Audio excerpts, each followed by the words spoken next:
Good numbing. Hello YouTube, I hope you're all doing well. We're back with session 2 of Resident Evil 7 Biohazard. Last time we left off, we got the entirety of the prologue section and the main house finished. Today we're in the outhouse trying to deal with, I think her name's Marguerite, the bug lady. So hey, one man, hope you're doing well. The only thing I did off screen, and by that I mean this is still the same save, I just did this and then loaded the save, is there's a trophy for pushing back Marguerite. Like, whilst in the house. Like, if you push her back and, like, shoot her enough and whatnot, she will jump at you to, like, shove you away and then run away. You get a trophy for doing that. The other one is... Oh, I actually start shouting in the background.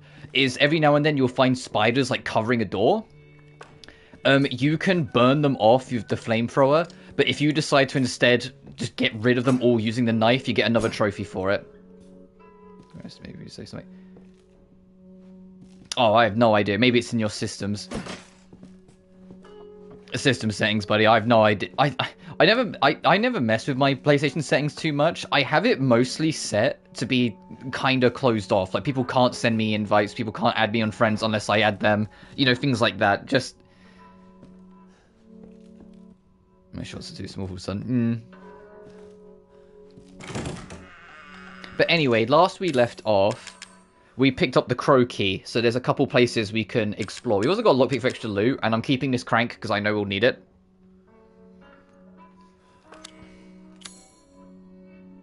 Because there's a... Yeah, there's a crow door there, so we can squeeze around and get in there. Discord, I want to do my Oh, right, sorry. I misunderstood. I've mentioned before that I do have that bias because I do genuinely love DMC1, but even ignoring it, I have a huge technical understanding, and I can say this with confidence, of almost every single Devil May Cry. The only one that you could probably outsmart me on is DMC2, and that's just because I don't really enjoy that game, so I want to learn it. And the big thing with DMC1, and the easiest way to explain it, is that no weapon tied to any enemy has a minus or negative modifier for you using that weapon. Is the easiest way to explain it. For those who have no idea what I'm talking about, there was a conversation one man and I were having before the stream about the comparisons between DMC1 and how it handles its weapons versus its enemies versus how the DMC reboot does it. And the point is that in DMC1, yeah, Alistair or Ifrit might be better at certain times. I'm just going to go back because I don't really want to deal with it right now. Hitting enemy with a sponge? Yeah, but you're still doing neutral damage. It's just the enemy on hard mode has way more health. That's my point. There's no weapon that has a minus or negative modifier in damage on it. In the reboot, every red enemy has a 50% negative modifier with red weapons. Yeah, with some hell weapons, aka the giant axe, I forget the name of it, I think it's called the Arbiter. It does so much damage, especially with the charged third hit, that you can kind of get away with it, but it doesn't change the fact it's still punishing you for using it by halving its output, which is where the criticism even came from. Whilst DMC1 doesn't do that, what it does instead, quite smartly, is put plus modifiers on certain weapons tied to certain enemies. Yes, you will do more damage with the ice enemy with the fire weapon, because that's an elemental weakness at that point. But it won't punish you for using Alistair, you'll still be doing Alistair damage. It won't do less because you're using the wrong weapon, whilst the reboot will be more than happy to make you do less damage. Which is where the criticism came from, because then it feels more restrictive. You can make everything work in DMC1, regardless of how spongy enemies can be on hard, and especially DMD. Actually, I say that. DMC1 DMD does a very clever thing. Enemies actually have very little health compared to hard or even normal. But if you can't kill them in time before they go into Devil Trigger, their health gets reset, and it's close to twice as large as their hard mode health. So it becomes a speedrun challenge. In DMD, you have to try and kill these enemies before they DT.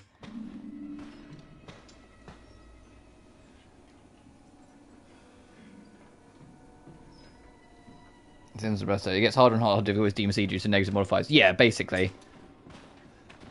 It might not feel that way in DMC because, to be blunt, DMC is not that hard of a game full stop. But that's how it works, which is why that criticism exists in the reboot and doesn't exist in DMC 1. Because DMC 1 doesn't punish you, it only rewards. Whilst the reboot only punishes, it doesn't reward.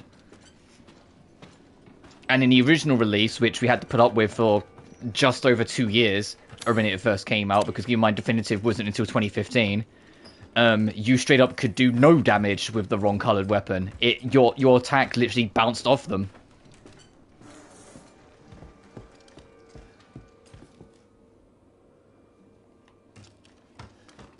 Okay, the minus... Yeah, that's what I'm saying. Oh, okay, that actually made me jump. I forgot she does that. Yeah, she doesn't want you going in that room yet, so the moment you try to, she throws you off.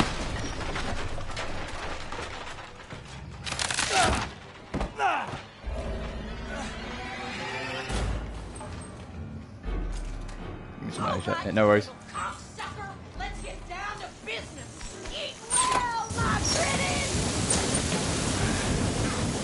Oh, I actually have no idea if the glitch in RE2 Remake is in this game. For those who don't know what I'm talking about, in RE2 Remake, if you spam click the flamethrower, it does more damage than just holding it.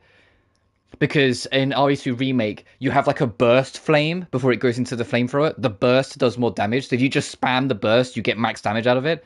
So I'm just spam clicking the flamethrower here because it only saves ammo, but it might do more damage, but I honestly have no idea.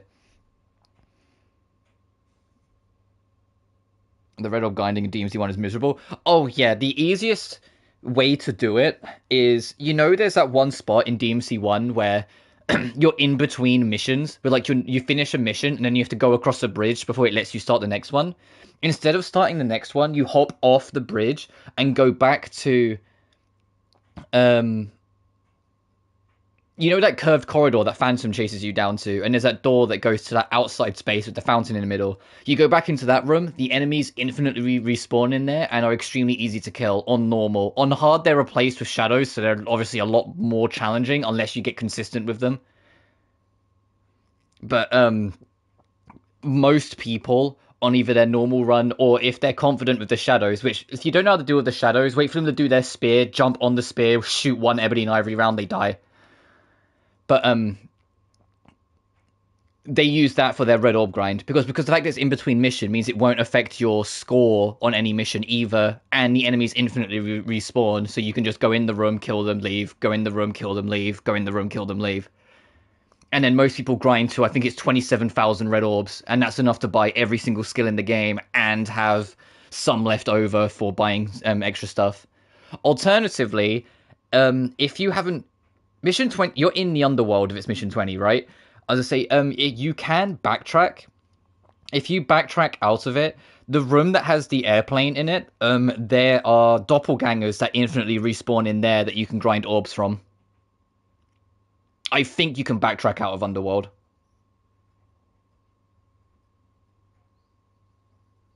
And that's the same on every difficulty. That one room that has like the airplane in it that like you go into very early on at the start of the game. If you can get back to that room, doppelgangers spawn in there indefinitely. Well, it's the same idea. It spawns like 2 or 3 of them. You kill them, leave, re-enter, and they respawn. And they take extra damage from the shotgun. I think it's neutral with the grenade launcher, but it's the grenade launcher, so it can help. It's neutral with Alistair, but it's boosted with Ifrit and boosted with Spada.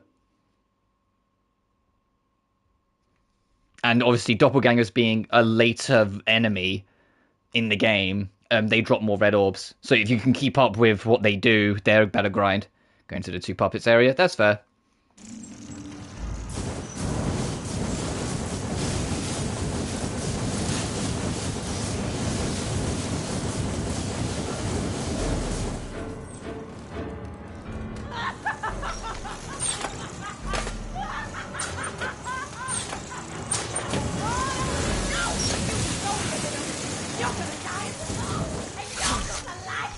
Oh, right, I've got to Hey, time out, gotta reload. You think you can waltz in here and have your way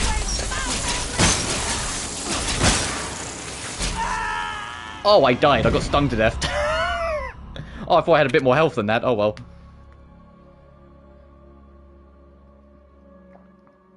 It wasn't my ranking then. I thought my health was on yellow. Yeah, it is. Oh, I must be, like, low yellow then. Let me just, like, stuff an herb into my mouth. Yeah, okay, there we go. That'll do. And then Ethan just collapses. Like, he just... it gets him too high and just destroys him. Actually, I'm going to go this way because it's a safer route to get to that door.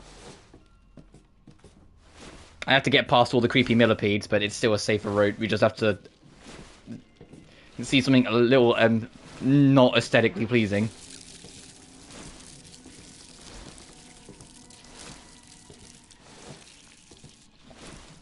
It's also worth mentioning while we're doing this, when this game came out, it launched with VR support.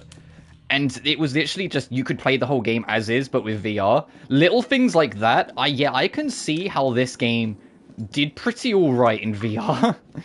Like, this was, like, crowned, like, before Half-Life Alyx came out, this was crowned as, like, the best VR experience money could buy. Anyway, let's get jump scared again.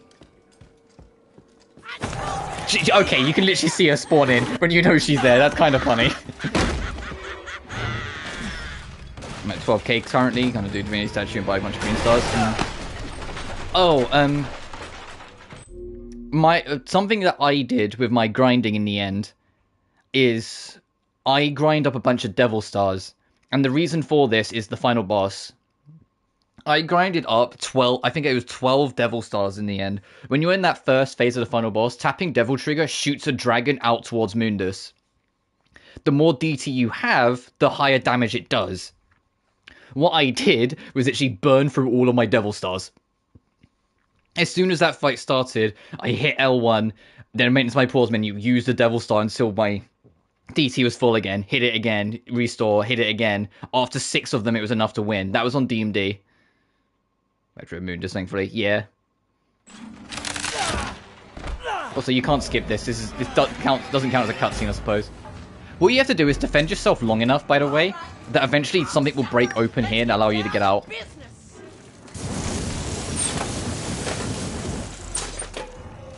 is what you get.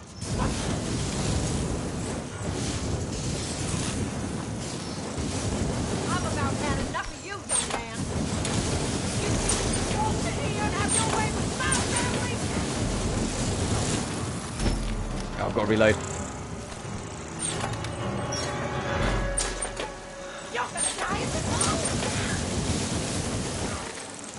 You mean you don't like Toad's Bar Adventure? Yeah. I like those sort of games most of the time, but I don't think it controls well in DMC1 at all.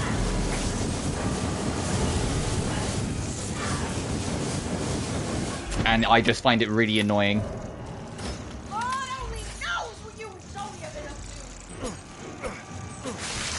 Oh, that was 2 in 1 slash, hell yeah. I'm trying to save a little bit of flamethrower ammo because we're going to need it for the actual boss fight against Marguerite later on.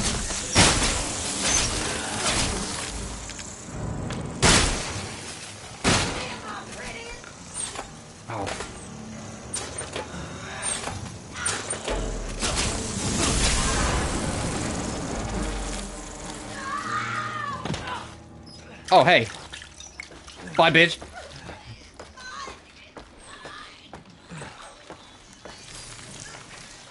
Maybe think of a different section where a hole breaks out next to you.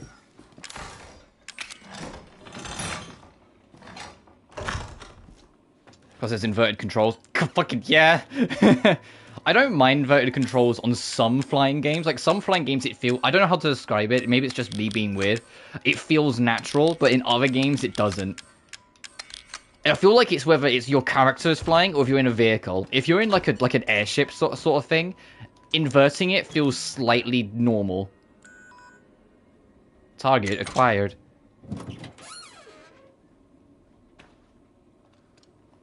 Regarding the serum series, the following items to be able to synthesize serum: 1 D series cranial nerve, 2 D series peripheral nerve. I think that's it. Even those are a nightmare for me, that's fair. Oh, there's the phone. Housekeeping. Well, I just got done dealing with your mom and her fucking bugs. Wish you could have warned me. Sorry about that. What about the serum? I haven't found any. But I did find out we need to make one. A D-series head and an arm. This can't be right. A head? I think I have that around here somewhere. You do? You just do? I don't know about the arm, though. Have you searched the whole house? No, not yet. I still need to check the second floor here. All right. Check it out. Meet me at the trailer if you find it. Zoe's my kind of girl. Hey, do you have just like a spare cranium around? Oh yeah, actually, I think I do. What? Huh? I'm gonna put the voodoo doll down.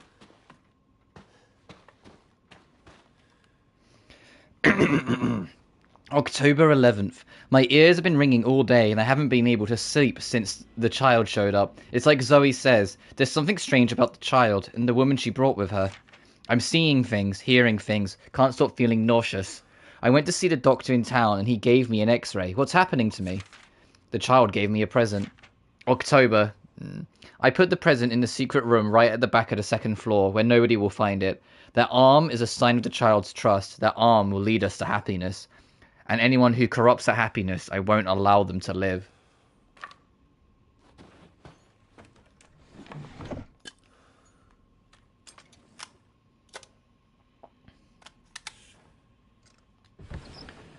I don't know if it's just I didn't know how to use it, but I remember after we were done with this chapter, I remember putting the flamethrower away and then not using it at all for the rest of the game. And I can't remember if it's because if I thought it was bad or if it actually is bad. Oh yeah, we can't open this yet because we need to find something to weigh it down.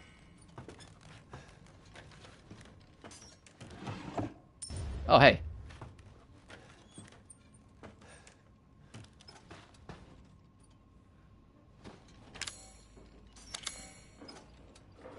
But that leads to the kids' room, the contaminated,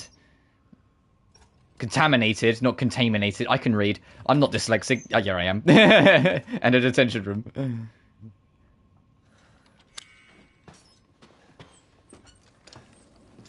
I think the only thing, and I remember feeling this at the time, I wish you could zoom out the FOV a little bit. The FOV is like, it feels like it's on 10. It feels like you're super zoomed in.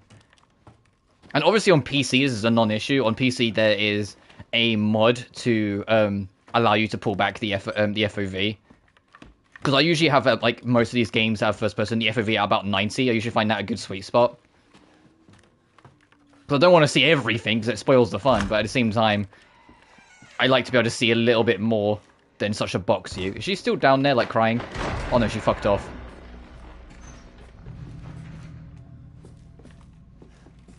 Oh, no, she left all right.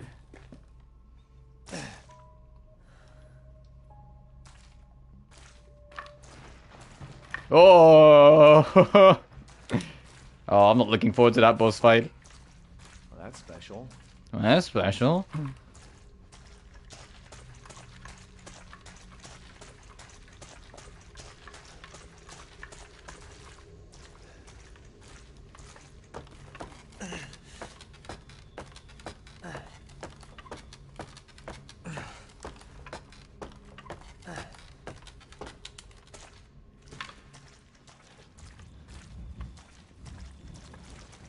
Where the heck is...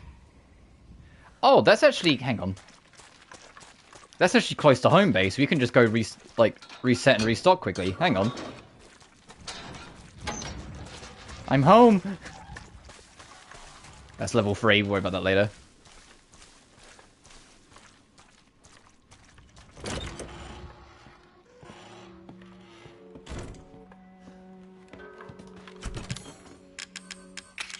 Okay, if we get one more antique coin, we can get a magnum.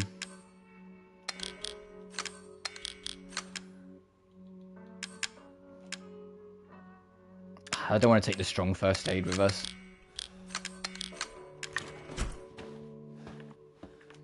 So it is 9 for it, right? Yeah.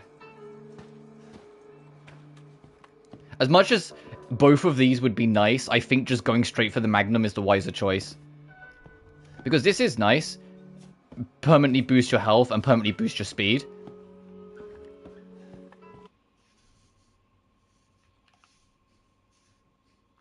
But I want the big boom.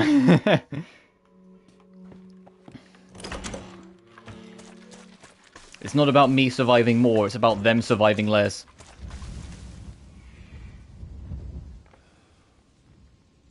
It'd be nice if I can find one more coin before the next boss, because then I can use it on Marguerite. But I don't know my luck.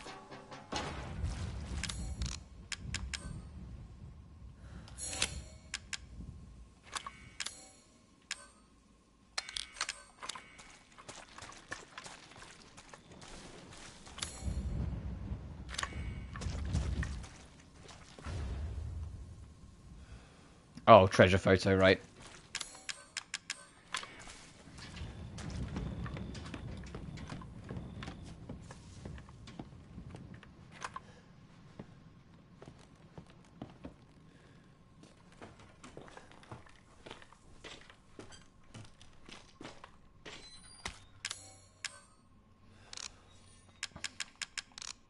Can be combined with some items to separate the chem fluid from them into a usable item.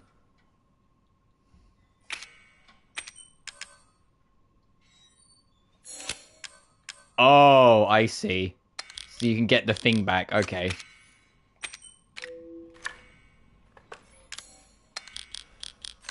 Okay, well, I lost a heal, but we had to learn.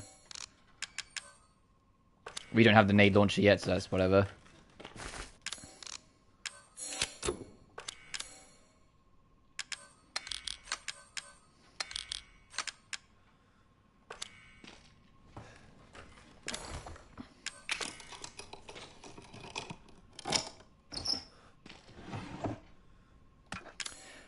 Alright, we're getting the grenade launcher soon, though, by the seams of it.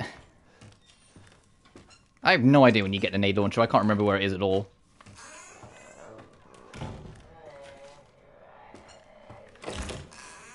Okay, I didn't know that was going to be like... It was the game being spooky for a second.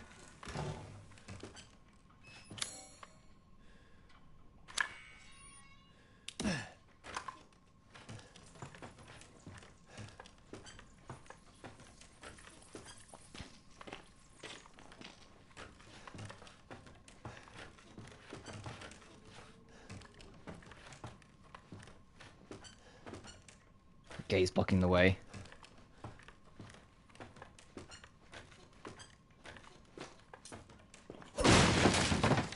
Shotties. Oh, this is the boss fight arena, I just realized. I didn't want to... Oh, fuck. Alright.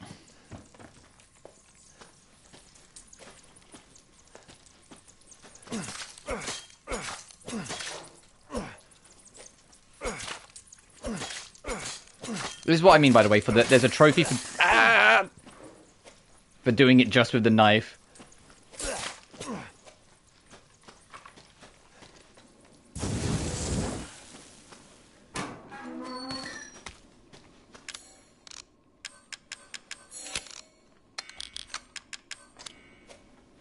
But this is absolutely the boss arena. It's the moment we go up the stairs.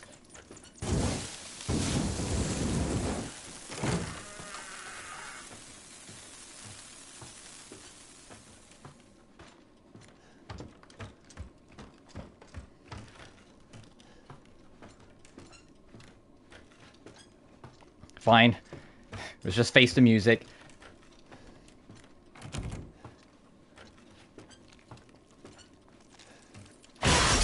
There she is. Don't you worry none!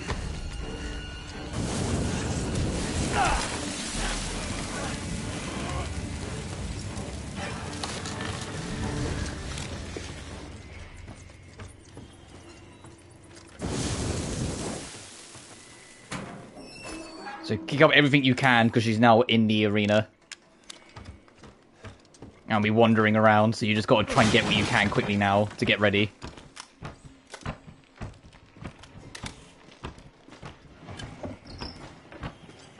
But this is still the end. That you're stuck in here until either you win or she wins.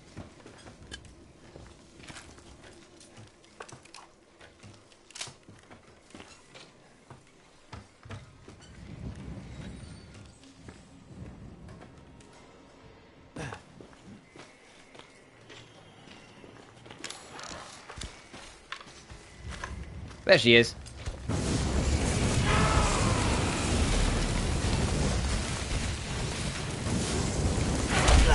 Ow! She just fucking elbow dropped me. Ow!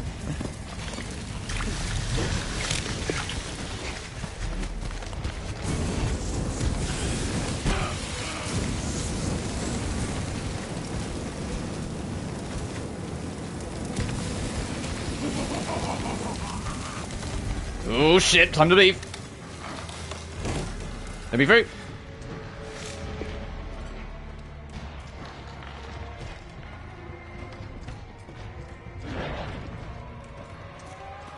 Oh, she just completely ran away. She just ran away towards my direction, so I panicked.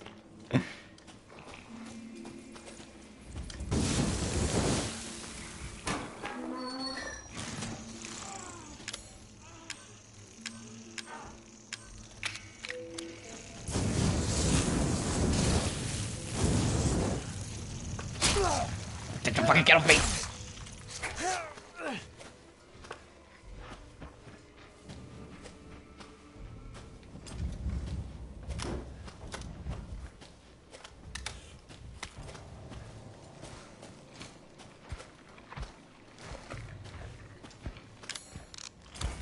We'll have to wait about a minute.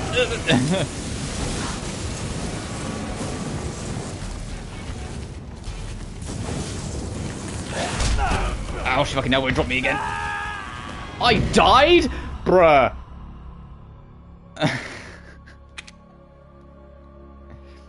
Okay, maybe I need to get that health upgrade at some point. This weak bitch. Come on, Ethan. You can take more than an elbow drop. Let's go see if we can do anything in here first. Okay, no, it is just the boss then.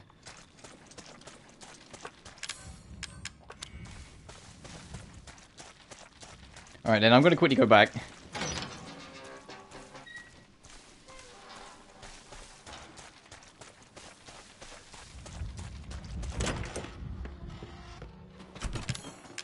Don't need that. Don't need you. Might need you. Take that with us.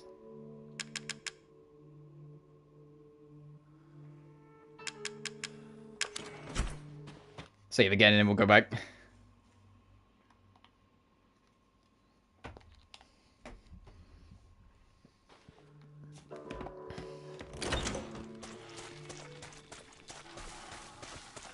I'm not sure I completely agree with that, Dev, if I'm honest. I felt like I was relatively close to full health, and then she just elbow dropped me once, and even went, "Ah!"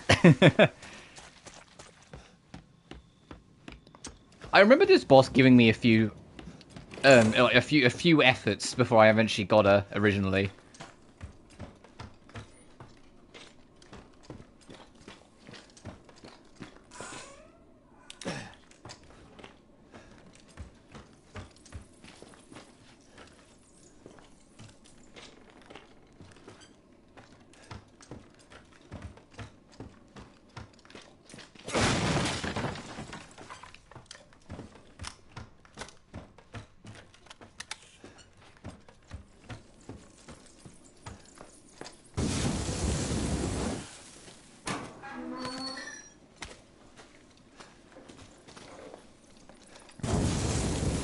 Make sure we have this available to us as well. But there we go.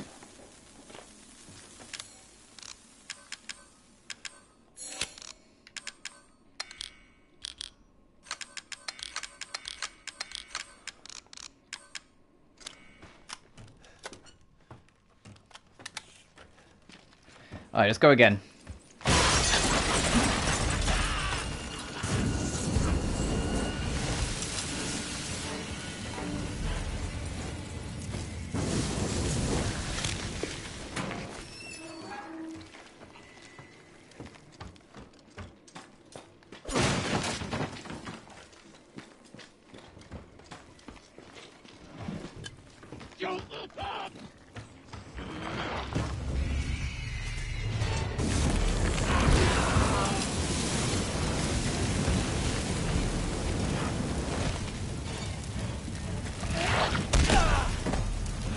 Okay, there's no dodge button in this game.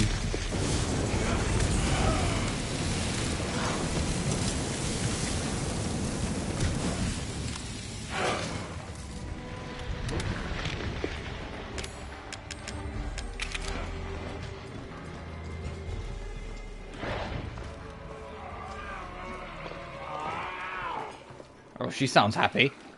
She sounds like she's having a good life.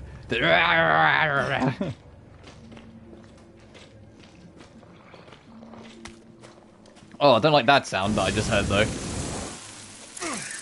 Bitch. Come on.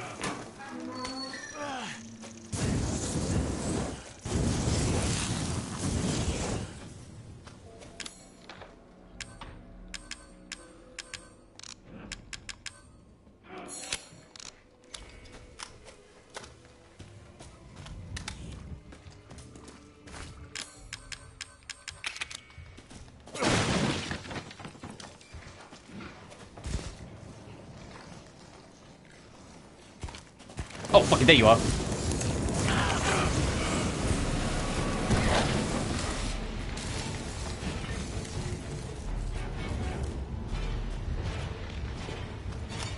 she pursuing? I'm gonna hope I've got a second to reload.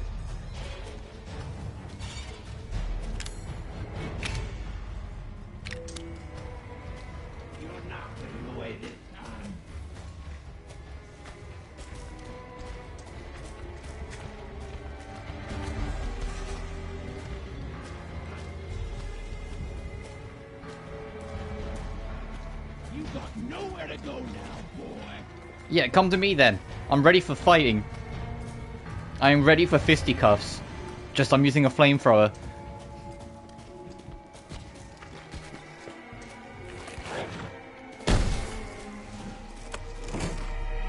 There you are. There's no escape, city boy.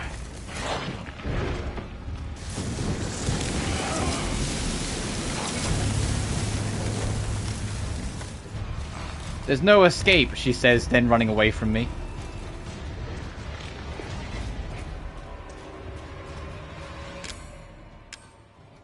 Okay, we're still doing okay on health. I'm trying to see if there's like anything else I can kind of snag whilst we're like checking around here. But this is a good spot for us to be in because there's a lot of ways, like, there's a lot of corners we can kind of slip around. So if we can keep her coming back here, we're fine.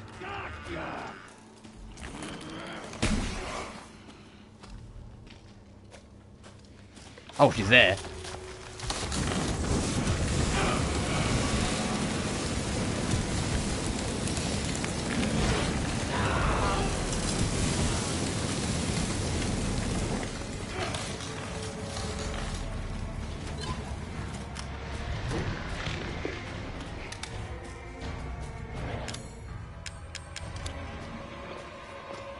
And if it wasn't obvious by the amount of flamethrower fuel they're giving you, they want you to use this thing for her.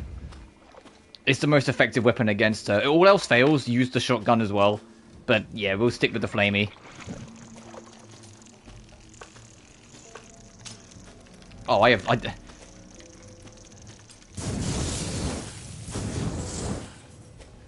thought I had a pistol round. No, I do not. I haven't left. She's like, wherever you may be, I'll find you. I've been in the same spot the past 3 times you've seen me.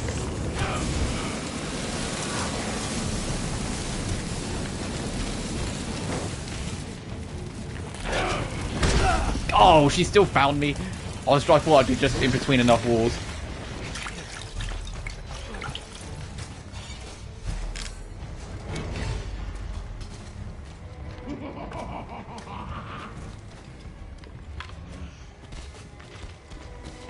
Where the fuck are you going? Oh, okay, there we go. She fixed herself. I was like, where the fuck is she going?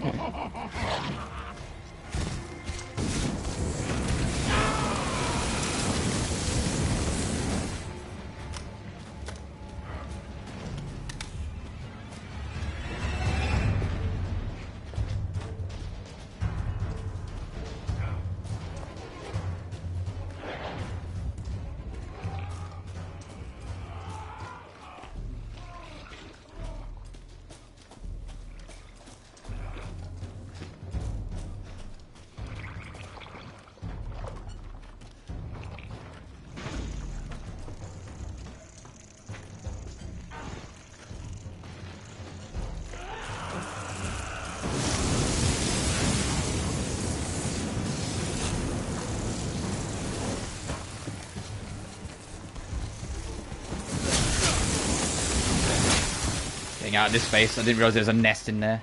Or a hive. Okay, I don't want to get one tapped by something. Now we're a little later in the fight, so I will just take the heal.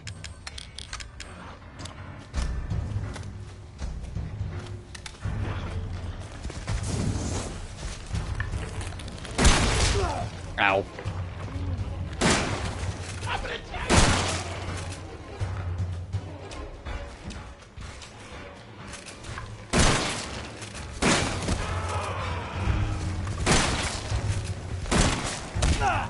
She fucking hit me on the slap away? Bruh.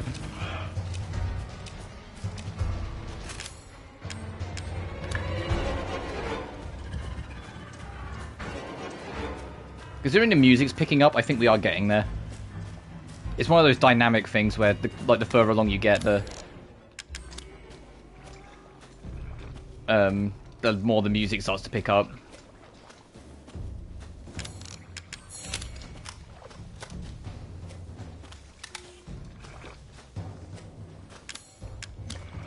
Fuck it, I'll take the top up.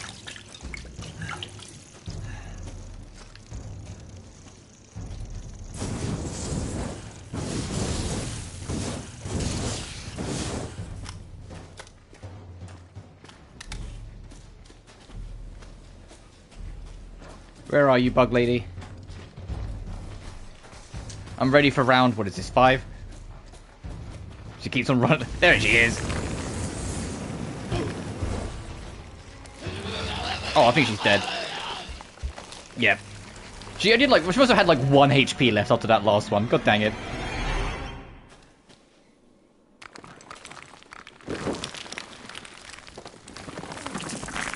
Fucking stay dead, okay?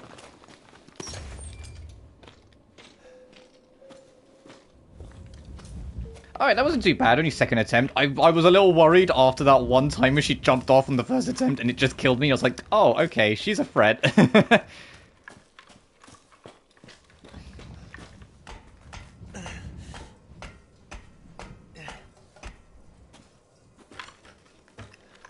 Before we go, I'm going to just... There's those pistol bullets I missed. I was like, I'm sure we had pistol bullets last time. Yeah, there they are. Not that we needed the pistol. I was going to double check everywhere.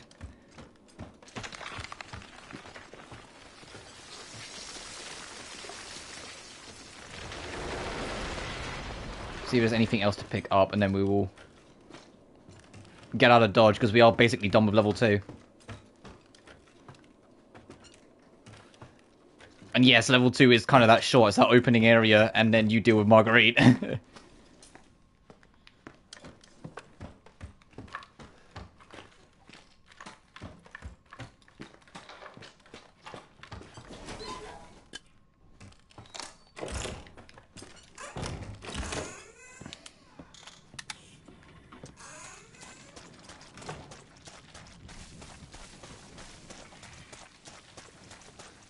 I'm going to go this way first and just kind of reorganize my supplies.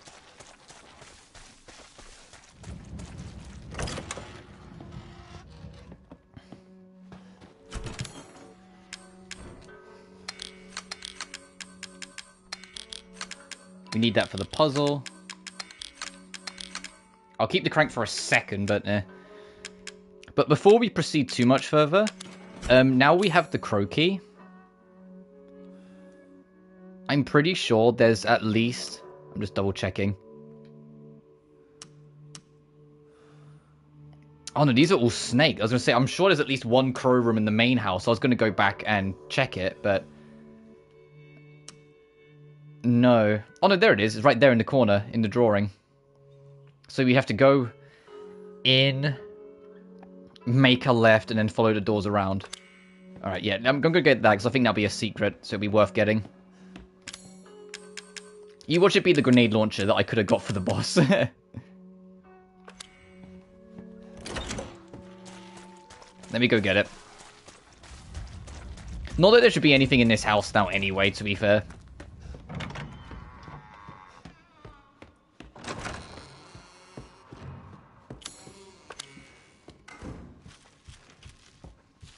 Other than maybe a mold monster if we're unlucky.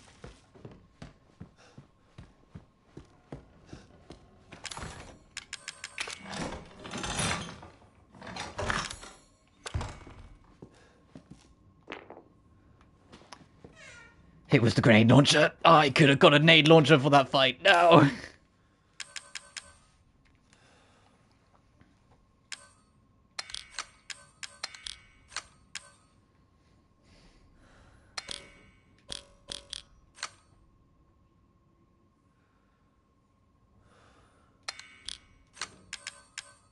I'm gonna have to really make some room though, because I clearly don't have any now.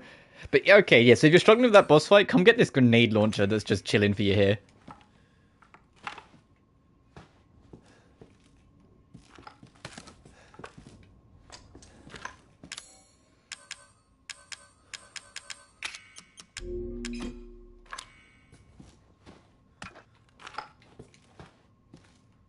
Oh, you can only have one at a time. Yeah, that makes sense.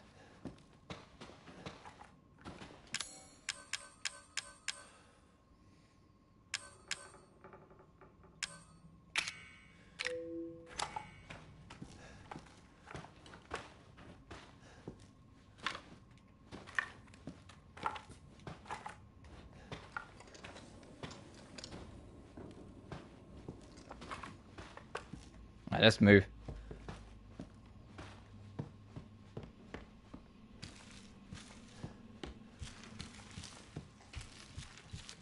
But now we have our arsenal. We have something actually fighting back against the monsters a bit more properly. And let me just double check there definitely isn't a... Yeah, snake, keypad. Okay. There's definitely no other room that requires the birdie in here.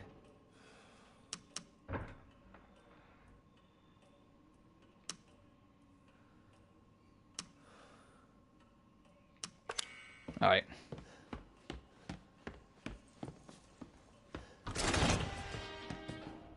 Oh, whoops, is the wrong way. That is not the front door. It's just the biggest door. That's the front door.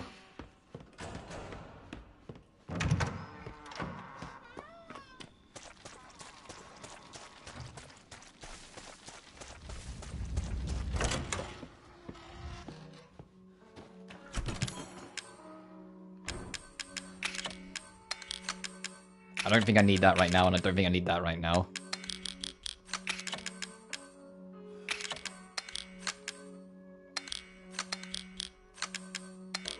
Actually, no, I'll keep the knife there, because I might need the knife just to kind of save ammo and break boxes. And we need that lantern for a puzzle.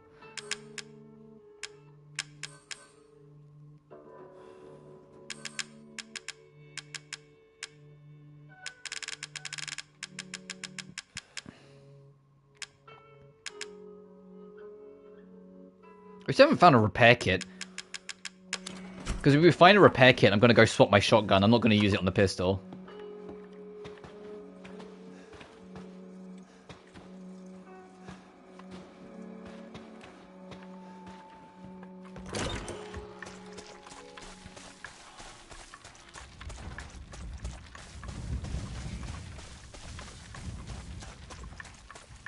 I don't know which way would be quicker, taking the shortcut path and then going down the ladder, or just pushing through the main gate, but we're here now, so we'll just go this way.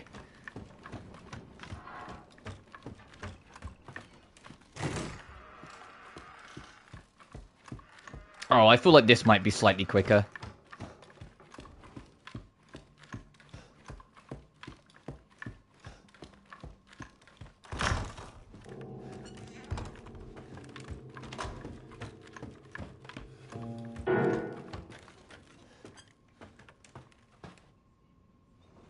I heard that.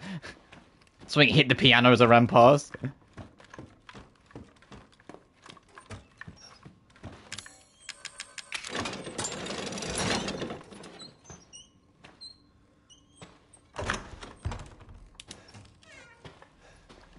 Oh boy.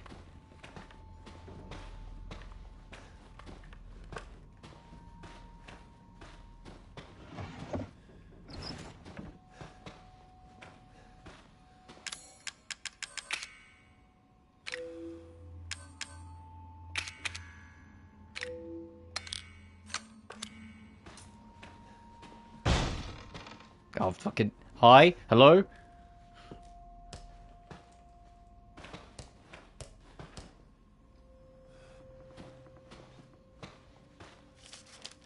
My family, my family, my family, my family. Eveline. That's a lot of shoes.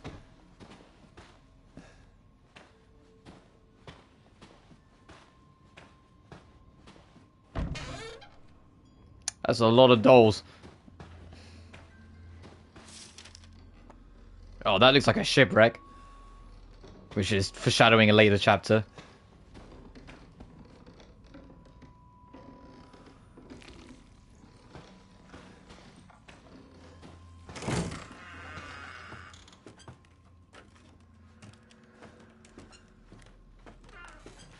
Oh, and this is just a complete den of mold. Yeah, no wonder contaminated room. Something's wrong with her.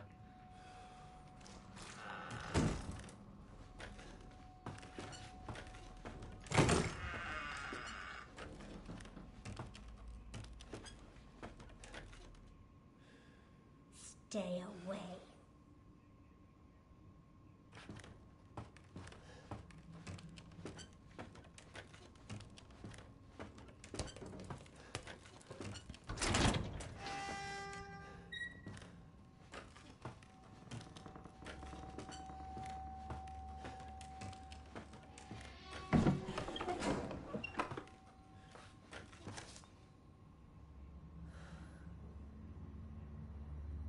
Oh, okay. In the center back of the room.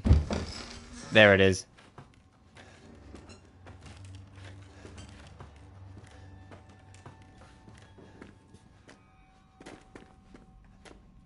Oh, this is, welcoming. Guess this is the arm we need.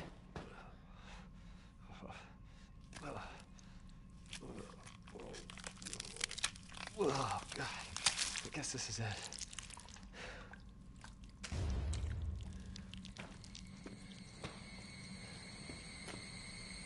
Oh. Hell. Oh, cool. Nice. Love that for me.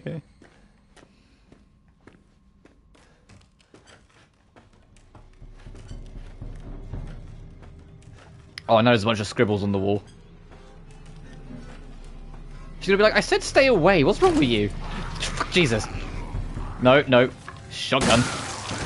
Not gonna waste a freaking grenade round on this fuck.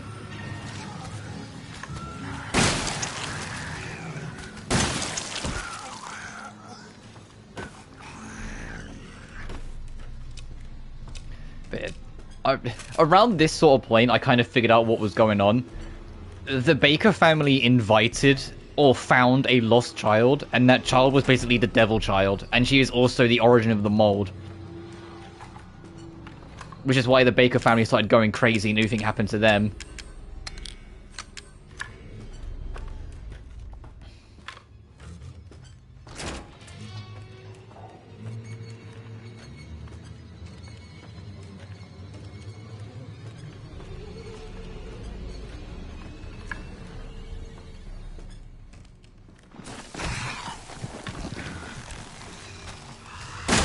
I completely fucking missed. Also did he, was fine, we're both bad.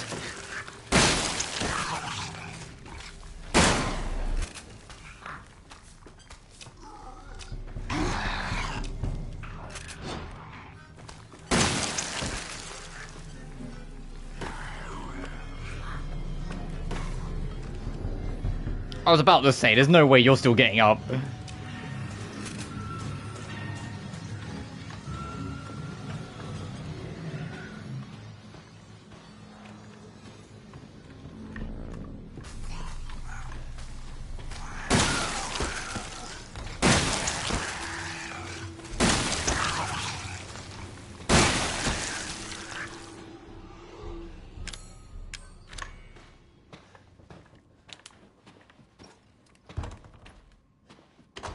There you go, Eveline. You can keep your demented room.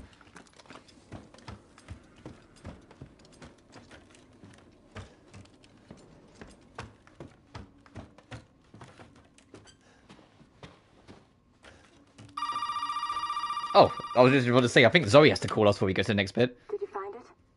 Yeah, I got it. Are we really gonna be able to make serum with this thing? It'll be fine. After we make it, we can get out of here. Together. I'll be waiting for you in the trailer. Alright. Time to get back to home base.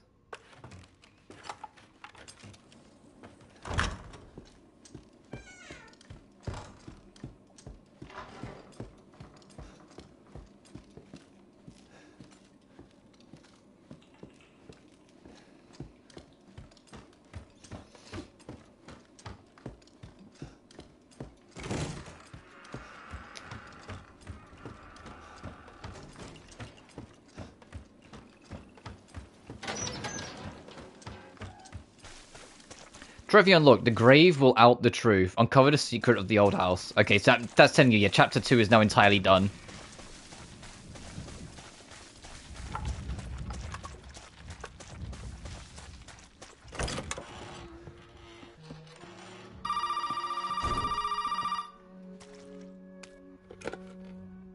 Now where the hell are you? You know, never mind. We only need the head, and you've got it. This is gonna help me and me, right? Hey, buddy. I thought you should know. I decided that Zoe needed a timeout.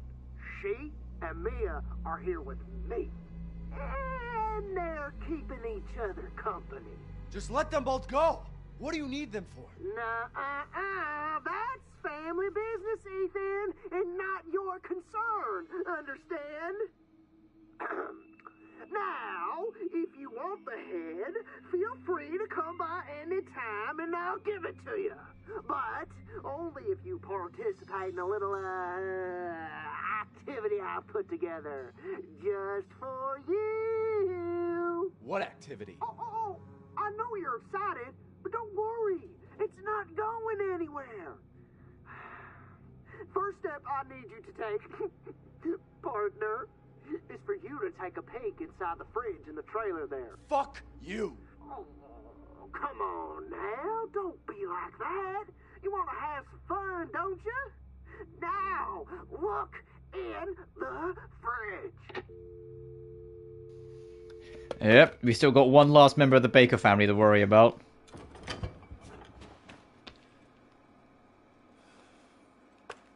Oh, what does that say?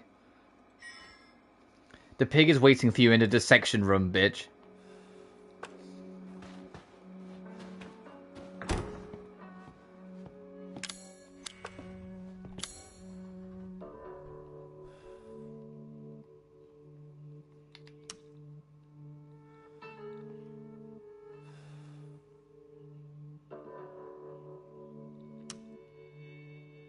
So we gotta go back down there into the basement.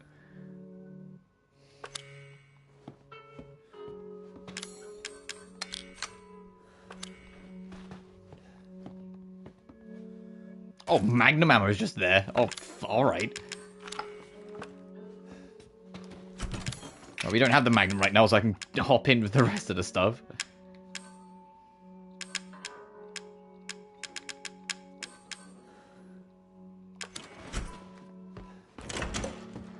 Alright, let's go back to the house.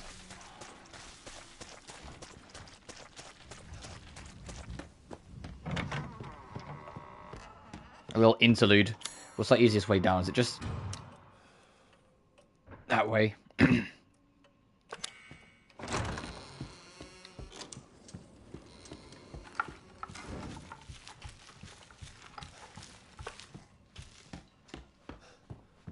Oh, I went too far. Whoops. I went autopilot there for a second. Need to go this way.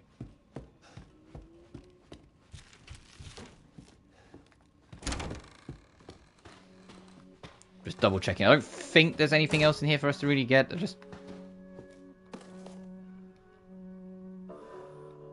Oh no, yeah, we already read that. One of the previous efforts to get out.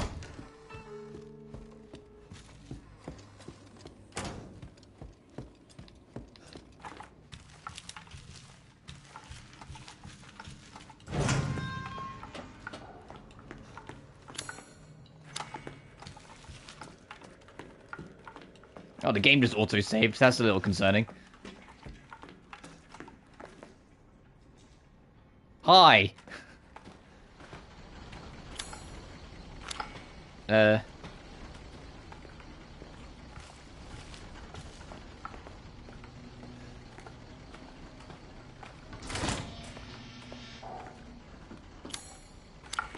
Oh, is this the section I was... Okay. This might be what I was thinking of last stream, where I was like, I'm sure you do something in this room. I might have been thinking about now. Oh, you're here.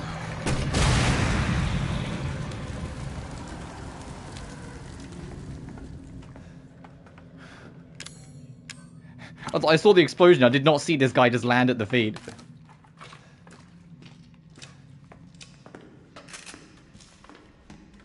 Oh, well, he got nuked. Yes, it's absolutely here. Prove you're a real man. Stick your hand down that pig's throat. Ah, no.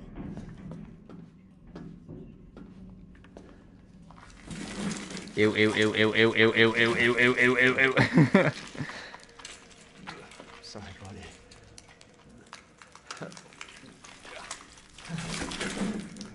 And there's our snake key.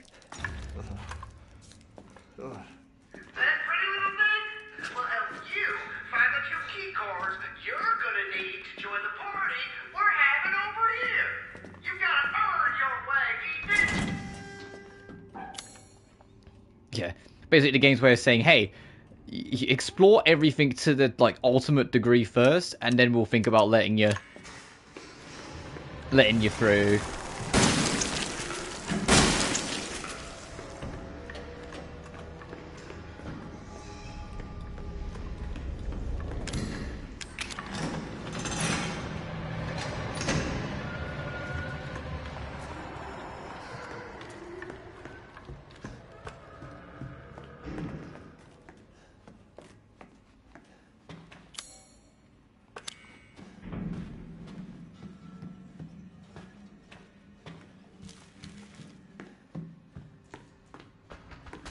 Nope.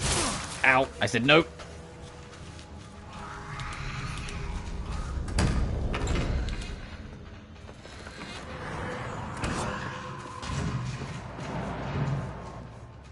Yeah, I can't go through doors.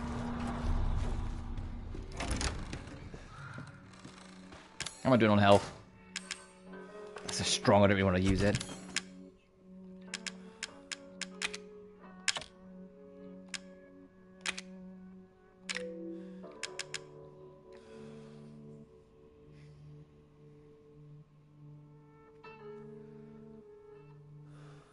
Yeah, I'll take the gunpowder with me. I was thinking about it, but yeah, I'll take the gunpowder with me. We might get lucky. We're going to put that there, so we're going to need it for a while. Put the snake key with that. Yeah, that'll do. Hopefully we'll get more storage space soon.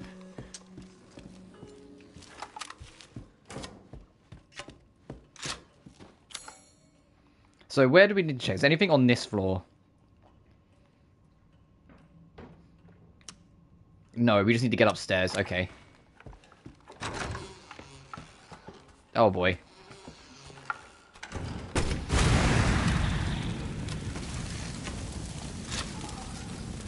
Are you serious?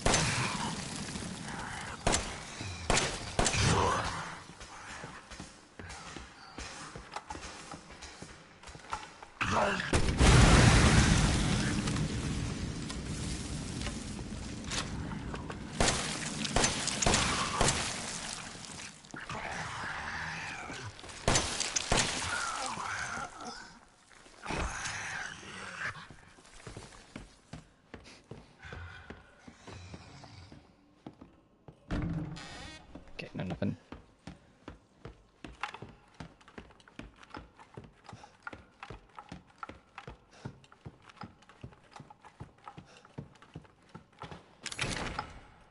Oh, whoops.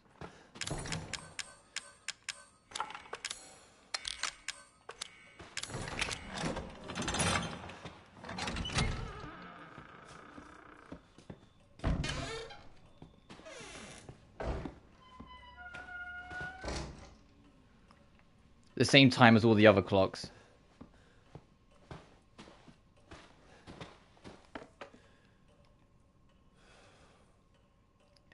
April 1980, Jack joined the Marines.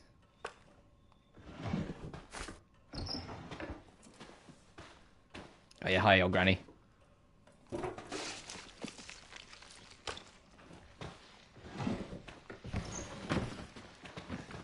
Can you, like, get out the way?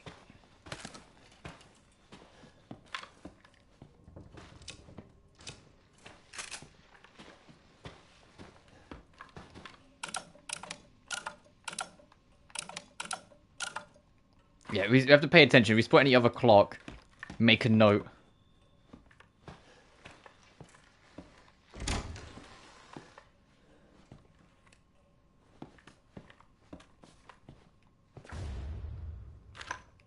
Just treasure photo.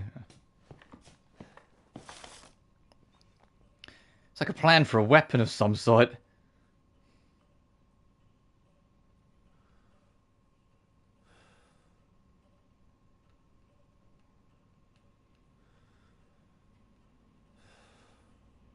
To the right of the main house. Oh, that's where the grenade launcher is. We got that.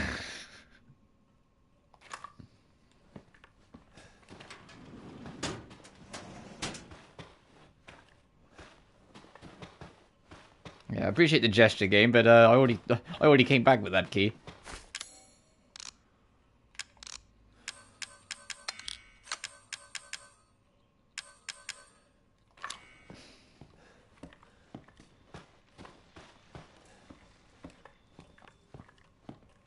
Alright, old lady. Don't go anywhere. I'm going to try and fix that, because there's clearly a staircase underneath the bed that will become available to us. Just if we spot any clock, we need to pay attention to the time. Okay, we got the time.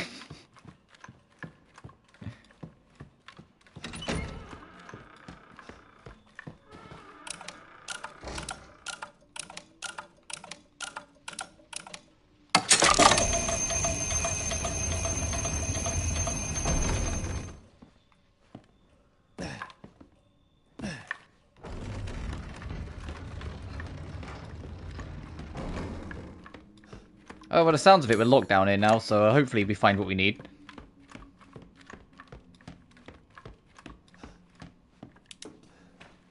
Oh, Jesus. Oh my god. Oh, I don't have enough thinking space.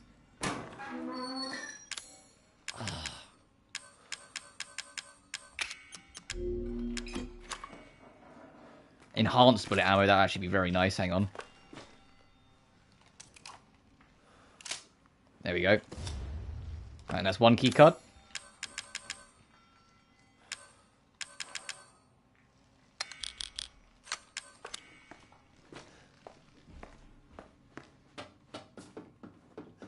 And this is the back of the workshop space. We need to get back upstairs. Right? That's where we are? Yes, we go through there and we need to get up to the right.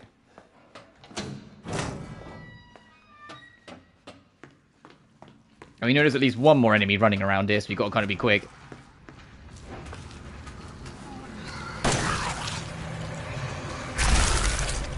Ow. Oh. Oh, damn it. I was trying to see if I could get through.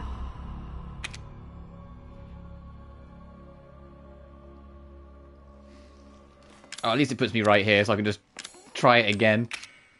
Fine, I will eat a herb.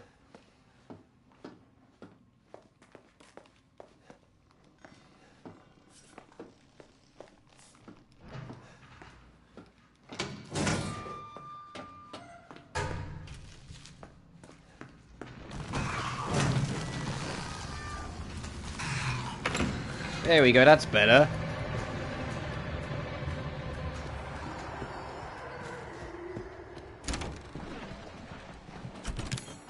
Don't need the photo. Don't need that right this second.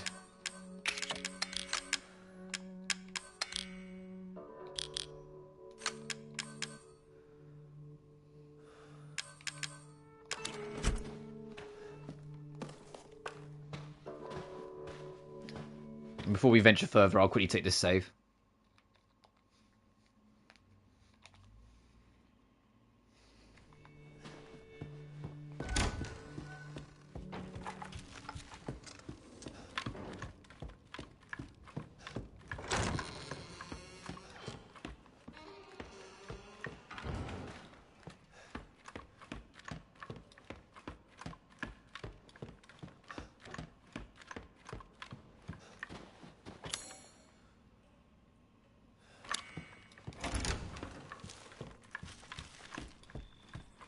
There's a lockpick to break over here that might give us some ammo. I just want to go get this first.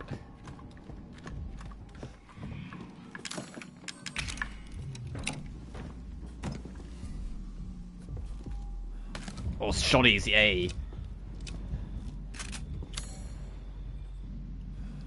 Kids' room.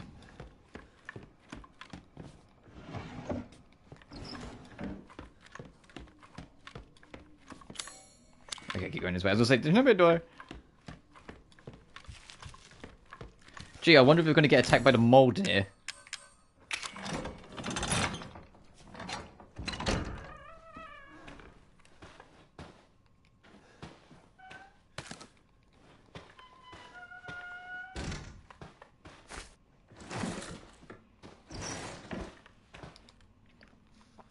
April. Oliver stopped his yelling, but sometimes I hear knocking from above. May, it really stings, and some weird juice is dripping from the ceiling. Anyway, since I had time, I changed the remote control trophy again. Now it'll be shiny even at night.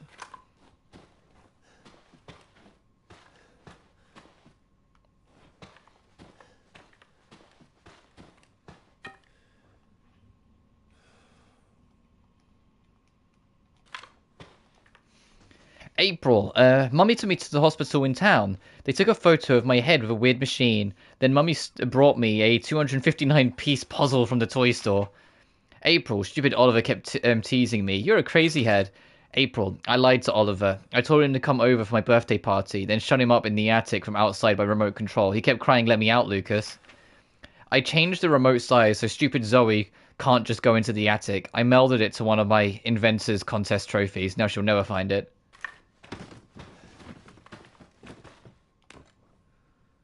Third place, second place junior engineering contest.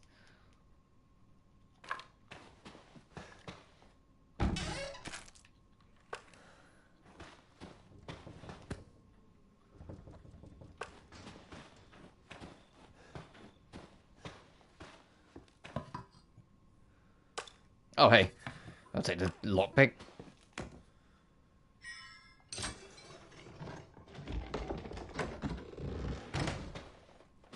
Oh.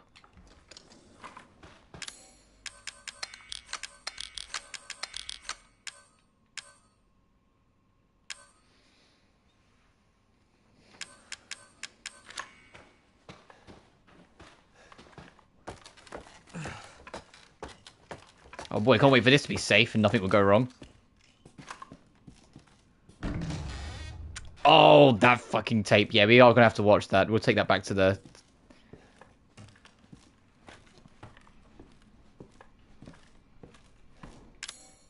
That one, there's a trophy for doing that one in under 5 minutes.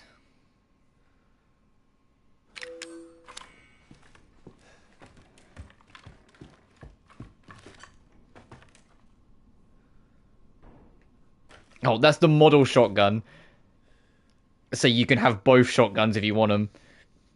Customer, Jack Baker. Contractor, Trevor and Chamberlain Construction. Construction period, November 10th, 92 to November 30th, 92. Installation of shadow activity doorway in the main hall.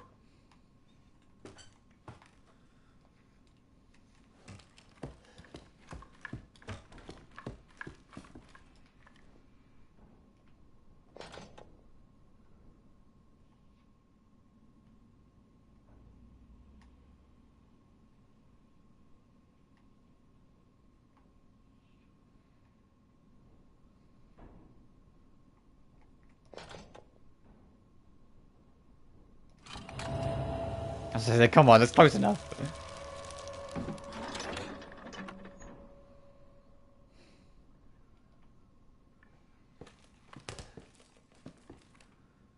A painting named Judgment. It depicts a woman kneeling in front of a mob. Is there a safe room nearest to where I am? No. No is the answer to that. God dang it. So I want to clear out my inventory because I want to clear out this room. You know, I'm going to leave that keycard there for a second. I'm going to go back to a storage box so I can empty out my fucking inventory.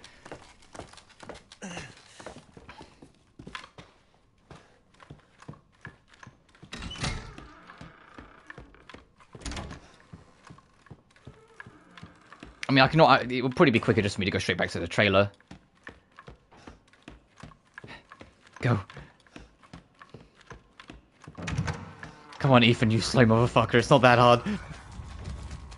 Oh, that's unpleasant.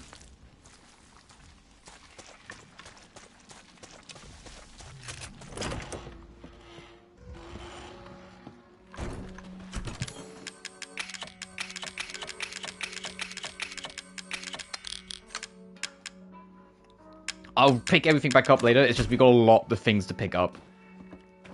And I'll save and we'll do the videotape first, but then we got to go back and pick up a lot of things.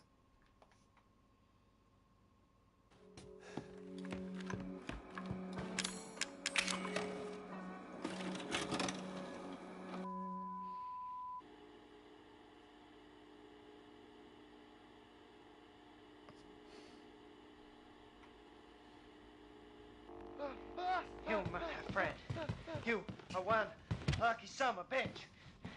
You know, I actually envy you. What? You don't believe me?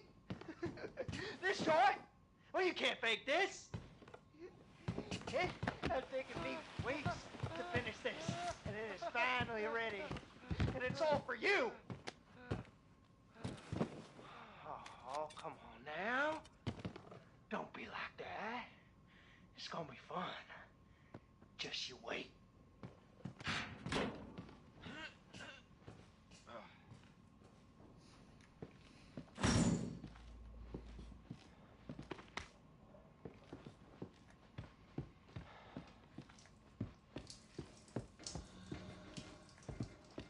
I remember very little about this puzzle, but the main point of it is that you have to remember one piece of the solution ahead of time. I like this dude, he's fun. Yeah. The idea is you have to have a lit candle on this cake.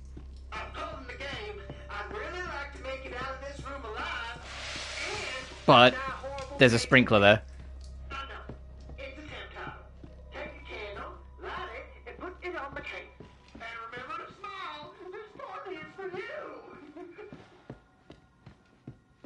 Fuck you!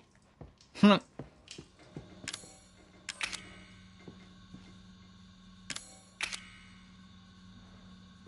do you mean there's no point? It's like the fucking cat. Never mind.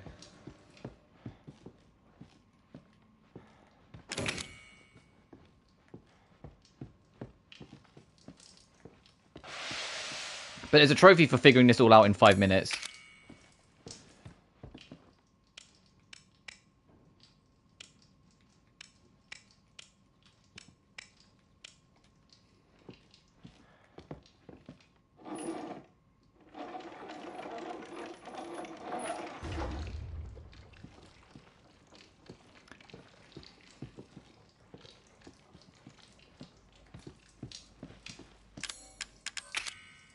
Doesn't fit, okay.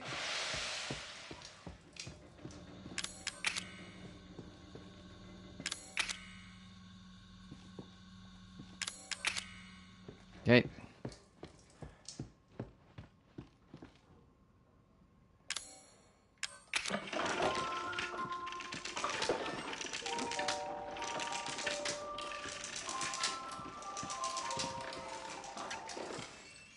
No water's coming out, of course not.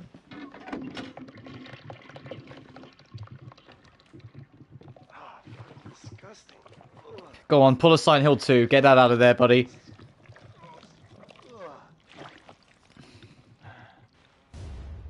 Telescope.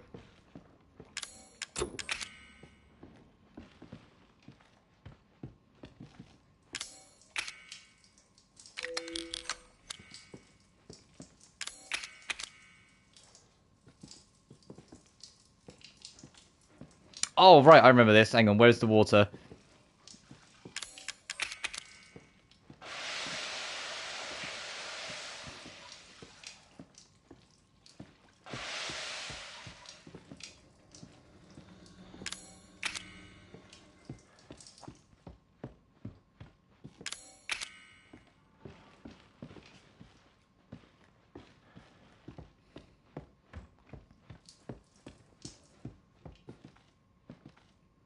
Yeah, and that's the thing you need to finish the puzzle.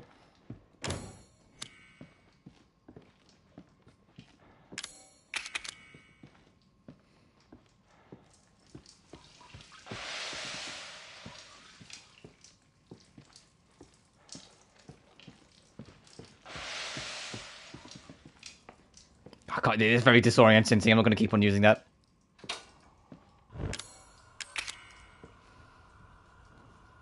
That's how you light your candle.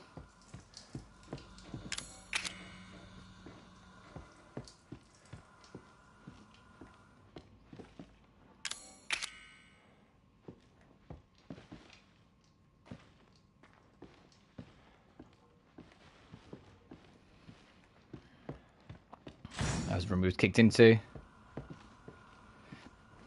We're not going to get that trophy for doing this in 5 minutes because I really can't remember the details of this.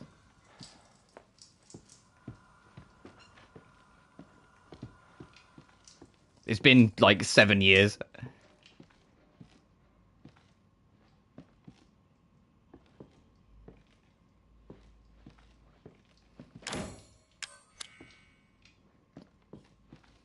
I think that's the real crazy thing. And use a guide. I'll worry about it later. It's not like I'm going for the platinum for this game. I'm just more pointing out that there is a trophy for doing this in under 5 minutes. And in fact, you can try it infinite amount of times, but you want to solve this puzzle this way first, because you can only solve this puzzle by failing it. And you're supposed to use the information of you failing this puzzle to help you solve it for real when we get there with Ethan. Because, yeah, we are going to have to do this puzzle room again later. But as Ethan. So you have to see how Clancy here fucked it up by having less options and less ability to get through. I know at least one point of the puzzle is going to be this guy.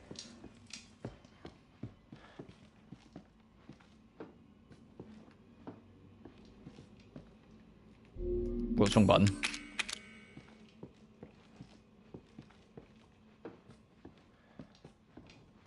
Oh, fucking, okay. Blade up, grave baby.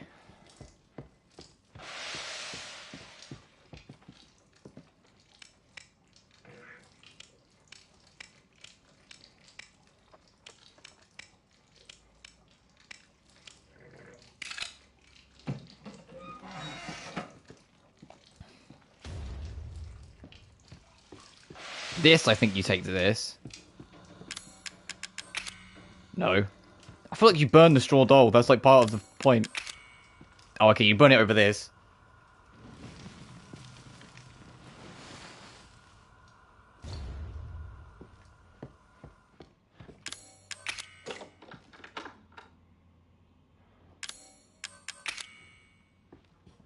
Okay, one more thing for you and then that's set.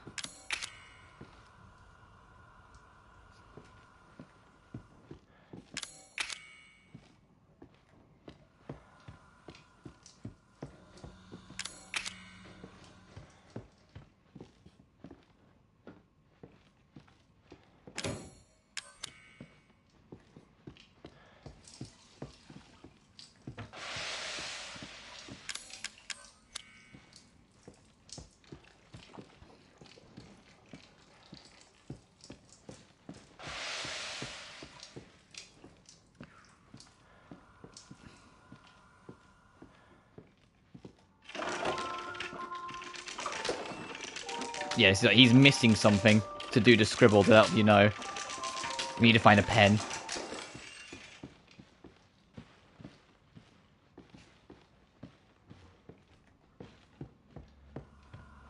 Let's light this candle again for a second. And let's also see if there's anything else obvious on this. I know it's disorienting, but I'll try and make it quick.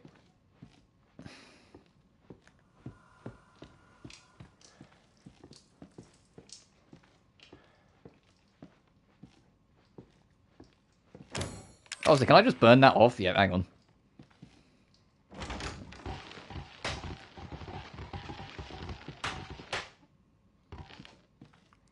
Oh, it would be difficult to open without a password. This is the bit where it stops you. Because if you know the password in advance, you can open that. But if you know the password in advance, you've gone too far into the fuck-up, so you can't solve it anymore.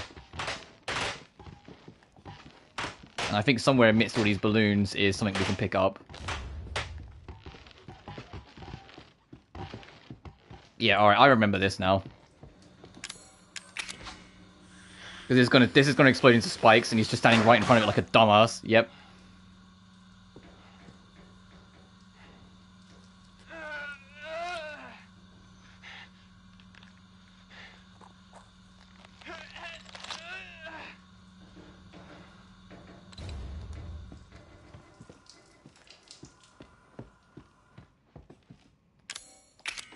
And then when you put this in, this gives you the password, which I believe is just straight up loser.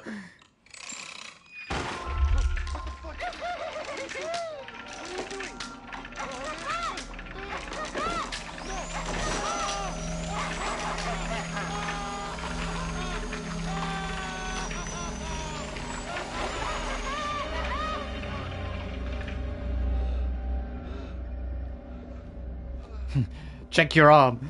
And then you go in there, get the valve, put it in there, and you finish the puzzle. Okay, I'm gonna hit that retry. So we can now try and do this in under 5.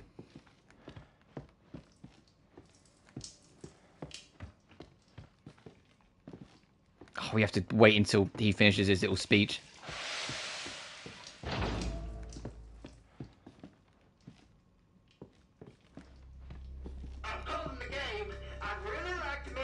Yeah, alright, Yappa. And not die a horrible, painful death. I know. It's a subtitle. Take a candle, light it, and put it on the cake. And remember to smile. This party is for you. Fuck you! Can I participate now?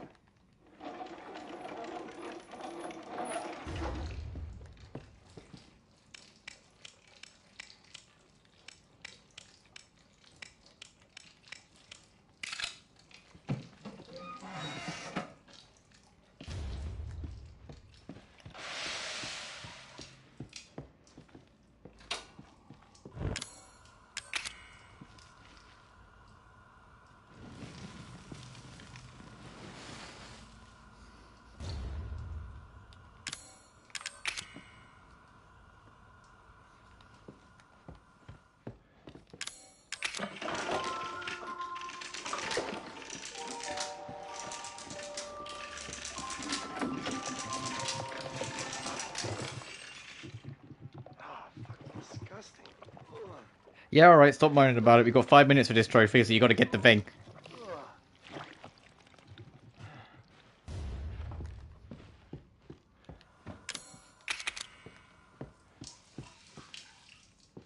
Actually, not that I need it, I already solved the puzzle relating to it, but I'm still gonna nab it in case we need it for something else.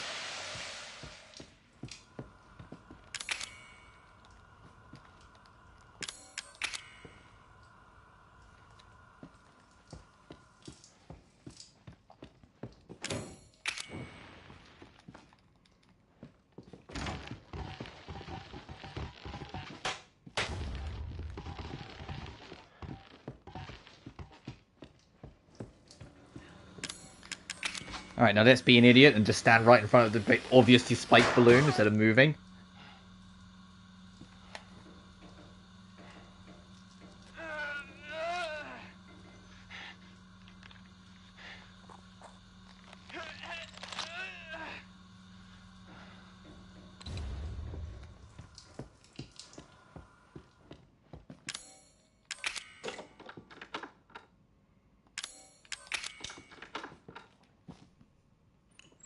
So we have to watch this cutscene again, because we can't skip it. Then we can put in the loser password, get the valve, turn off the water, light the candle, put it in, and that should be hopefully quick enough.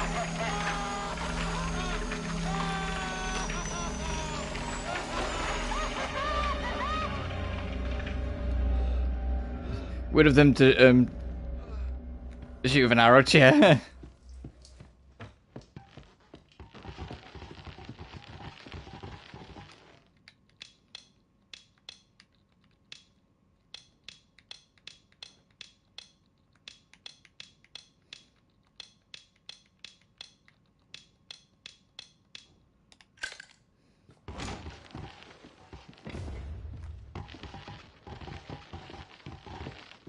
Hey, at least it wasn't in the knee.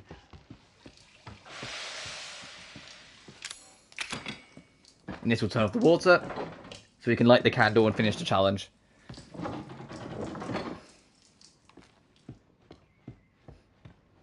And then the whole point of doing this tape is that it's supposed to teach you, my guy, is that it's supposed to teach you where he went wrong. So you can pay attention to it and know it in advance. You will go into this tape in advance knowing that the password is loser, so you don't have to do any of that. And the reason why that's important is because the very first thing we did was take the winding key out of the fuel keg. So he's just going to burn to death in this room.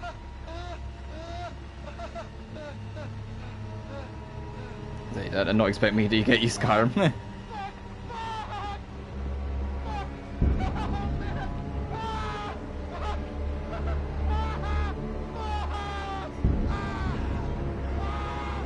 And you see like the door closed behind us. That's how it works. That's the trap.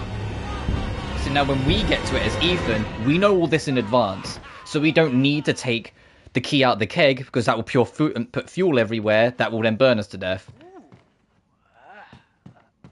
We don't need to go get the loser password because now we know it. This is a very clever way of doing a puzzle by having you watch a failure or play out a failure of it, but giving you all the hints in advance so you can avoid the traps when you get to it yourself as Ethan. Oh, I think hitting retry did still count the timer going. The trophy didn't pop. Oh well. We can redo it, but I'm not going to do that to get one bloody trophy in a game I'm not planning on platinuming. I just wanted to show that's the route. Anyway, let me put this back. And then let's go back and clear out the entirety of that room upstairs so I can go pick up the broken shotgun. Since I do want to repair that shotgun when we eventually find a repair kit.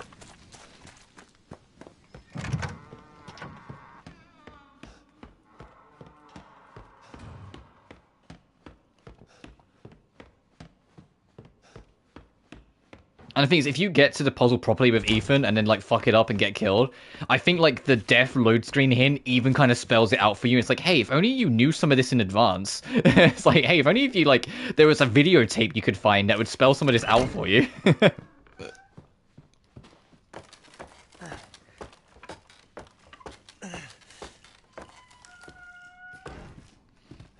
Right.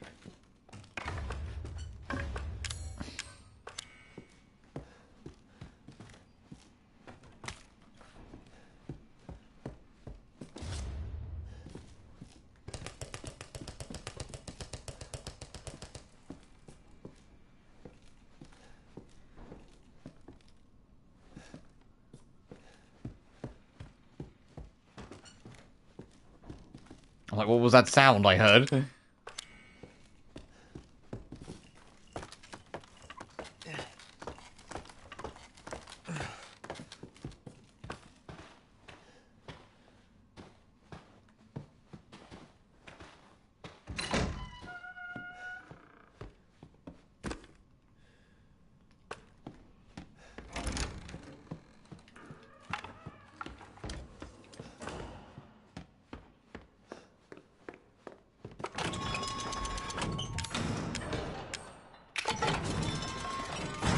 Right, now we have both shotguns.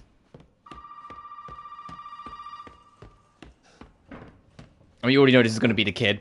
I can't remember the kid's name. Hey, buddy. Remember, those two keep I remember Jack, and I remember Marguerite, but I never remember this kid's name. Let me talk to Mia. No, no, no! You gotta show up first! You haven't forgotten where the party is, have you? You can get in from the courtyard. So come on, man! Everybody's waiting for you!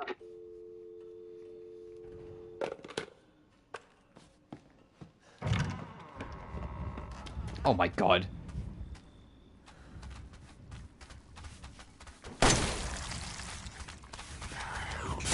Ow. Okay, you spawny motherfucker. Get on dancing around me trying to get one clear shot. I don't even think it's dead, but this is a safe room so it can deal with it. I'm going to put the broken shotgun in there as well, because obviously it's broken right now, but if we can repair it, it'll be peak. And I know the toy axis is something as well, but I can't remember what.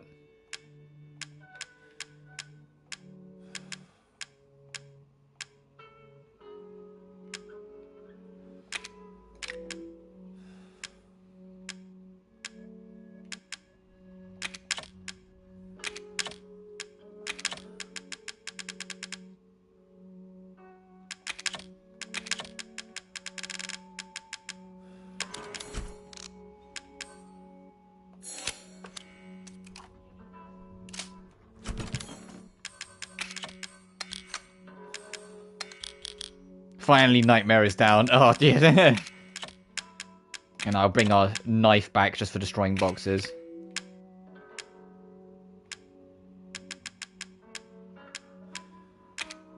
And that, I have no normal heals, so yeah, I'm going to take the herb. Okay, I have one strong. I'll just say, I can't... I think we're in trouble a little bit there.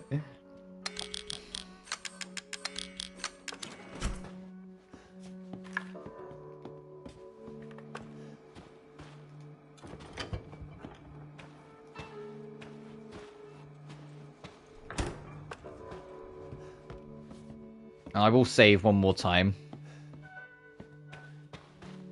before we head off into level 3 properly.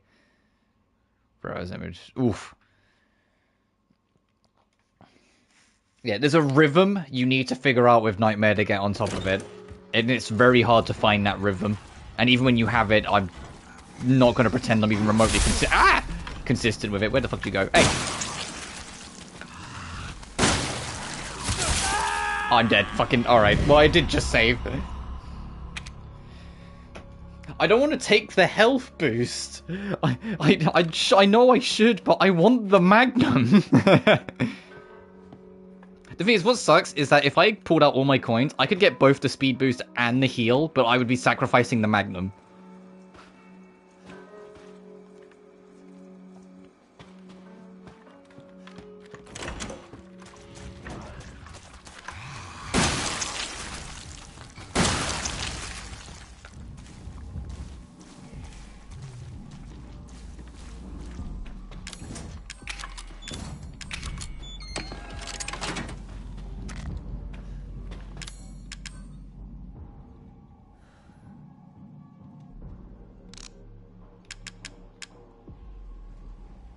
Oh yeah, we got the last craftable item.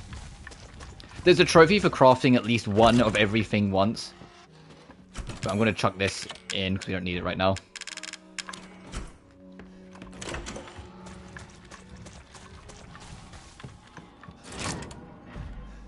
As I said before, like, my trick is instead of punching or trying to slash at the buttons to light up the arena, is go into Ifrit, and because when you have the, if you have the skill and when you jump, it makes the fire effect. The fire effect counts as hitting. So if you just keep on jumping against the button, it makes you more likely to dodge some of the attacks.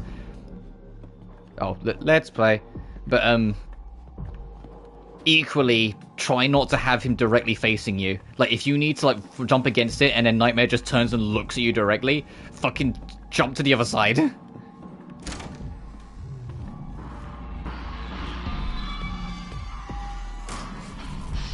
But anyway, this is level 3.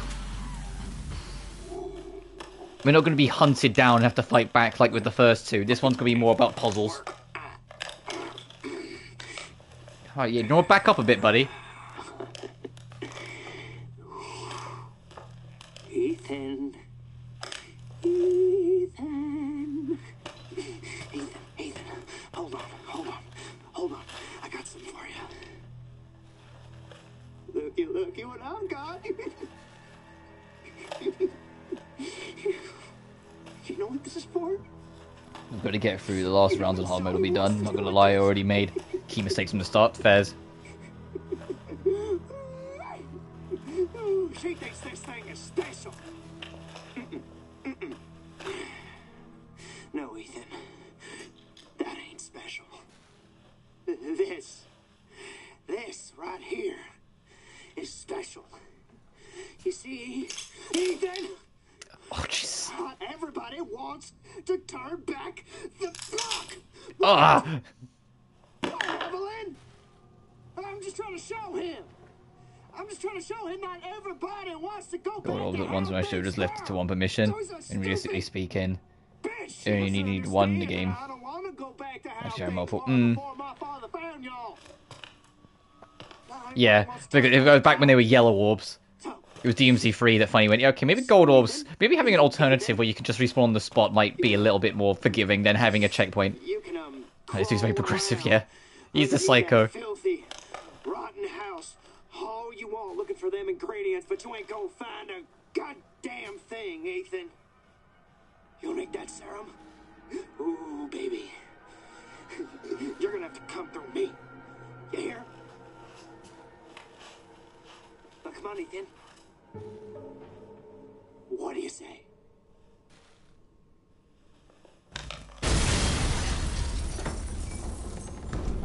Fuck!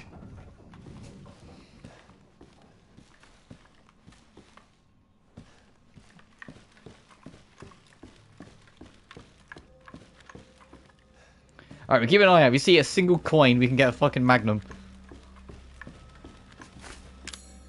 A herb to add to my collection. Oh, gee, and a trap.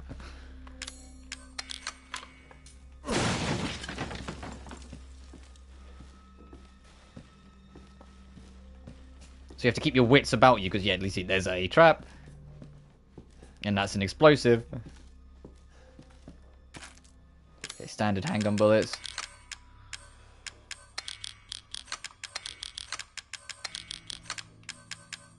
Oh, when did I pick up burner fuel? No, never mind.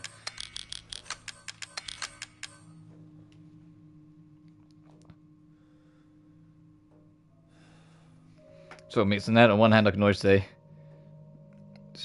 I missed the 90s and 2000s.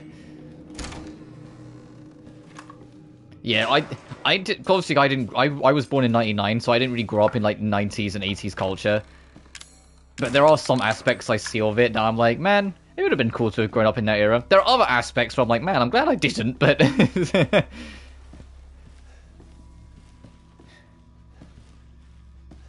As a whole. Oh, man, yeah. Also, yeah, some of these wires are very cheeky in how they are placed.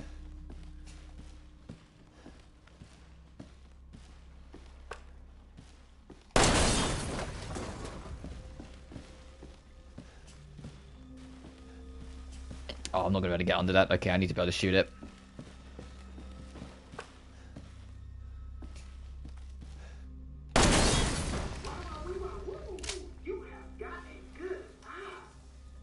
Things that we should burn the memory hold. Yeah, fair. Also, I probably should have swapped to my basic rounds instead of using the enhanced for the fucking trap, but oh well. Reride.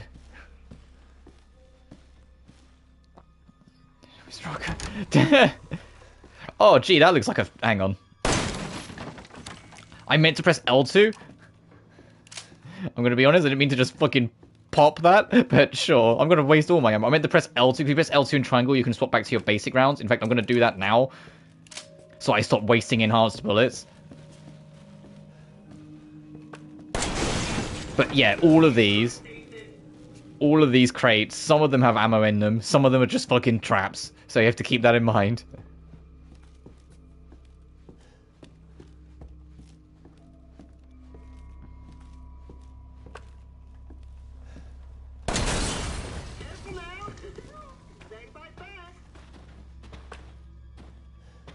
Okay, I can't get a good angle of that. I just got to squeeze under. Guess I'm gonna have to step up my game. Oh, if I remember rightly, he says like, hey, I won't let you in. I know. Fucking password, right? Why don't you try 0814? No! 0621. This fucking guy. No, it's 0514.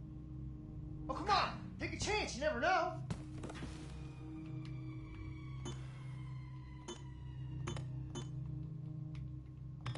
Hit, top, hit, top, hit, top, hit, top.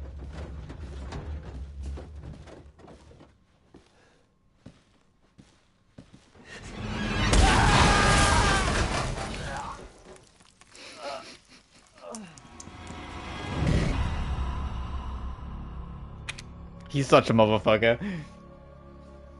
Passcodes. Like, Lucas likes to play tricks, so don't let him fool you. Lucas is his name.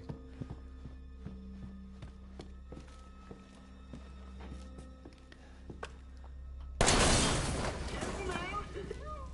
bite back. Guess I'm gonna have to step up my game. Let me just get rid of that. I'm going to play along again, but this time you back up from this fucking thing. I believe, if I remember rightly... Dang cheeky. What you're supposed to do is empty out your entire fucking inventory, and then he lets you in. Within Smirk and Dr. 11. Oh yeah, he revels in it. I live for it. No! 0621. No, it's 0514. Oh, come on. Take a chance. You never know.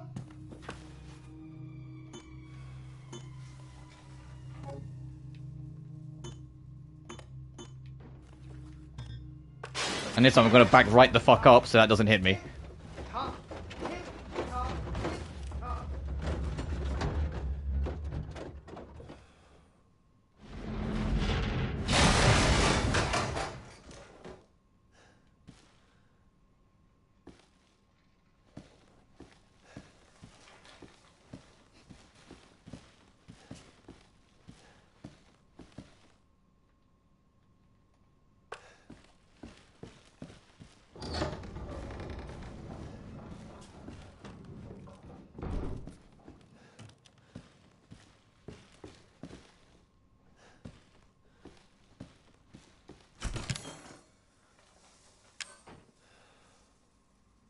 Oh, we're in dark right now, yeah.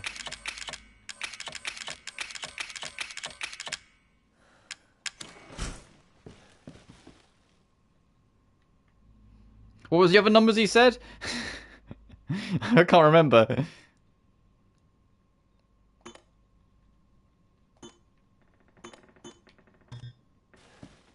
I need to find a password.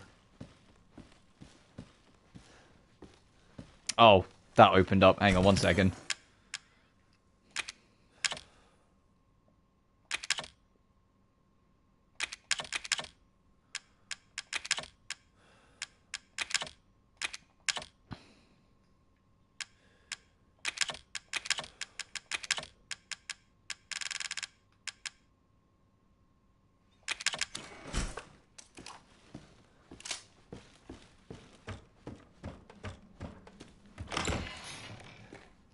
Okay.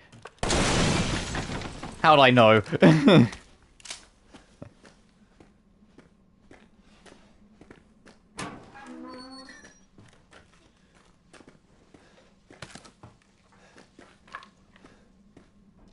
like weird. Yeah, it does kind of.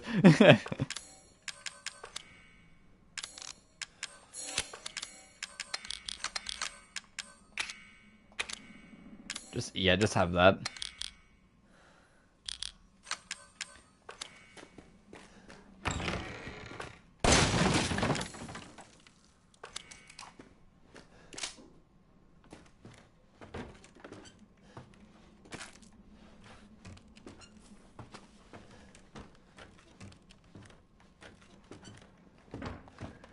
I feel like I'm checking myself constantly. I'm like, I'm not about to run into a wire, am I?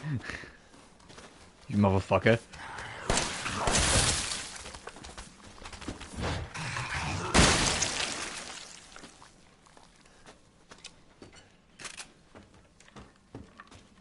So I think if you're fast enough, you can get that guy to jump into the wire for you, but obviously you're still close enough that it might hit you.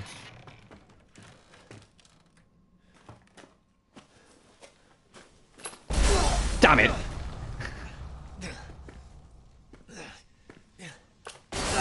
Oh, motherfucker. He got up into the next wire, the mother...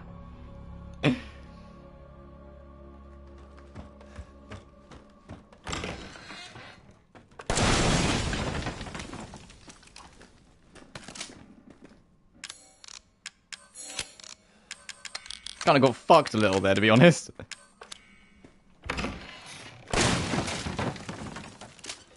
Oh, this time it's shotgun shells. Okay, so the stuff in boxes is partially random by the looks of it. I didn't even realize.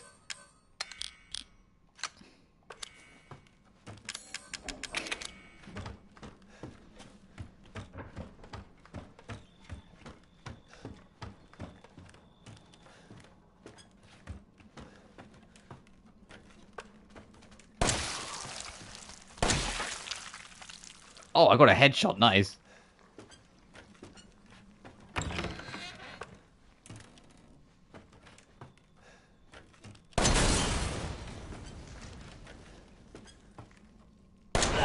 Oh, I was too close. God damn it. Oh no, it's because it caught me shooting this one here. Okay. There was another one! Don't stand up into another one, please.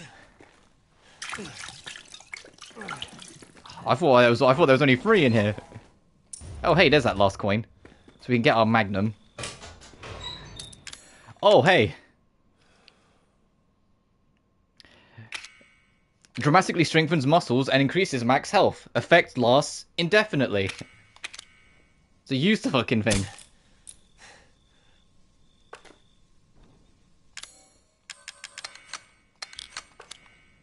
Fucking goddamn it.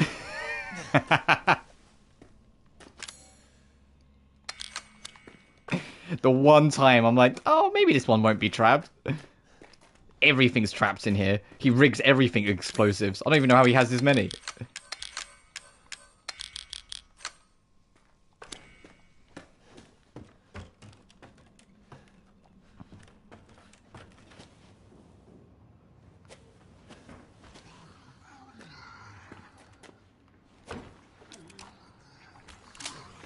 Oh, hey, buddy.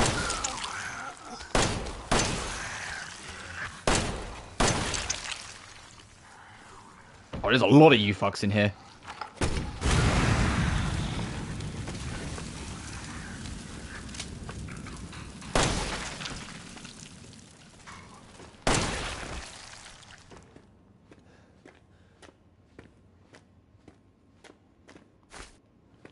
I can't see shit. That's why I'm moving so slowly. Because I don't want to just walk into something.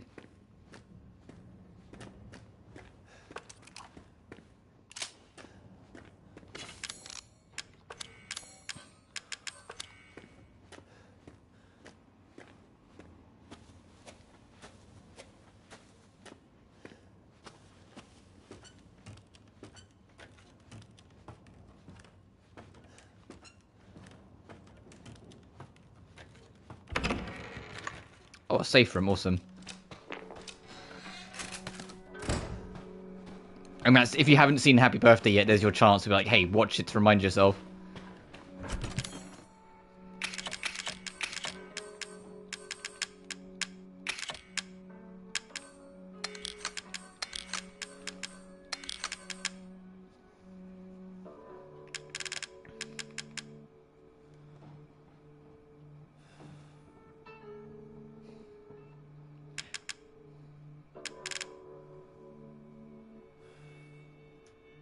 To be honest, now we have the 9 coins, I am tempted to backtrack and just get that Magnum now.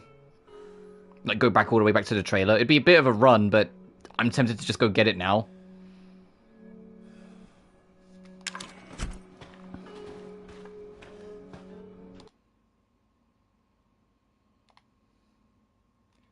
you want to save? Yes, please.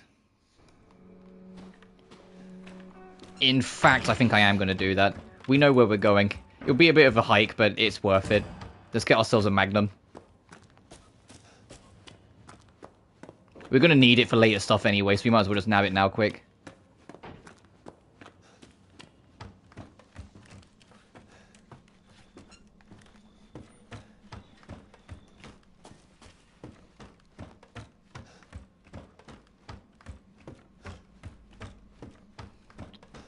And Lucas is going to be like, wait a minute, Ethan? Ethan, where you going, buddy? Ethan, no, come back. I set up all these fun traps and shit. Where you going? Ethan? And Miyamoto's like, da-da-da.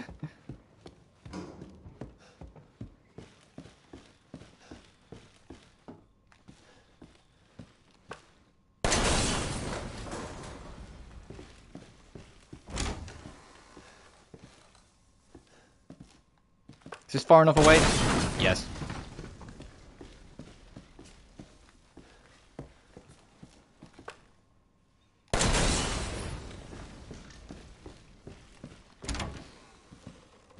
Whilst we're doing this run back, something that is kind of interesting, in the next game, Village, that one's also in first person, but about a year after it came out, it got an update that allows you to play the game in third person. And I was like, that's such an interesting decision to do, to allow you to play it like in the way it was intended, or to play it similar to how the RE2 and 3 remakes played. I will play it in first person because that's how the game was originally intended. So I'm kind of want to play it in its original form, but it's still something interesting, I think, that's worth mentioning. And I might, like, when we're done, at least show it off.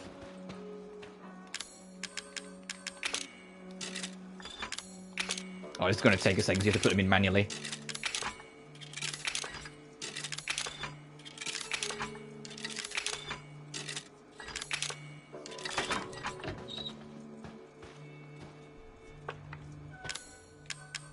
We have the Magnum, a large caliber firearm. Has a lot of bite, but a lot of recoil too.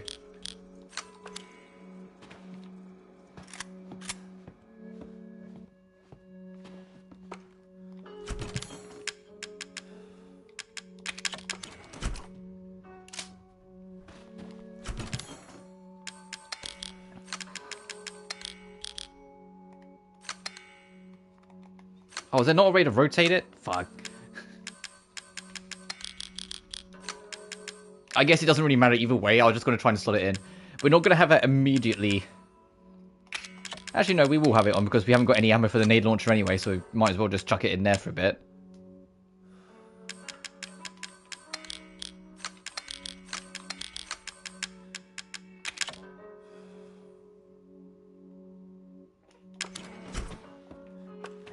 Yeah, that'll do. Let's go.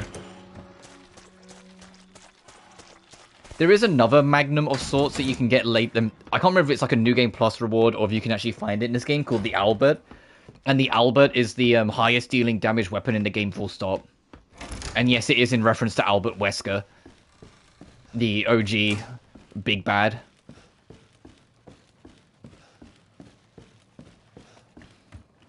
Which I keep on seeing people say that they wish they found a way to bring him back in like a new one. But I'm kind of like mixed on it, because on one hand, yeah, he is like the iconic antagonist of the series, but equally, the entire point of RE5 was to be the finale piece of Wesker, and it's like, I don't know if like it would be wise to just undo that, because then it would kind of defeat the point of 5. Obviously, we don't know. I feel like we're going to know soon. I have a hunch, and I have nothing to back this up, and I could be completely wrong. I have a hunch that RE9 is going to get announced at Game Awards, which is about a little over a week away from now, which is part of the reason why I wanted to get back to my Resident Evil journey anyway, because I feel like 9's announcement is relatively imminent.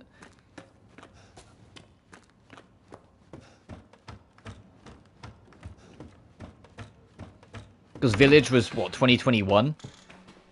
And since then, like, for a company that's adamant to have a new Resident Evil release every single year, we had RE4 Remake and then nothing. And speaking of RE4 Remake, I've mentioned it before and I'll mention it again. I do want to cover it eventually, but when I'm in the mood to.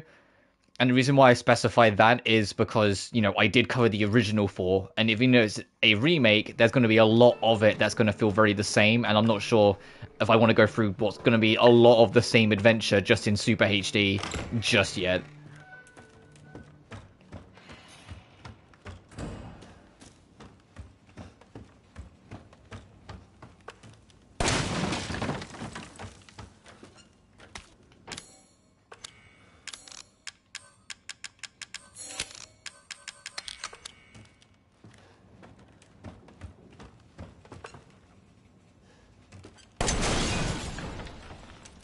How'd I know? I figured you out, Lucas.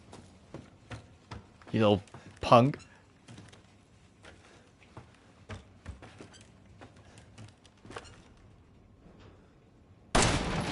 Damn it, I had to check.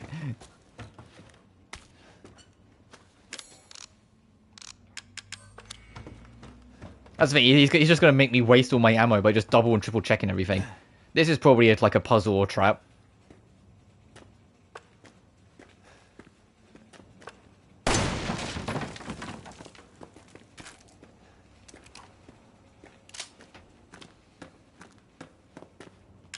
Okay, we need a fourth one of them. It's missing a battery.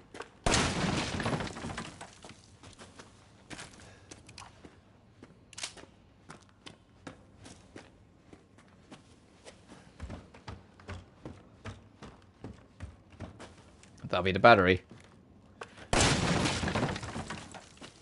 Well, before I pop that, because it's giving me a shit ton of ammo, so clearly there's something up. Let me just make sure everything's cleared and looted.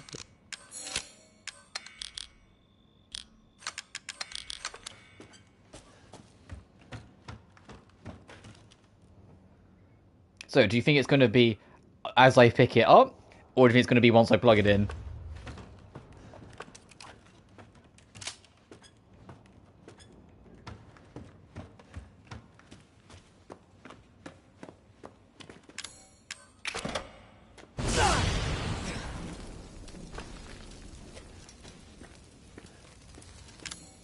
Okay, I didn't do any damage, thankfully. Oh, yep, here we go. Alright, I'm just going to get into a good spot and get ready. Now he's got a barn room fight.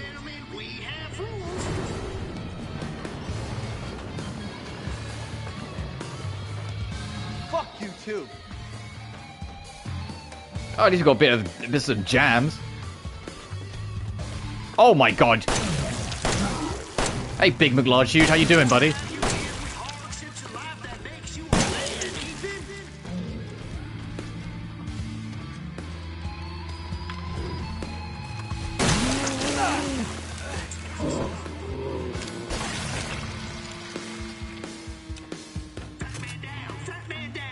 All right. He was never my favorite anyways.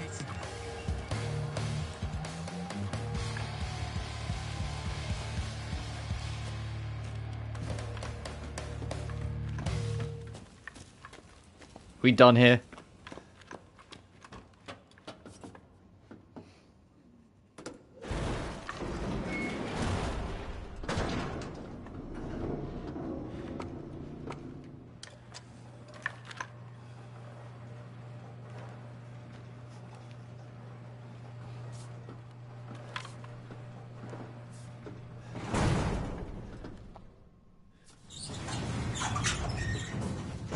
I mean, all of this just to find a password to get into the happy birthday room.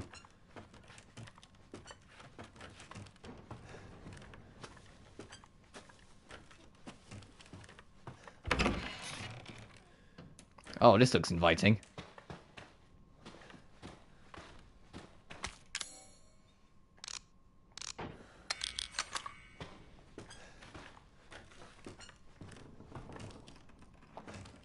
You're next. 1408. Oh, this is... Hey, this is the guy we just played in the tape. This is what became of him.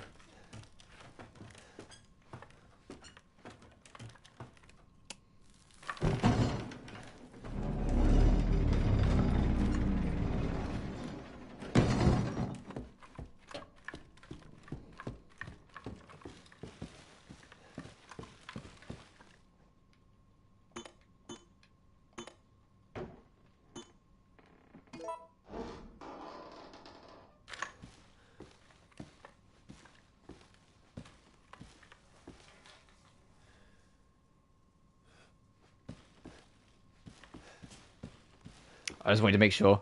No, buddy, this is a test of skills, so no cheating. That shit you're carrying, get rid of it. Alright. Yeah, I had a feeling. But yeah, we have to trust the psychopath that he's not going to take the easy kill and put everything away, and only then does it let you in. And now we have to do the happy birthday puzzle. But we have information. Have a nice day.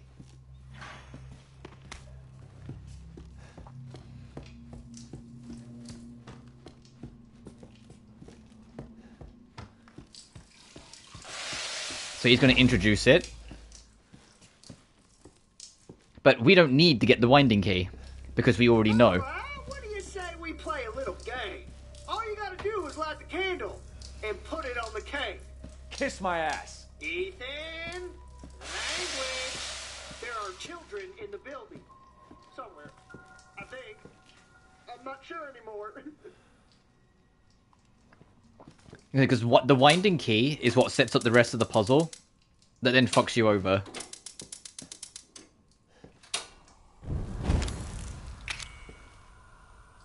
So we're not going to take out the winding key, because then it will fuel out that room. So we can just do this. Go straight over here and put in loser.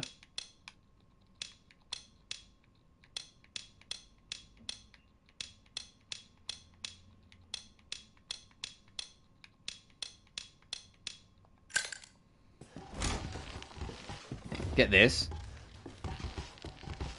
And although we'll get hit by the explosion of the cake, we're not going to have to put up with anything else. Because, you know, there's no lighter. Because that's the thing, when you pull out this winding key, it pours fuel out all across this, so you will burn to death. But we can just skip that. And then beat him at his own game.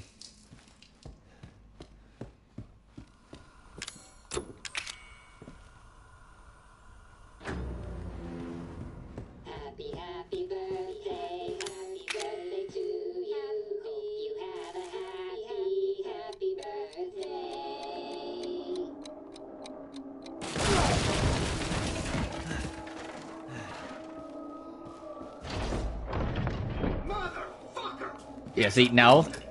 Uh-oh.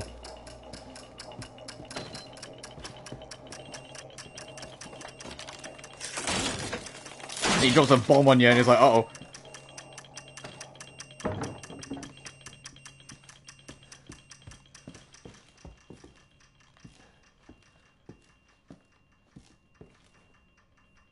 He's not happy that we're not playing the game by his rules.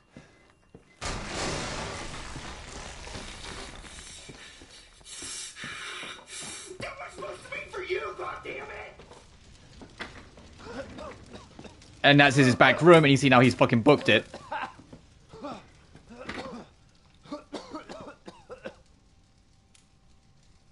I probably should have gone to the iron box first instead of going straight to it, but oh well.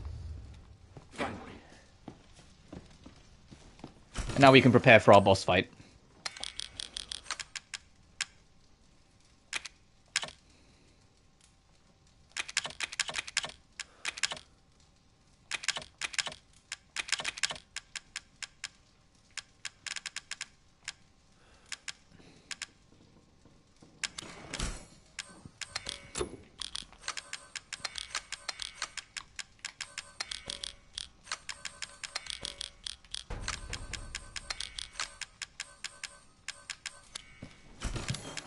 Oh, I need to take the magic arm out as well. Where is that?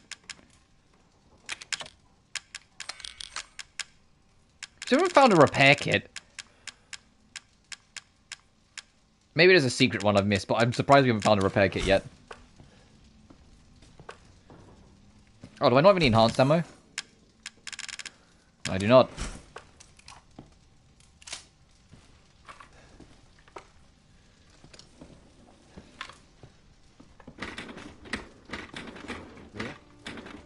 Mia! Mia! She's alive. Who are you? Where are you? We're just beyond the pier, outside that room. Hurry! Well, Ethan, The fuck do you want? you dead? Guess that's not in the cards. Not yet. Lucky me. Look, unless you have any more surprises up your sleeve, I suggest you... Now that would be telling, Ethan. And I don't do spoilers. Yeah, you hear that, chat? Let me save before we do this.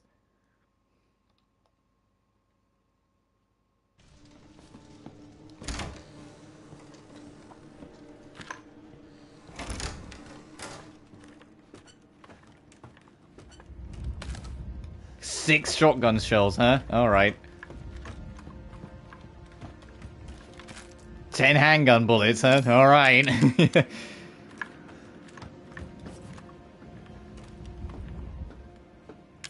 need to get that fucking crank, hang on. Of course we're not done with our favourite crank from the outhouse.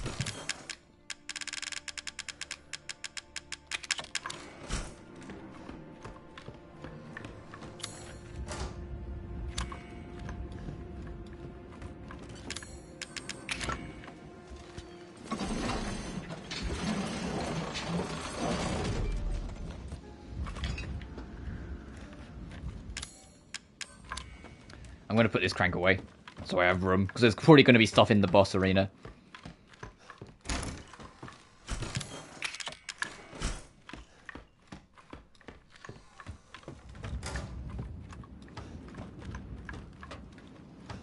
I'm coming, Mia.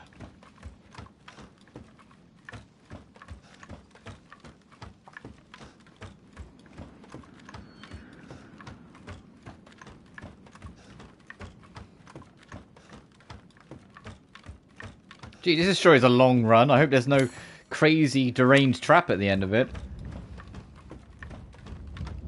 This is a dead end, so I'm going to check it first. Oh no, that's a bridge we've got to raise. Okay. Oh, does that mean I'm going to need the crank again? Do I need to keep the crank with me? I might need to keep the crank with me.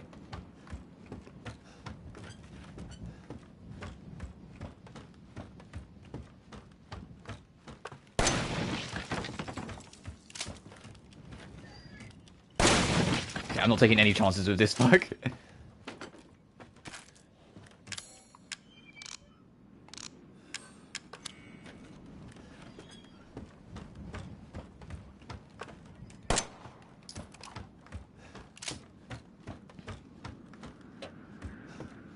I absolutely have to keep the crank with me. God damn it. Alright. Back I go.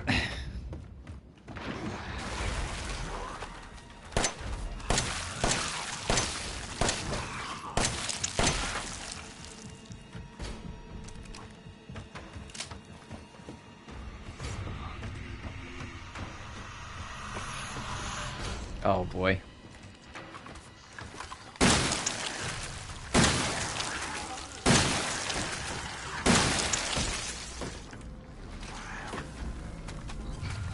Oh fuck, I need to reload. That was on me.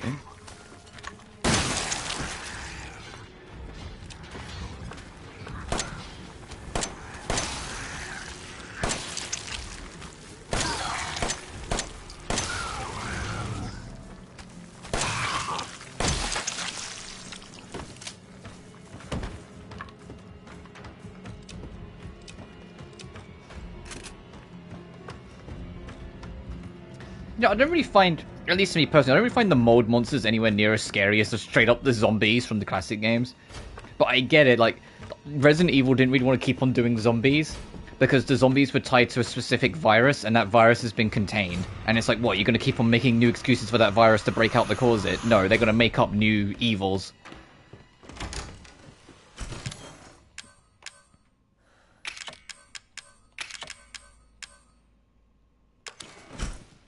New evils for the residents.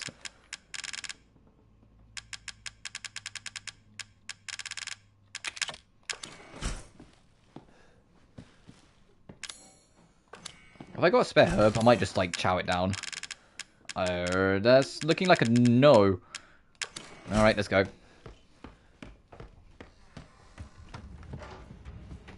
Actually, you know what I should do? Hang on. What is that I need for grenade launcher fuel? Solid fuel and strong chem fluid. Do I have those? Because I might take the nade launcher with me if I can. I have solid fuel! No strong chem though. I have some standard chem fluid. What would that help me with?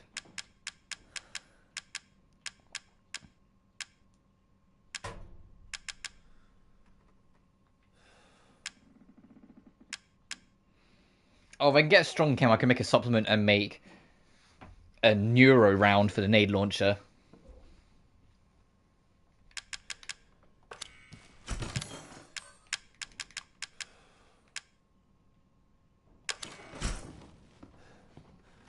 Alright, let's stop faffing around. Let's go.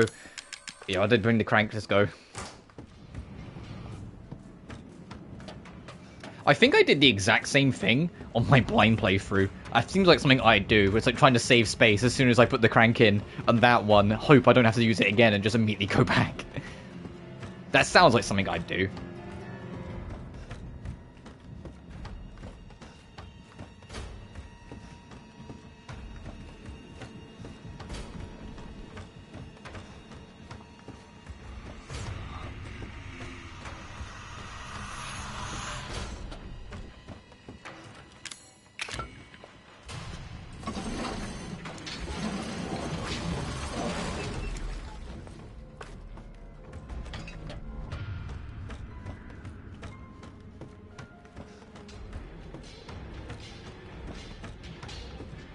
Oh, I like the tension building music creeping in as we approach the boss.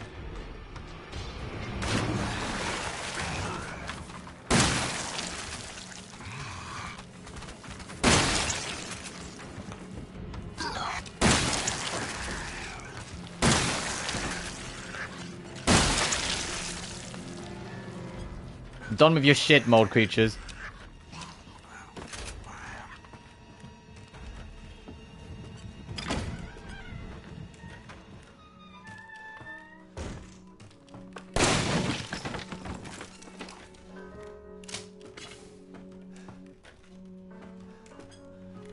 Is that free nade launcher? Okay, fine. We gotta rearrange.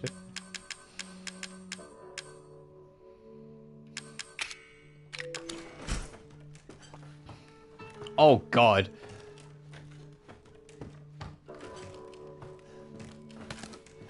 You know what would be nice? A backpack expansion? Look at this, come on.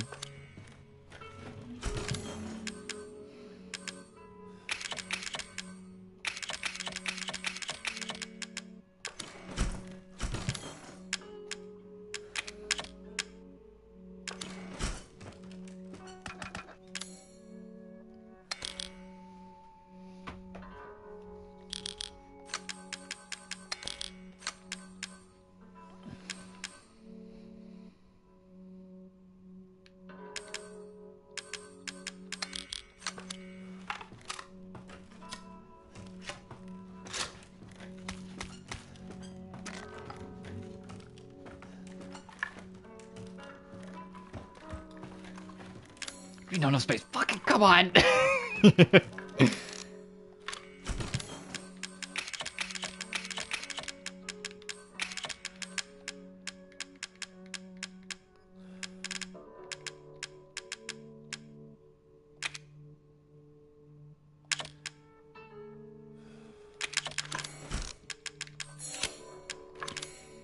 I'm curious about the newer rounds, so I do want to make a couple of them.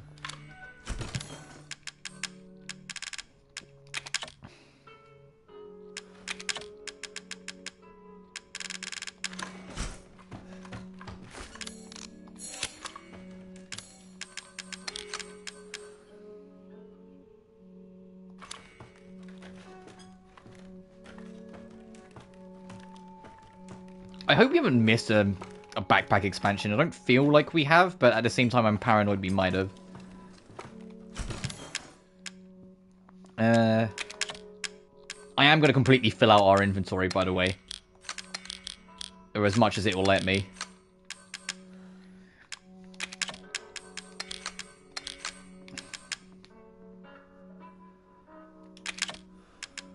Yeah, so we'll leave the knife behind. We can leave the pistol behind. Because then I can keep some extra burner fuel.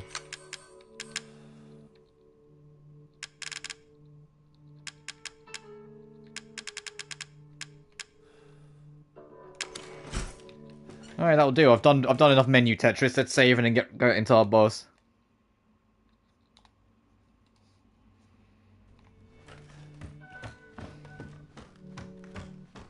You watch me get up these stairs and there'd be a backpack right in front of me for me to take. No. Alright, let's go.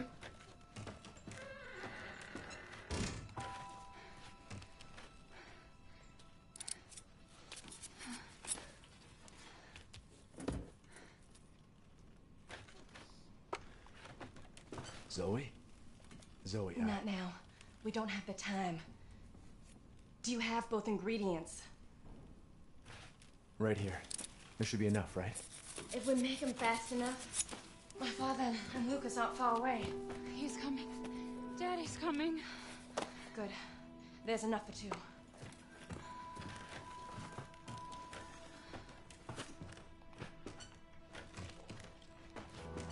So after we make the serum, what's next? I'm like, please tell me this is a backpack I can pick up in a minute.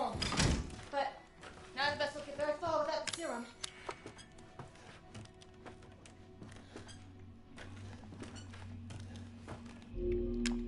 Just before I do this, I want to see if I can pick that up before I do all this. If I could have picked that all up, I mean. Like, pick up that backpack. Because I want to see if that is an inventory expansion before I do this. No, okay, I had to check. Zoe? Zoe, Not now. We don't have the time. Do you have both ingredients? right here. There should be enough, right? If we make them fast enough. Also, I don't have a knife on me, so I don't know where he's getting. I put it in the box, but oh well. Daddy's coming. Good. There's enough for two.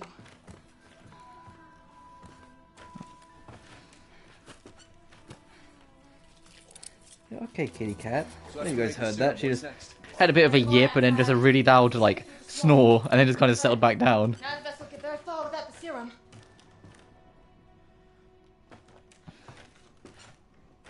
Hey, one of those is mine. Oh, hey, did you remember Jack? Yeah, Jack's still not dead. This is what became of him.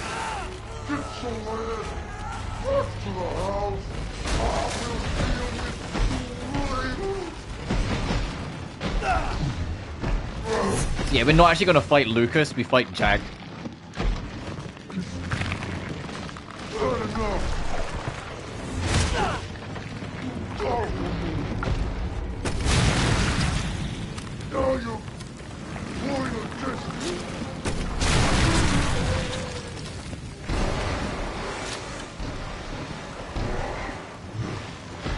This is getting old, Jack.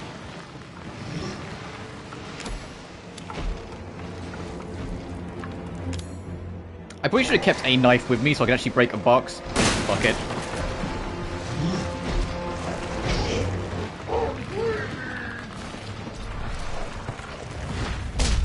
Oh, he hit me from there? Alright. Also, he just called me a shitcock.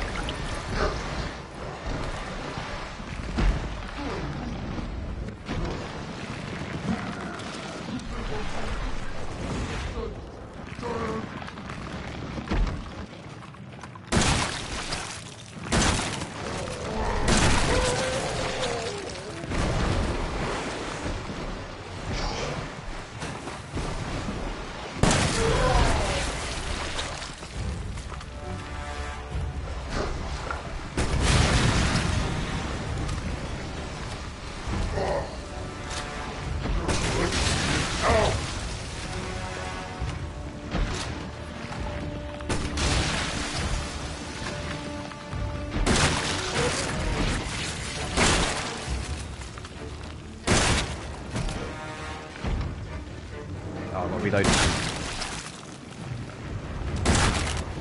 God damn it.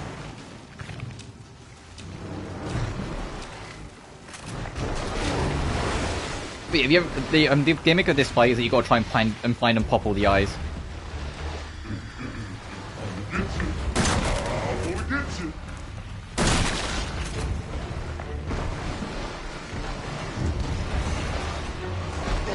Oh, he's coming up as well. Okay, well if you're going up, I'm going down.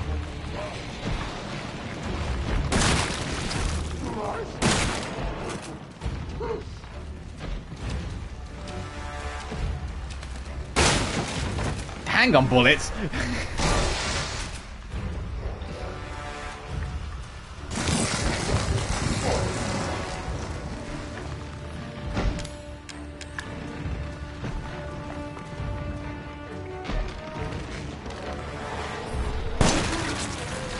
That was a nice cleanup.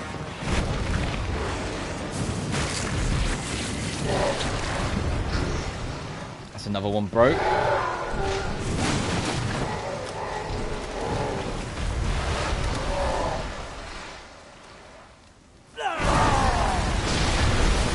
I can't see shit.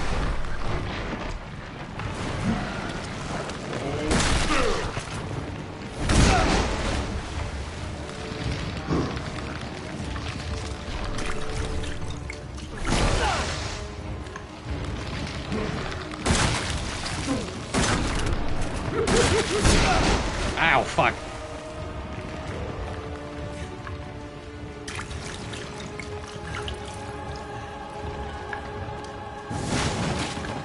Hang on, bullets.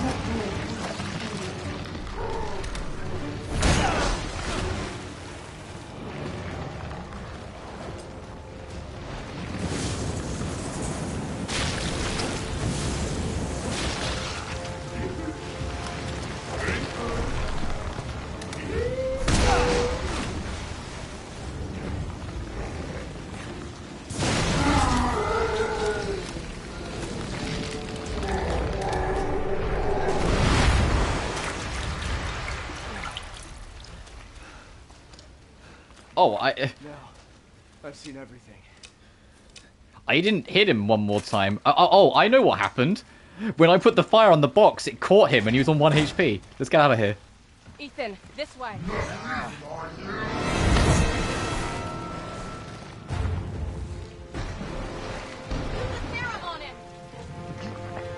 me to cure him.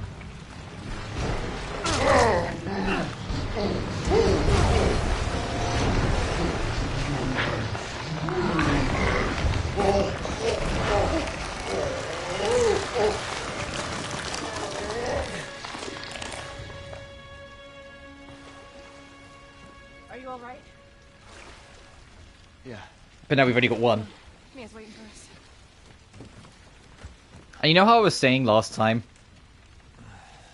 How there's two endings to this game, but it's extremely obvious where the split is and where you should go about it. We're at it. So we have, next time we get to an item box, I can re-equip my pistol. Because we just had to use one on Jack.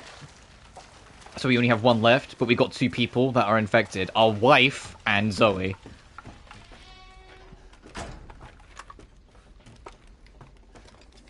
The true ending, and the reason I know it's a true ending is because Village works off of it, is that we save our wife. And so for the sake of continuity, I will go for that ending. But this is the dividing point. You have to decide whether to save Mia or save Zoe. There's only one left. There can't just be one left. What the hell are we gonna do now? And now the game's like, hey, who are you going to save? Your wife or the woman you just met? And if it's... I'm going to pause before I do it just in case it decides for me. On my blind playthrough, I assumed this was a trick. I was like, if I save Mia, Zoe's the one that has information about what's going on in the game. So if I save Zoe, we can use that information to go further. No, if you save Zoe, the game basically just... You get to the ending and the game slaps you on the wrist and goes, why did you fucking do that? Why didn't you save Mia? No, Mia is the ending, the one you're supposed to go for. It's fine. It was foolish thinking I could escape. But Zoe... Go! Both of you just go! Come with us. I'm sure there's someone who can help. This is not home. Apparently I belong here. And what's kind of depressing is that, like, the moment Zoe knows she can't be saved, her accent kicks in more. There won't be anyone left to help! Her accent creeps in more. She lets her real self kind of creep out more.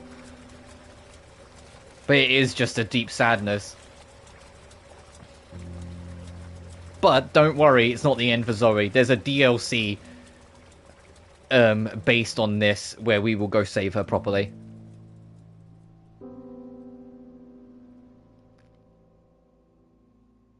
But that's the end of chapter 3. And that's also why I went back and got the Magnum. Because I knew there was a point of no return coming. Because yeah, we're free. We're not done with the game. We still got another chapter to go, but we're free.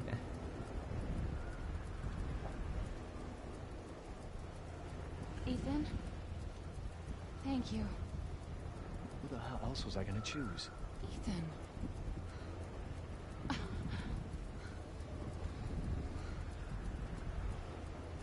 Mia, I know you've been through a lot. We need to talk. You had something to do with all this, didn't you? Look, I just want to know the truth. Ethan, I honestly don't remember. Try.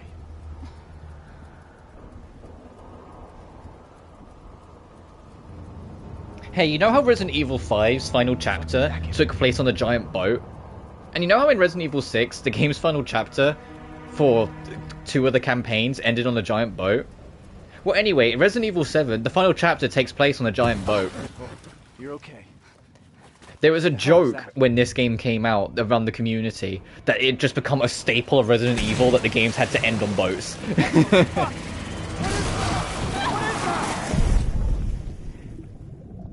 But yeah, we're not done yet. We haven't solved the mystery of how that mold got into that family and how it affected them. We haven't solved the mystery of what Eveline is and how she's in control of everything. There's too many things left unanswered, so we have another chapter to go. But this is the last chapter of the game. Also, yeah, we're not playing as Ethan right now. We're playing as Mia. Or Zoe, depending on who you save. Trophy unlocked. You better start running. Escape from the Baker family home. Ethan? What's this say? Strange belt you found in your pocket after waking up in the Baker estate. Probably important.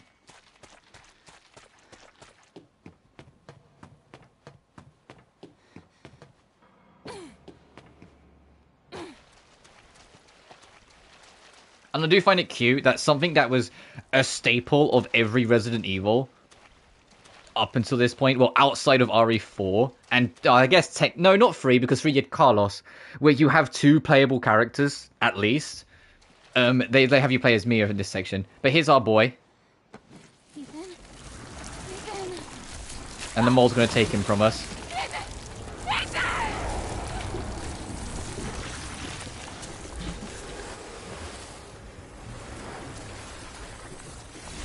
Anyway, we'll get him back. And if you're wondering, it's like, wait, they kind of hid his face away there. Yeah, that's a weird thing that they do throughout all of this game, and I'm aware they do it in Village. They never let you see Ethan's face, or at least try their hardest to make sure you can't. Even if you play the game in the third-person mode, they make it that he will always face away from the camera, so you can't see his face. And I was like, that's so fucking stupid, but sure.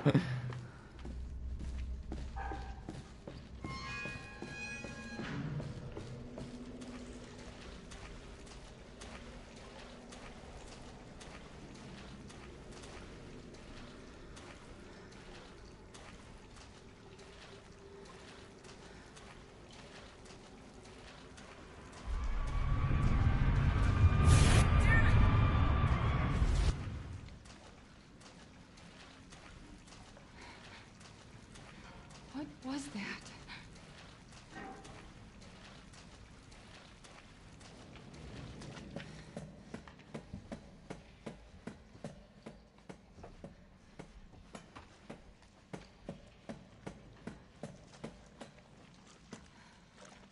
Oh, how inviting.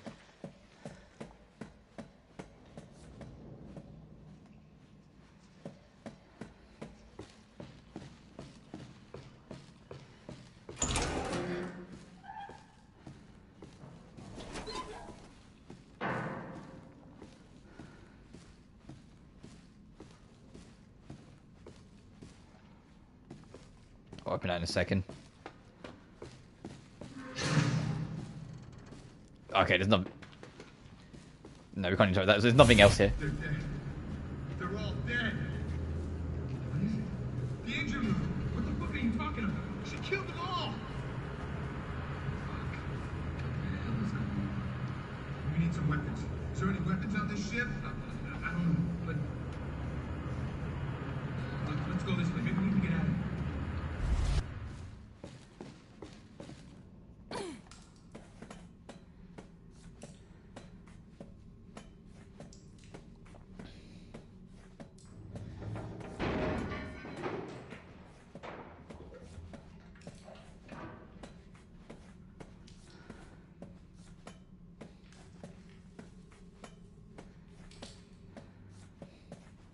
And if you're sitting there going, wait a minute, we never actually fought Lucas. Whatever happened to him? There's a DLC for that too. So there's 2 major DLCs in this game. There's End of Zoe and Not a Hero. Both of which will cover those 2 pieces of the puzzle. What became of Zoe and what became of Lucas.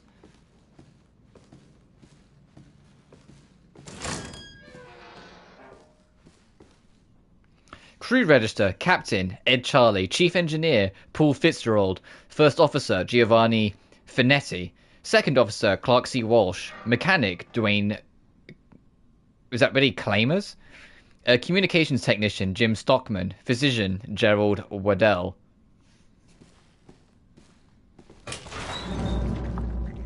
Must have been hiding from something. Yeah, it didn't really work, did it? She's not my child.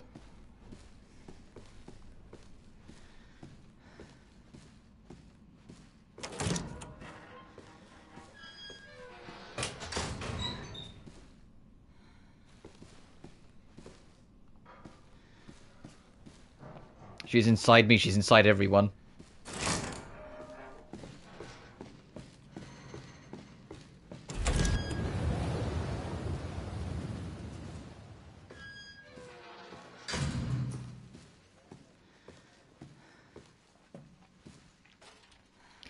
The LNG tanker Annabelle, built in 1987, deadweight tonnage 71,000, length 948 feet.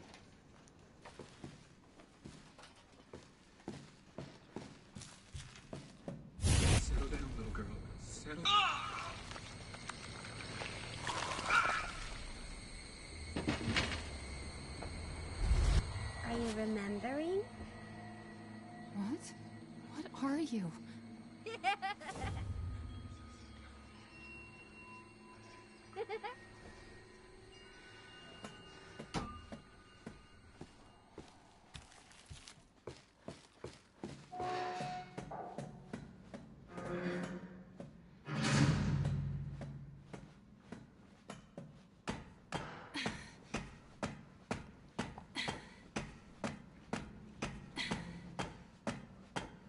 What a thrill.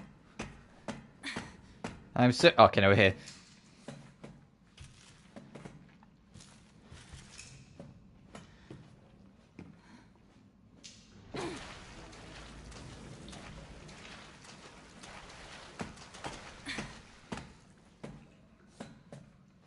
You said we could be a family.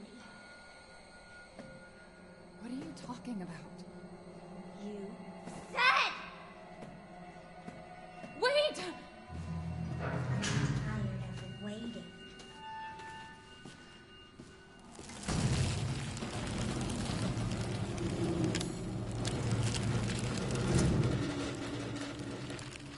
Oh, hey, we don't have a weapon, so, any mold creatures show up, we just gotta fucking hide.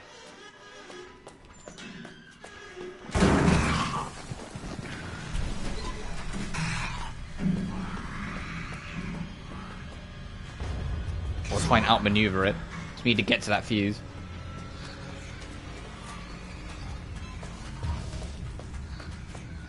Yeah, in your own time. There, we got it.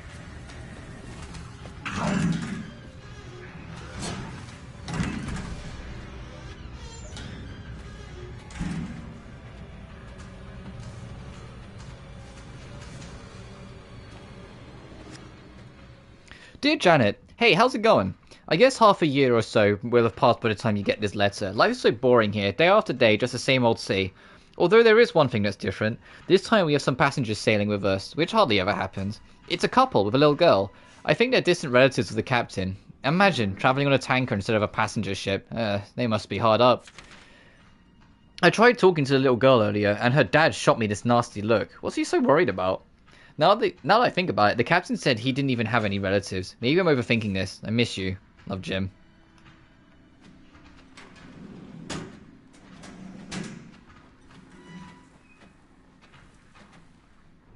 Amazon River Cruise Guide. Beauty of the Black Lagoon.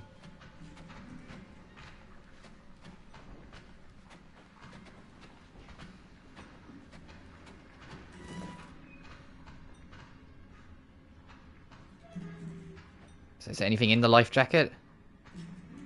Doesn't look like it.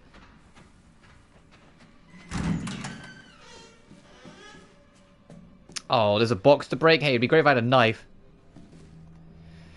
It's too late for us, but at least I can let the world know what happened here. I was on the night shift yesterday, so I was taking a nap in the bunk room around noon. I was half asleep and I heard a kid, a little girl, laughing. Or was that all in my head? I woke up at 7:30. There was some sort of ruckus in the passageway. Drew, one of the engineers, came in and said there was something going on down below. Maybe a riot. He looked pale in the face. He told me he was going down to check it out, but he never came back. It must have been around 7:50 when I heard the scream. I went to the laundry room to check and saw Clark being eaten by some sort of blackish monster.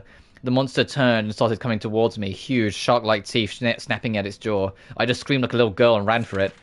Now I'm huddled up in the bunk room, shaking as I write this. There's a whole host of those creatures lurking in the passageways now. I can still hear screams now and then, but there's no way I'm going to get out of there now. And that's it. I've written everything I know. Giovanni Finelli.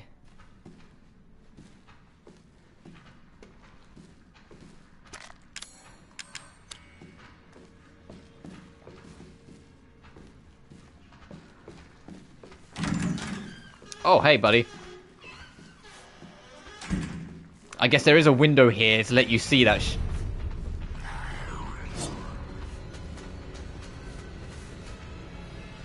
so that you see that shit.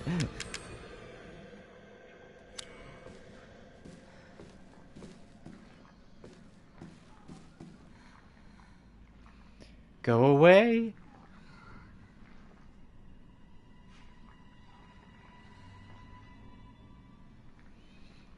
Dang it, we have to go around.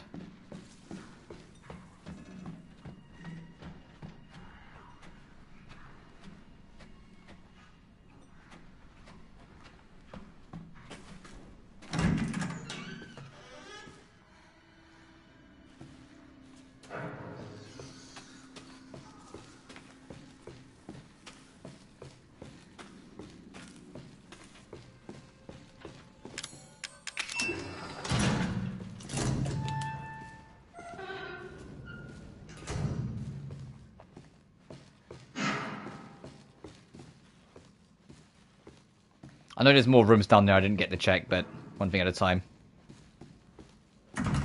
Locked from the other side.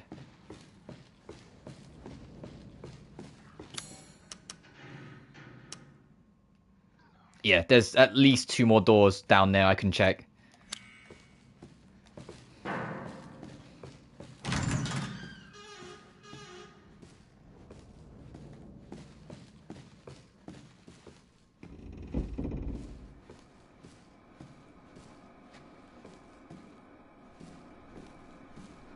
Hey, girlie.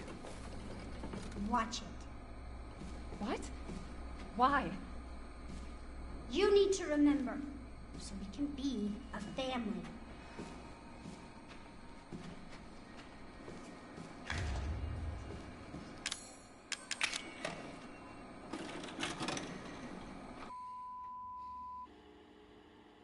Trophy unlocked. Be kind and please rewind. Watch all the videotapes in a single playthrough.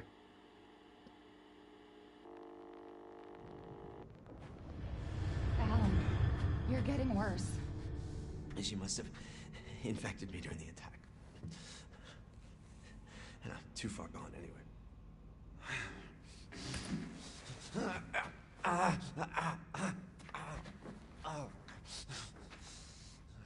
But it serves me right. It's my fault she got out. Yeah. Oh, yeah, I'm looking at your wrist thing, dude. You're on red. But that doesn't mean I'm gonna let you die. She didn't attack you? It's part of her imprinting protocol. I can't believe this is happening. Here. Take it. It has her tissue samples. You find her.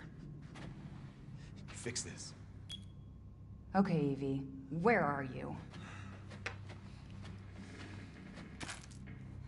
Special Operations Divisions. Director Alan Droney and caretaker Mia Winters. Recent reports suggest that if Eveline remains at her current location, she is at a high risk of being stolen by opposing organizations. Your orders, therefore, are to transfer Eveline to our Central American branch for safekeeping till further notice. During transfer, be sure to adhere to the following protocols. Act as parental guardians for Eveline at all times to avoid suspicion. Manage Eveline's vitals via the genome codex provided. If the mission is compromised beyond reconciliation, dispose of Eveline.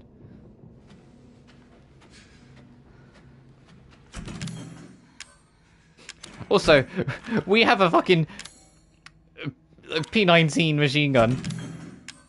You know, as you do.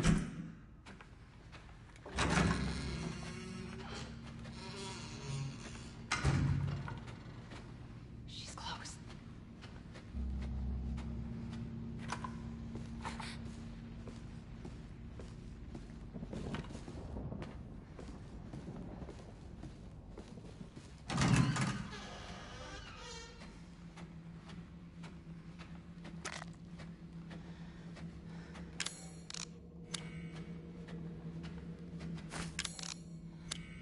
I have no chem fluid, right?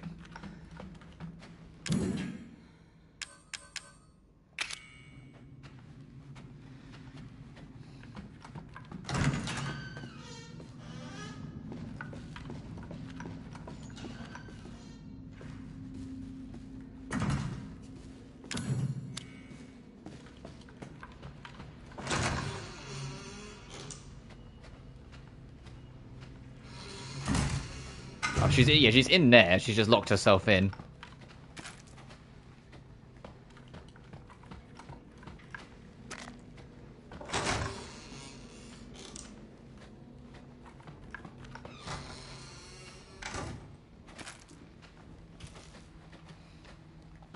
But it's okay because we've got like a shit ton of machine gun bullets, so it's fine.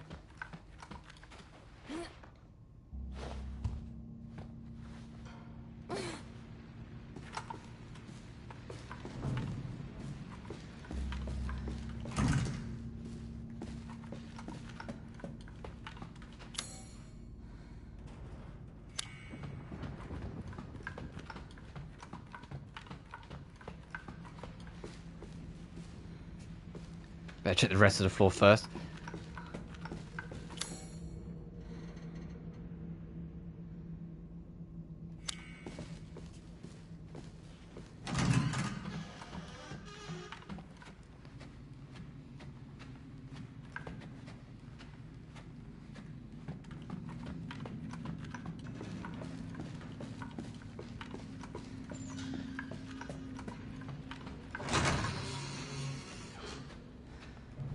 Oh. She's vomiting. Damn, I'll have to reset. How's it going? She's vomiting. Far more in excess of her body mass. Oh, great. We're gonna be seeing a lot more of her ugly friends if this keeps up. All right, we need to find her, and fast. This is getting out of hand. Agreed.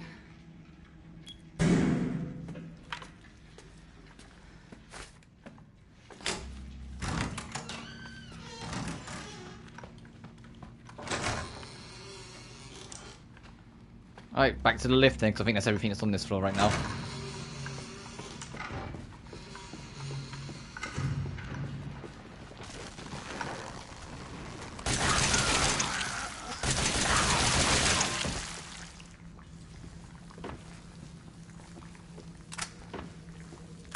Yeah, okay, yeah. Without a head, it can't support itself. Let's go. There she goes.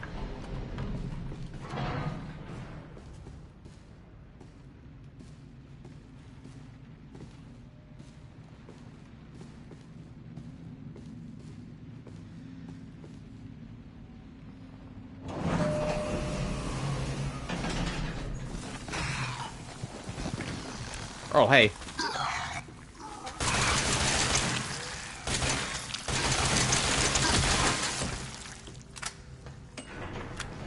Bye, buddy.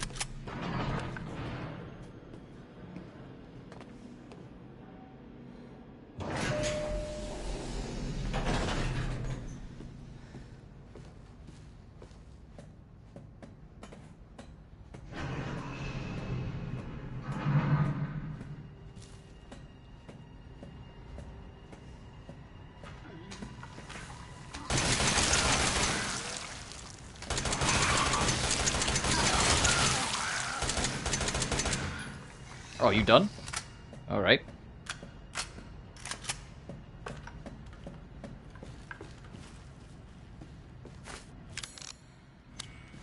It's all well and good giving me herbs, but there's no chem fluid, so I can't really do much of it.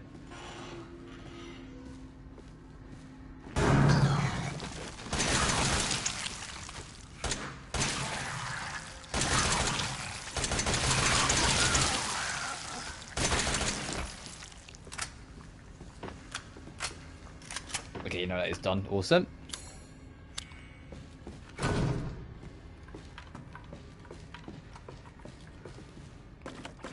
Oh, remote explosives.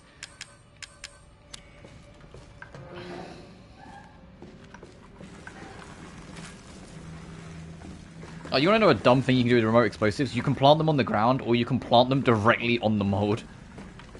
And if you manage to plant one on the mold and blow it up, you get a trophy for it.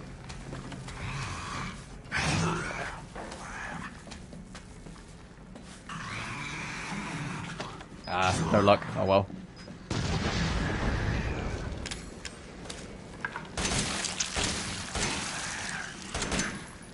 I think it's because it's aware of us, it wouldn't let me do it. But if you can sneak up on one then, you can plant the bomb directly on them.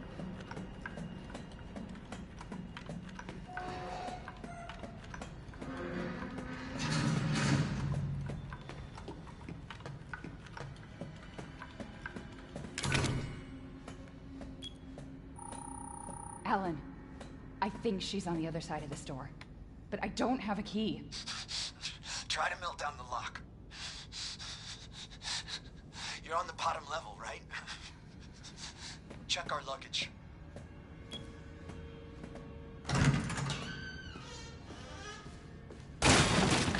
Right, there's the chem fluid.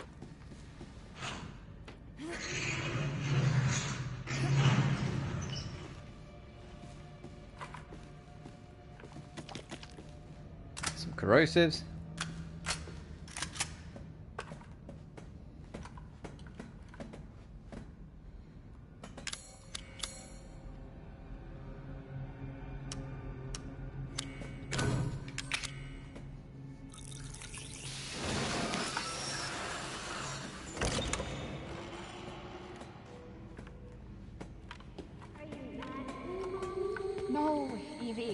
I'm not mad.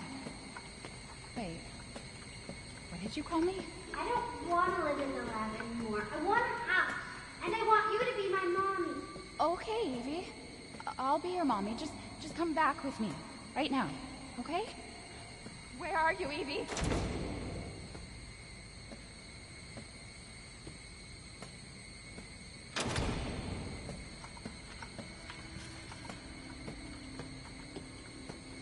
Yeah, clearly not here.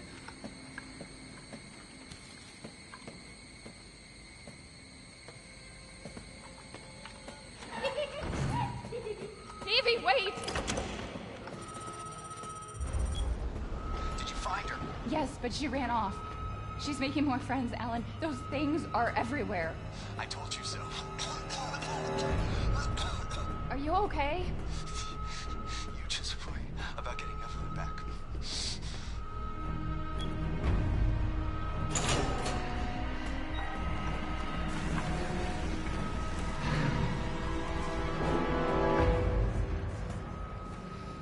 Roll music picking up. Yeah, there we go.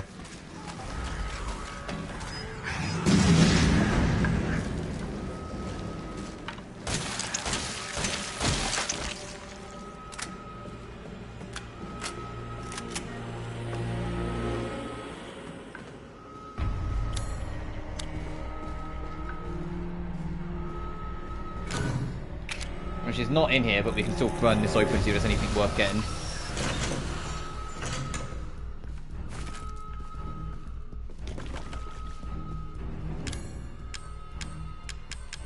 Oh, we picked up another corrosive as well. Awesome.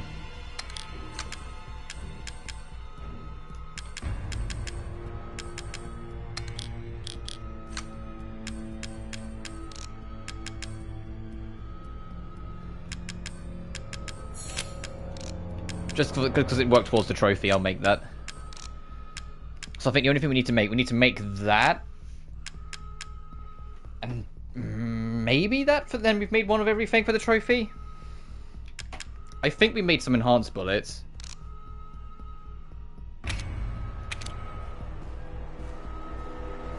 Oh, that is cheeky.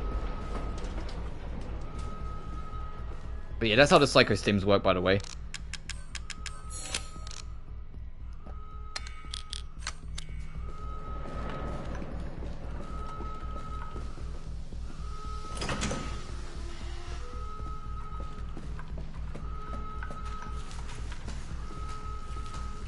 Oh my god.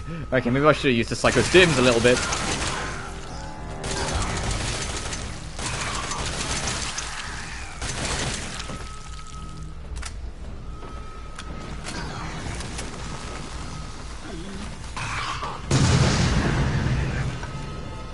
Oh, did I actually just get both? Oh, sweet.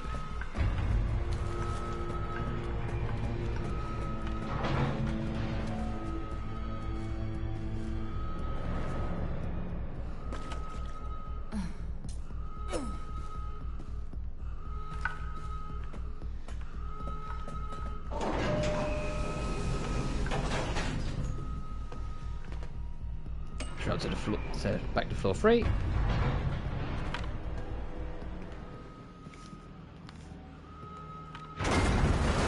Well, emergency safety lockdown system has been engaged.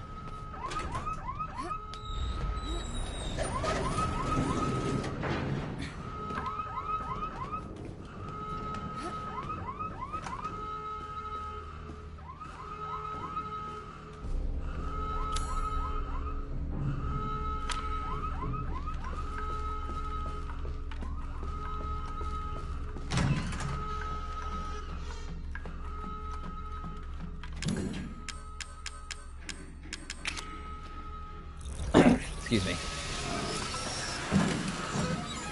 Oh, more bombs for you, my friend. How many can we hold before it goes to another stack? Oh, at least 3. Ow.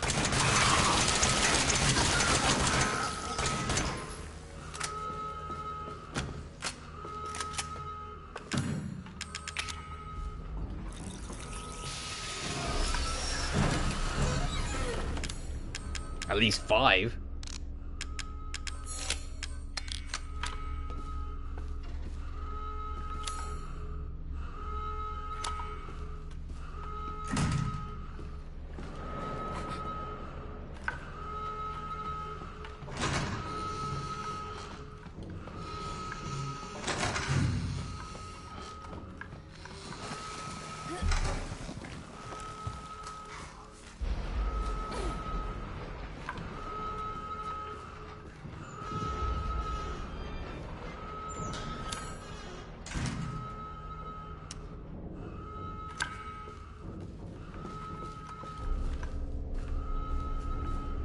How does if I go down, actually? I want to check. I know she's gone up to the 3rd, but... Oh, okay, it's blocked off. Okay, I had to check.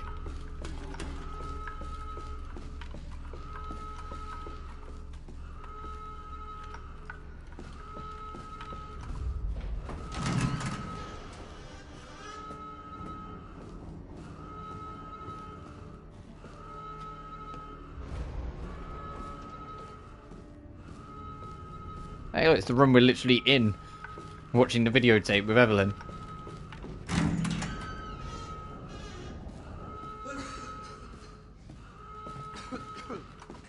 How did you get here? Where's Evie? She's out of control. Without the treatments, she's deteriorating. Well, it's a good thing we're already dying. Don't say that. But maybe stop coughing right in my face. She trusts you. That little bitch, she never trusted. Okay, wait. Evie, no, Evie. Alan, listen. I didn't mean to call you that. She's Evie, trying to take control. You have to fight her.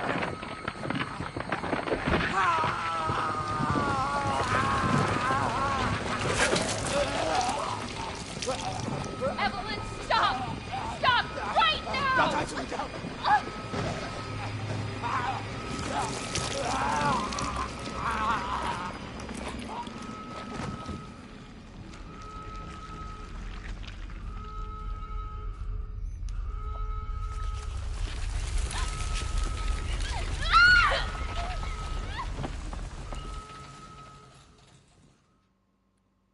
And that's the end of that videotape. No, actually, no, not quite then. But now you know how she got infected.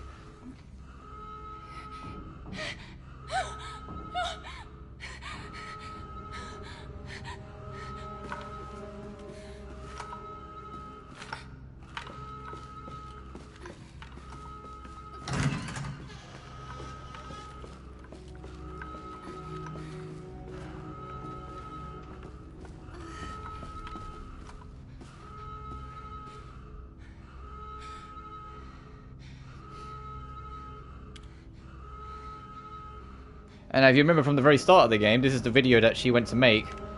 That she didn't get a chance to make. Or get a chance to send to him. This one. Ethan. You were right. I did lie to you. I shouldn't have. All I can say is that if you get this, stay away. Forget that you ever knew me. Have a good life.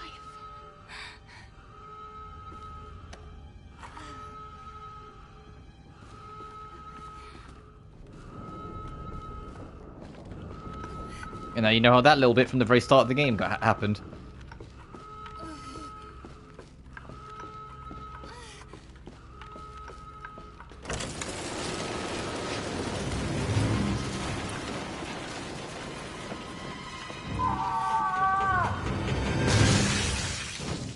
We'll be together forever.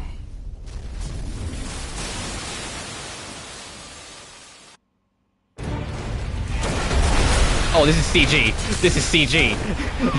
You can't fucking kid me.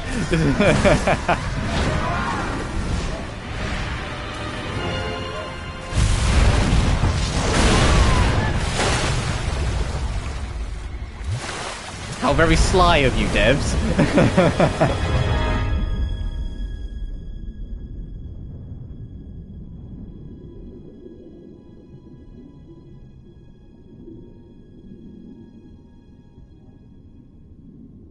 And that's how she, among many others, ended up with Eveline. Do you remember? Yes, Eveline. I remember. Can we be a family like before? No, Evie. We can't be a family. We were never a family. We will never be a family. Then I don't need you anymore. Hey, get out of here, you little shit.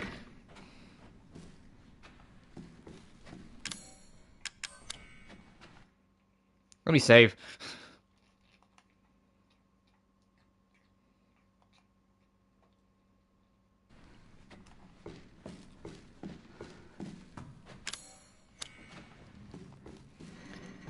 And now we know that there was more downstairs on the first floor. I'm going to go back quickly. Before we deal with Evelyne's bullshit.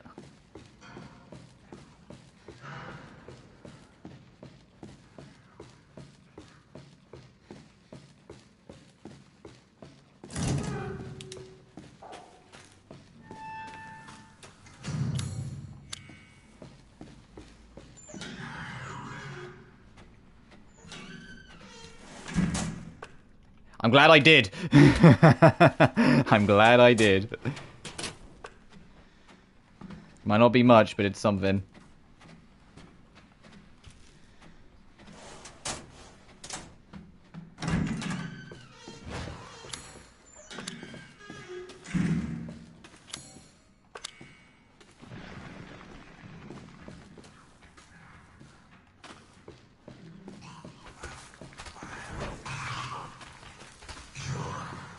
Ow, fuck, excuse me.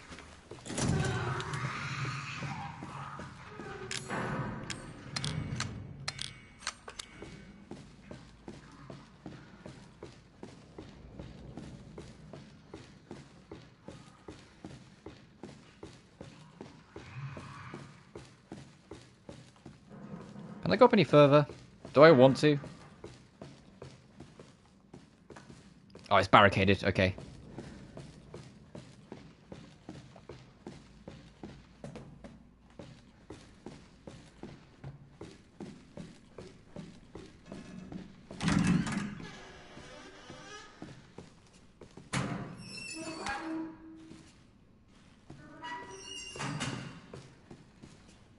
I don't have anything else to make that with. As I say, thanks for the chem fluid, but anything else alongside it would be appreciated.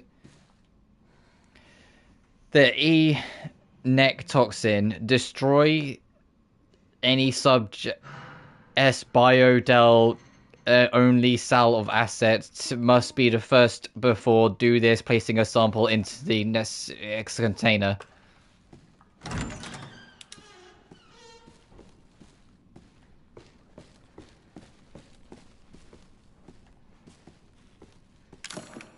Yeah, lockpick.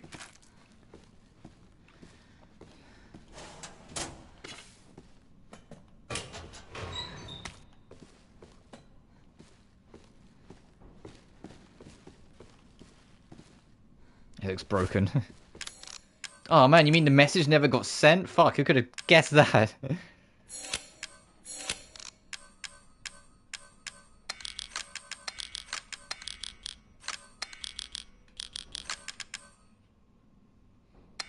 Oh, also, yeah, this updated. Now we know what it is. It tells you.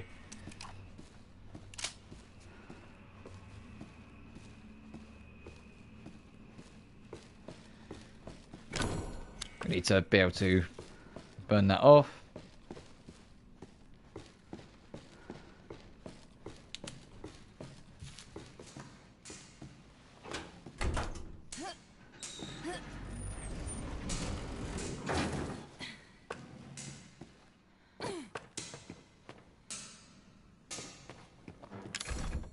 Okay, up we go then.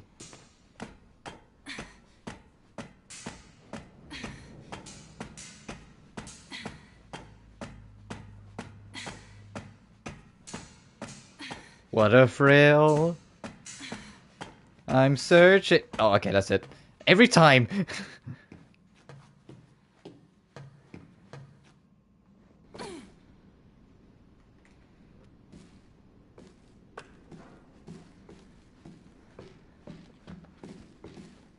Maybe it still works.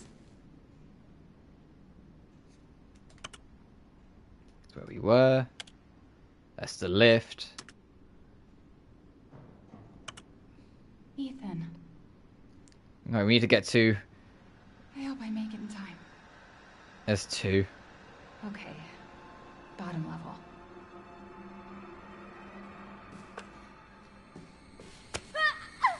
Liar! Stop it, Eveline! Oh, there's some marks on her wrist left, look. Fucking hallucinations. Where is she?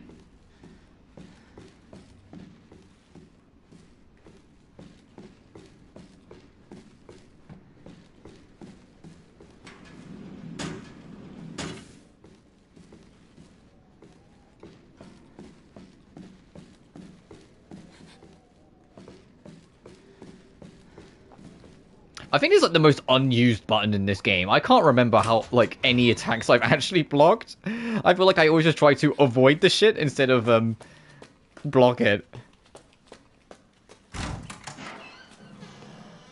Captain's cabin. Oh, hey, here's our machine gun. We need a key for it, though. Oh, there's a lot of fucking floors here.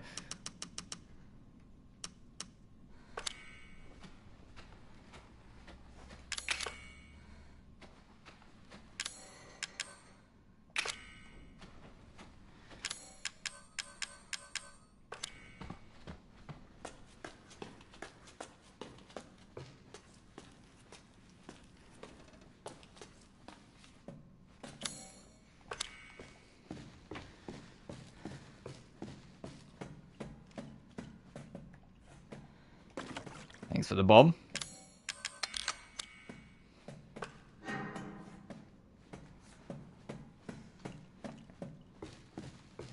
The bomb's gonna be our best friends until we do get our machine gun back.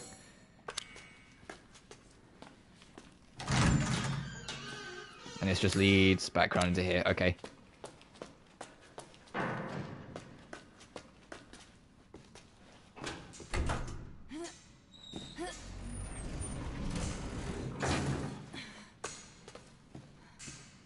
Are we gonna...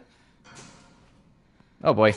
Okay, no, we're fine. I was gonna say, are we gonna survive that drop? That's a bit of a fucking descent.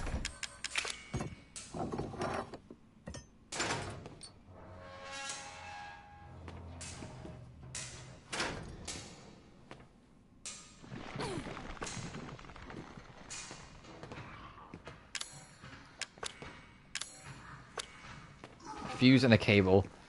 Oh, this is cool. I'll go up first.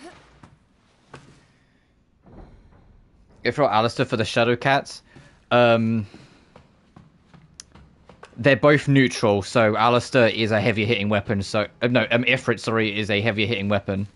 So it would just do more damage in that sense, in terms that it's the heavy hitter. The trick with the shadows, if they go into, you know where they like sometimes turn into a spear, like they line up and go full spear on you and then try and stab you from a distance. As they go to do it, if you time it right and jump, you can land on top of the spear. At that point, it's exactly one ebony and ivory shot, and it'll kill them instantly. 16 years since the nightmare of Raccoon City, the survivors are still suffering. Was it 123? Oh, fair. Like, it's hard to pull off because it's something that you've just got to notice. But one of the things that I also really liked with DMC 1 is that they made it that most enemies have a like weak spot. Some are obvious, some are very subtle. But if you can figure out the weak spot and hit it, it's an instant kill. And that applies to every difficulty. Like the Sin Scissor enemies, like, you know, those floating guys, if you parry them, that's also your one ebony and ivory shot away from insta-killing them. In fact, there's a secret mission for doing just that, where it says find a way to kill them in one hit, and you have to swing your sword as they swing their scissors, so you bounce off each other and then immediately fire one shot of ebony and ivory and it will insta-kill them.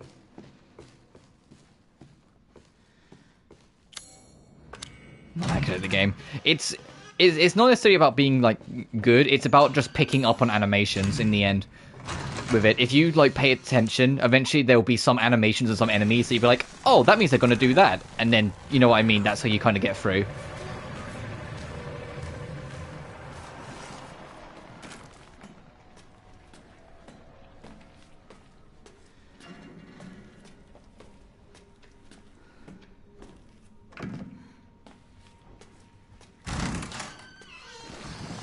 And I want to say with the shadows, it's when they stop.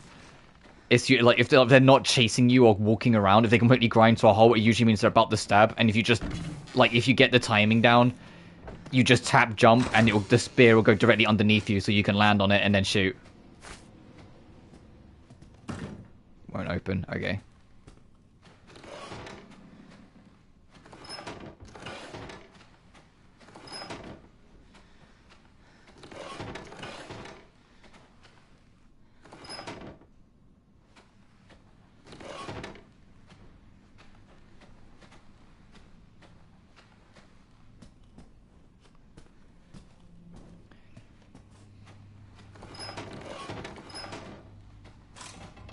Oh, that did it. Nice. People know what to look for regardless. I'm gonna continue. Yeah, well, it's one of those things. It's not about, like I said, it's really not about being good, at least in my opinion. It's about just kind of paying attention. Eventually, it's one of those things that eventually you just get a feel for. Also, we have, like, not enough ammo to deal with any of these guys, so I'm going to try and just circumvent.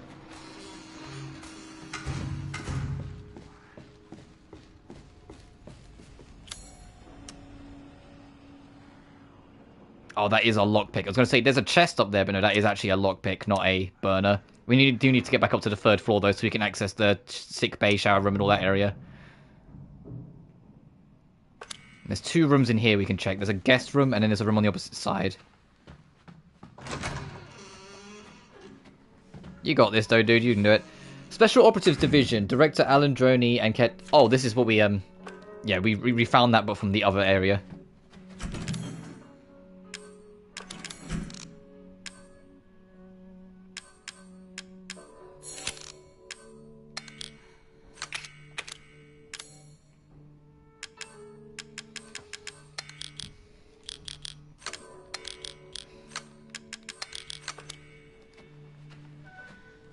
Oh, hey, another corrosive. Hell yeah. Okay, now we have some pistol bullets that we might be able to do with at least one of these guys.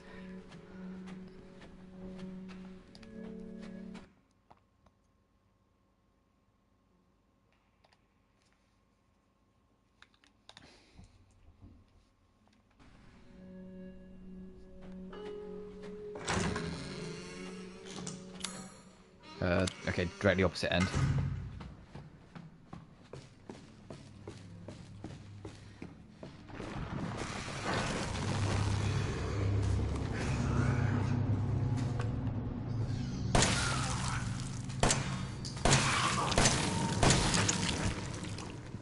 All right.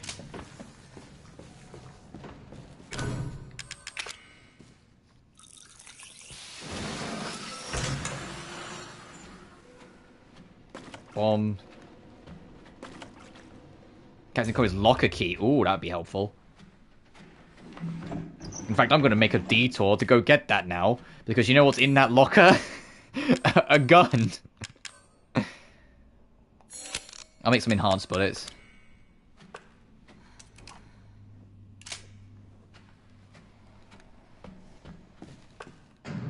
Actually, I'll keep my standard for now. It's only if we get stuck, I'll try and swap bullets.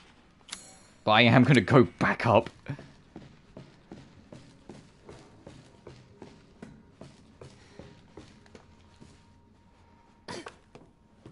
What's this say? Lois! Oh, fucking Peter wrote this. Lois. The keyboard is completely fried. I can't do a good Peter impression. We had a replacement, but we had to use it to fix something in the 3rd floor sickbay. Gonna have to go ask Dr. Waddell for it. I'm needed down engine... the number 2 engine room, but I can't get down there unless we get this thing working. Dwayne. The Rock? Sorry.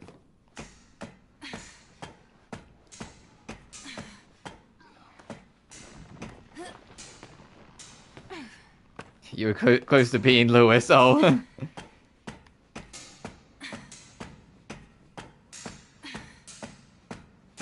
I haven't watched Family Guy properly in forever.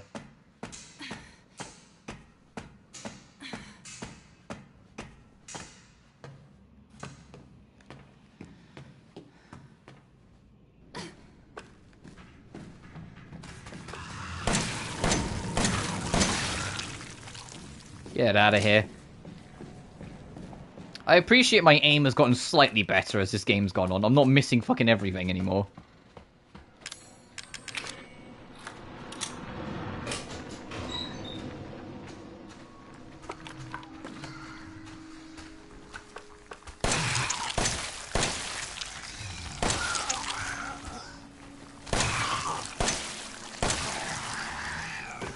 Okay, you're dealt with.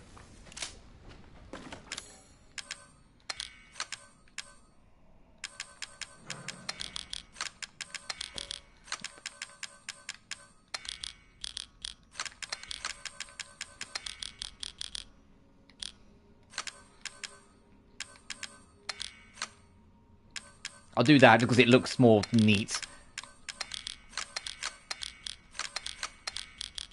craftables there, and then we need that for later.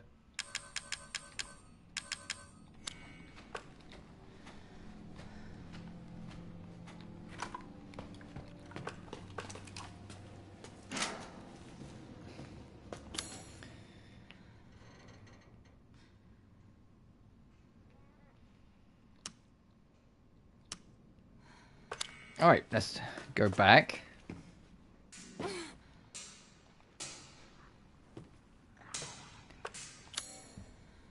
Okay, there's a finger breaker there on this floor.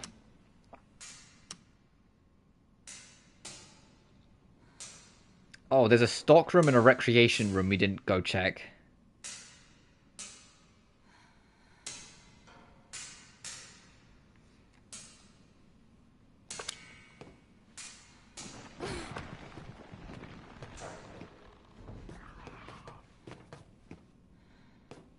I can hear there's something down there.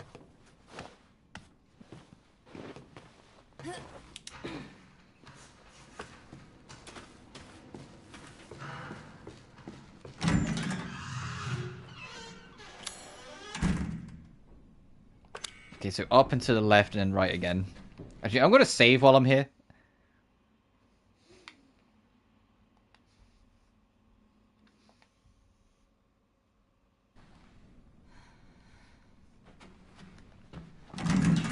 Also, yeah, I'm going to absolutely try and get this game done today. Oh, fucking hell yeah, crit shot.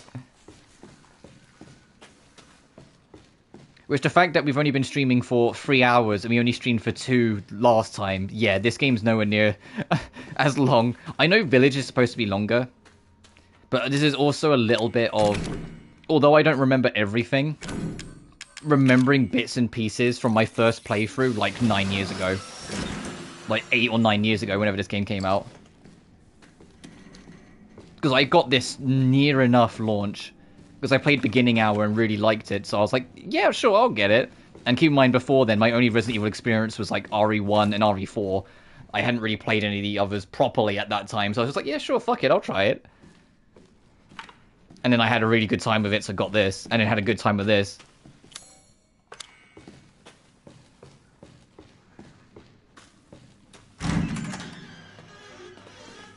Oh, I don't have a knife, do I? Hang on. There we go.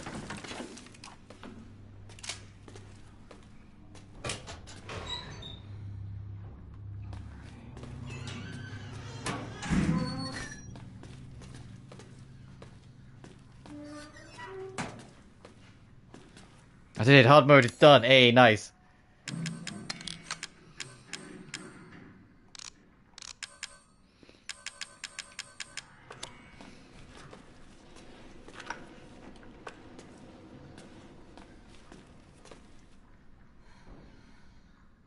Okay, I can't.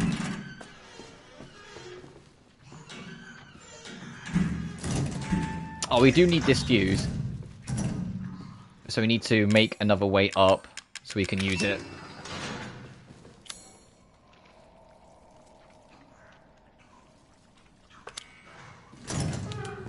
But we'll worry about that later.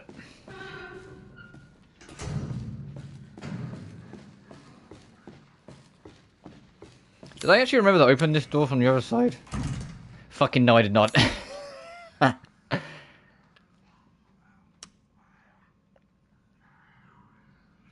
we're going up to the top anyway to get open to the control room, so let's just go.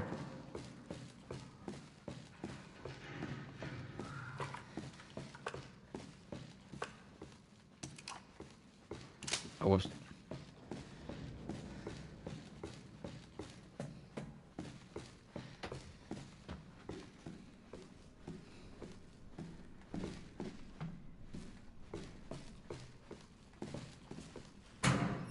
Okay, I didn't know if I checked it, alright?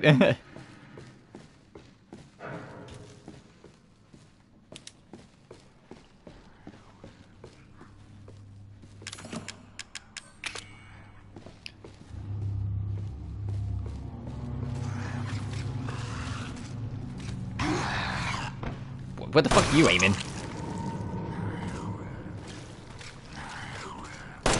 Now you're aiming at me.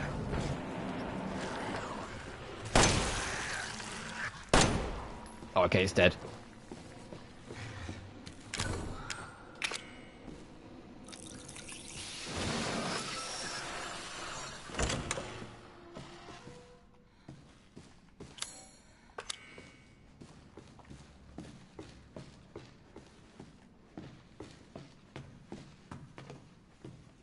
God, this ship is fucking huge.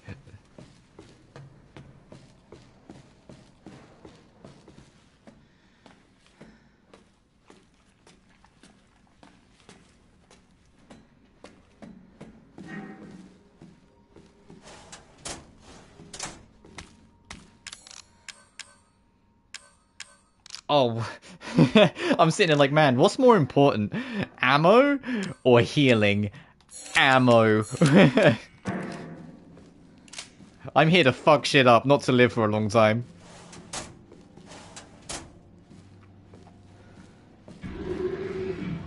That didn't sound good.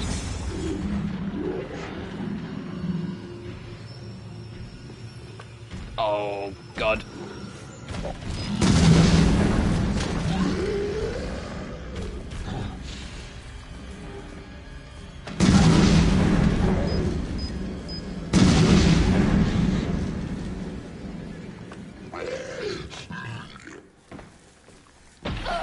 Oh, you fucking blow up when you die, bruh.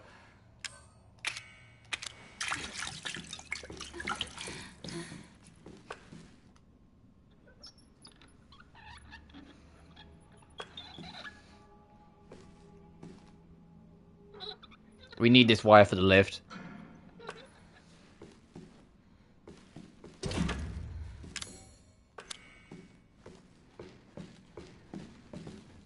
Oh, hey, another corrosive.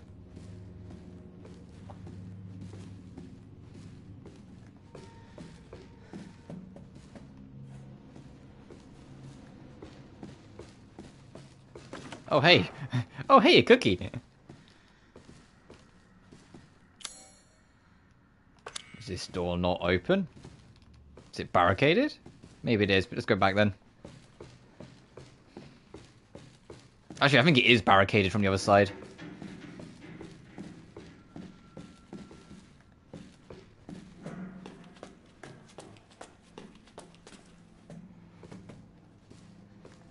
But we got the wire for the lift, so now we just need to get the fuse out of door 1 and figure out how to get back to the lift with it so we can power it and then get to where Ethan is and hand over protagonist duties back to him.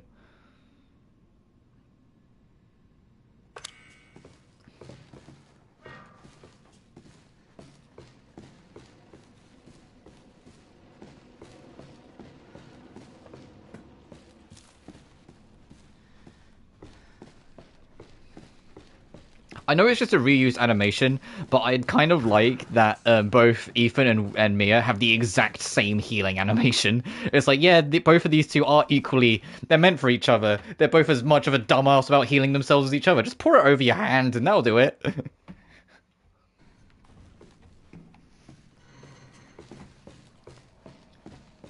Like, I love that kind of dynamic in a relationship where they just share a fucking brain cell.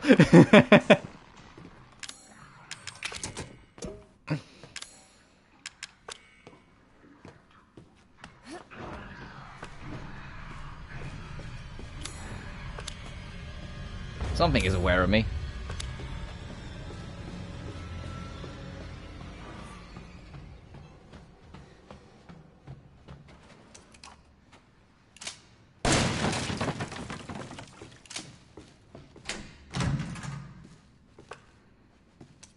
Just swap ammo again.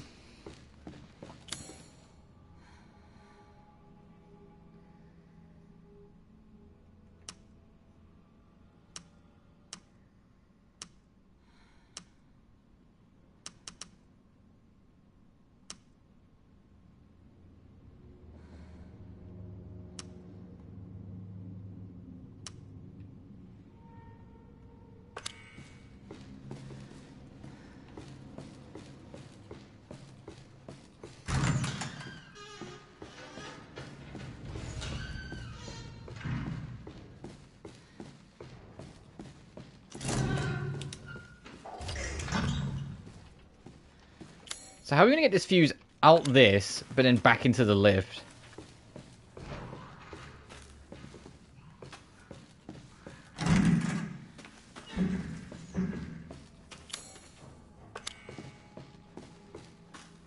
Can we climb back in from the lift?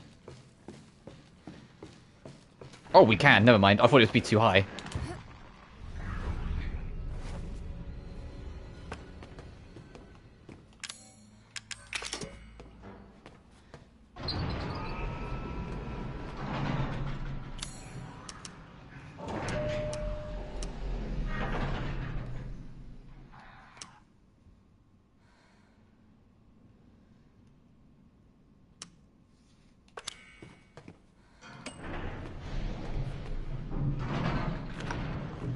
Let's go get Eveline.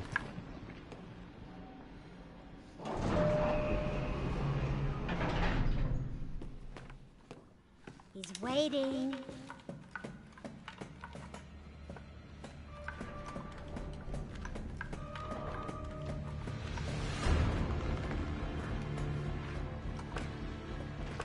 I already know it's not going to be that easy, so you don't have to fuck around with me, game. There it is.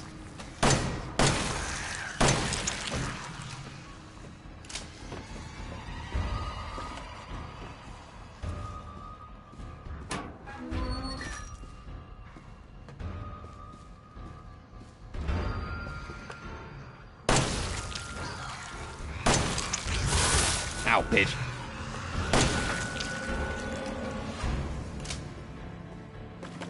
God, they're giving us so many bombs. It's like, yeah, we know.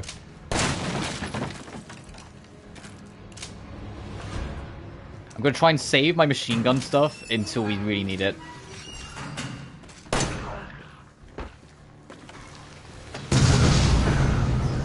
Especially when I have bombs that don't hurt me, so I can just detonate them the second I put them down.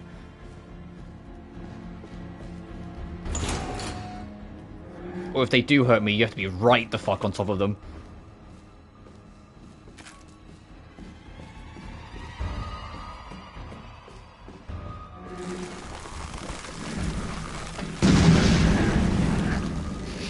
There's something almost kind of comical about it.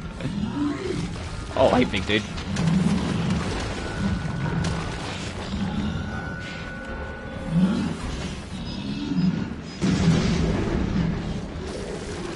Oh, he blew it up. Ow.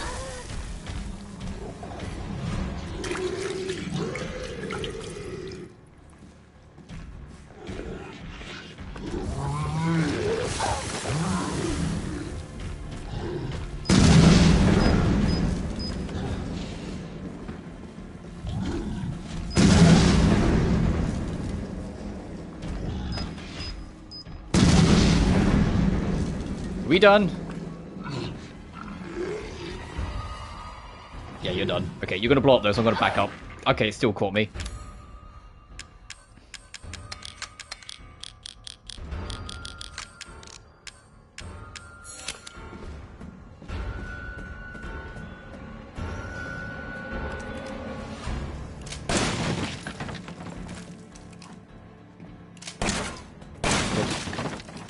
How many machine gun bullets have I got?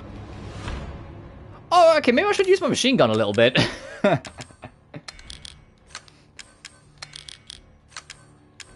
Maybe just a fucking forward.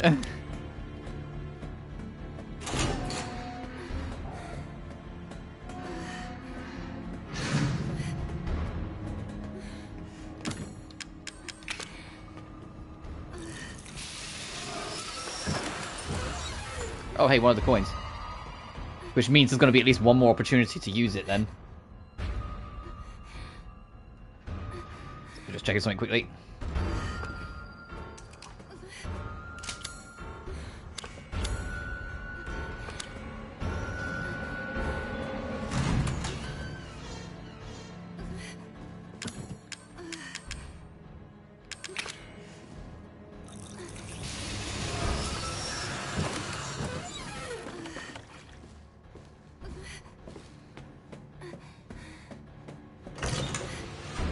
Hey, Eveline.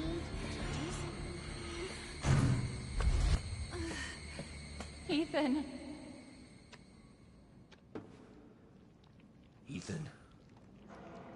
Oh, hey, this cutscene. I nearly forgot about this. Hey, this won Jack's Actor an award, this whole cutscene. Shh. I know. I'm not gonna hurt you. Hell, I never would have if I could have helped you. What do you mean? I'm no killer, son. Neither is Marguerite, nor my boy Lucas, or even Zoe here. That girl, Eveline, she did this. What the hell is she? Now, what did she do to you? She infected us with her gift. That's what she calls it. I found her near a busted-out tank in the bayou. Everything changed after that. So she infects you and then she takes control? No. Not exactly, son. She just... She forces her way into your mind, your soul. You can't fight back. You are connected to her, and you can't resist the urge to... Oh, you're a different person after that. Just like Mia. So Mia sent me that message because of Eveline. Listen, the girl just wants a family of her own. She's the key. All right? You find her, and you stop her. Ethan. Free my family. Please.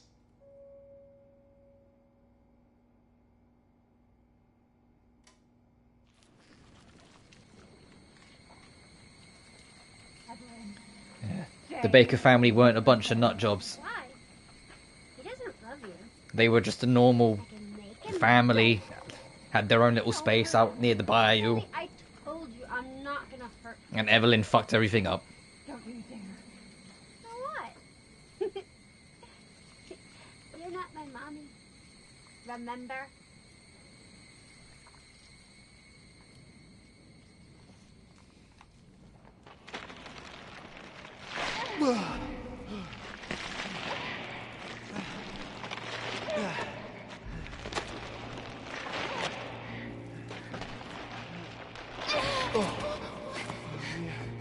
Mia, how? There's no time. You have to get out of here and find her. She's there. Take this. What? Wait, what are you doing? What are you doing? Saving your life. You need to go. I won't be able to resist for much longer. No. Now go kill that little bitch. No. Mia! No!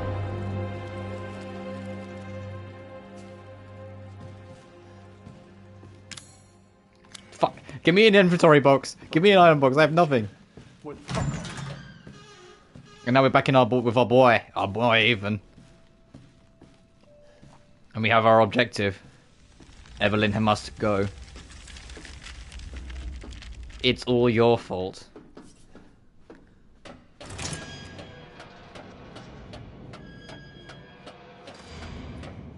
Trophy unlocked. Into the depths. Escape from the ship. That's technically the end of chapter 4. But the reason why I say technically is because I count chapter 4 and chapter 5 as like one big section, because we're going to do like a very small linear cave section into the final boss.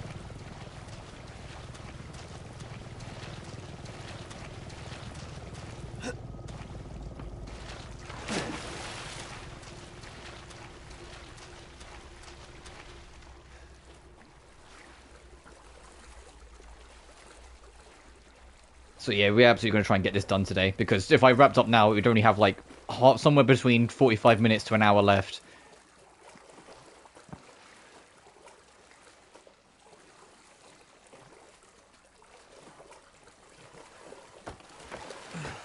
Which also means I need to go consider the schedule.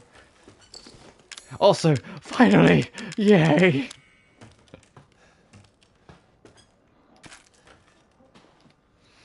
February 18th, 1892. There was a collapse in the Patterson mine.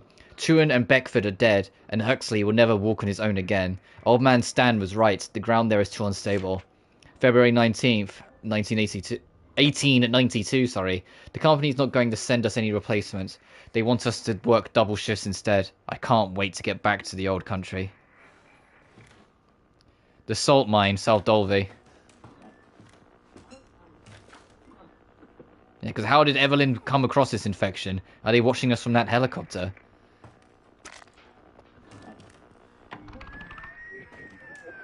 Alpha 1, this is Bravo 1. Do you read? This is Alpha 1. Report. Did you find anything? A thorough search of the Baker property revealed 0 survivors. Repeat, 0 survivors. We did find evidence of a skirmish. Eveline? Negative.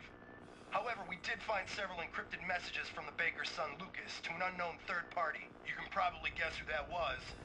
That's just great.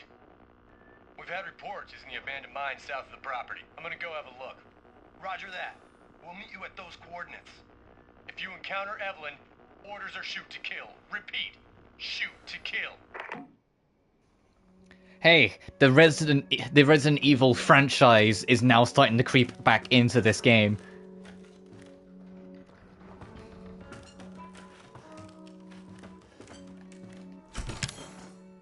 You've got these things. Okay, cool. Let me put everything the fuck away. You can't store this. Okay, that's important. Let me put that there then. Alright, let's go through this. That's the handgun that she used. That's our one.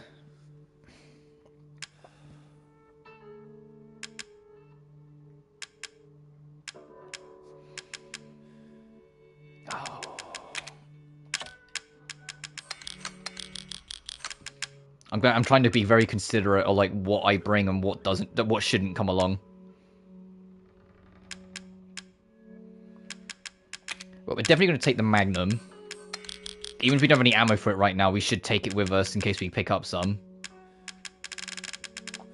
We have like a million fucking shots with the machine gun, so we absolutely should take that with us.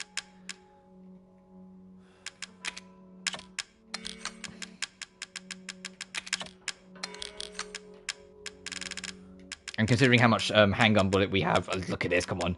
I do have to take that handgun bullet with us, really.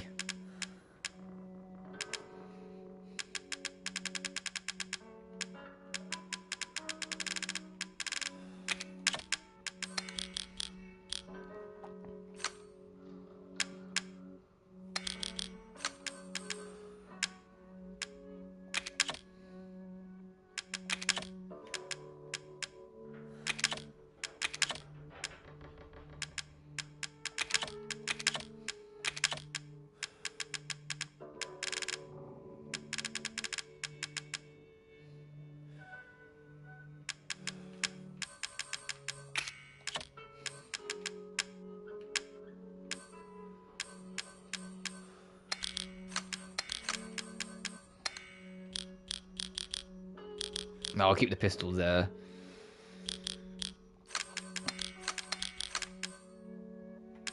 Do that.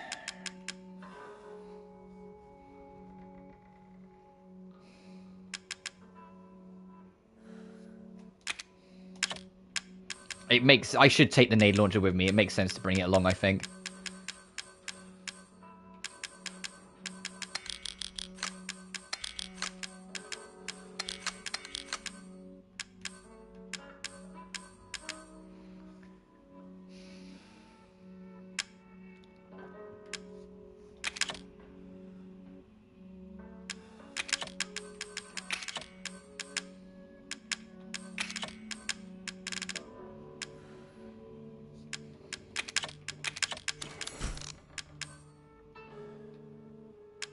Oh, I need that one for it. We'll still do that, because that's something extra for later.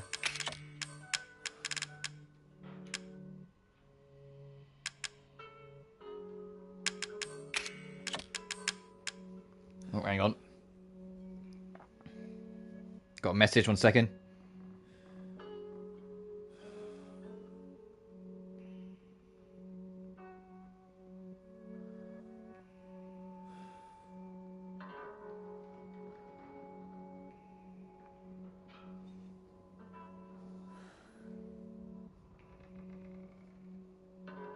Just Mama Dearest messaging, asking how I'm doing. There we are.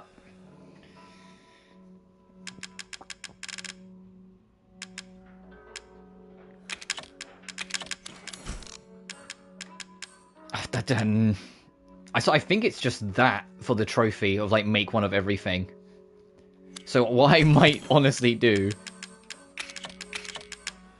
is keep the solid fuel and hope we pick up a red chem fluid on the way. I am going to leave the flamethrower behind for now though, because fucking look at this. How much room do you think I have?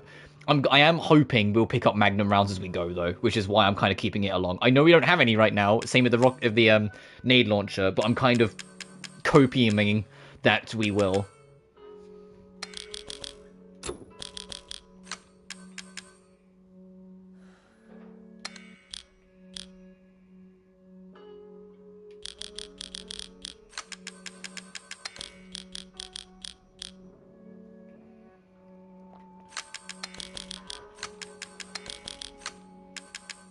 I'm going to do that for now.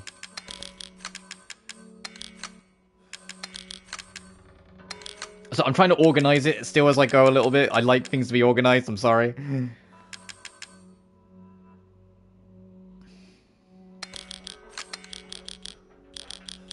Actually, no, I'm happy with how that is. So then we have something there. We really don't need the knife. We can use the pistol.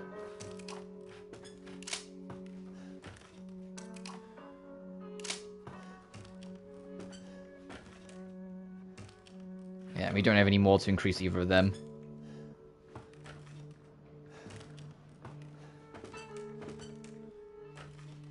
Alright, let's save and then go into the finale of the game.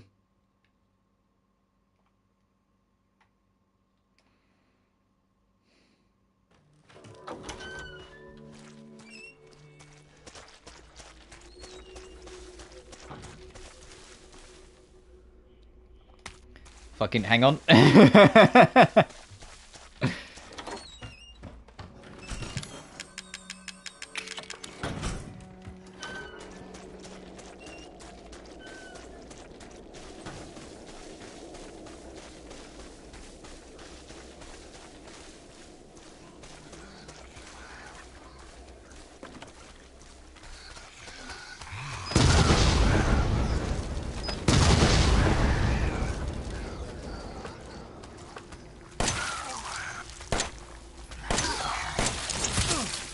Right, I've got a guard button, keep forgetting.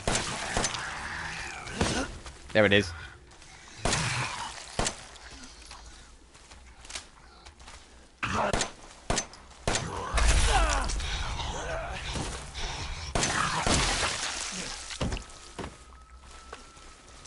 Alright, first enemy, not a good sign.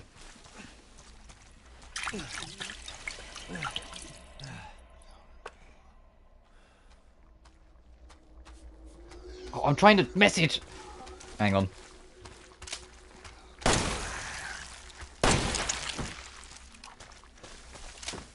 And the reason why I'm taking Mia's pistol, even though it takes one less shot per mag, is because it does slightly more damage. I believe. I might be wrong on that, but I feel like I remember it being more effective. Oh, there's another one of you fucks. Come on in, let's get out in the open.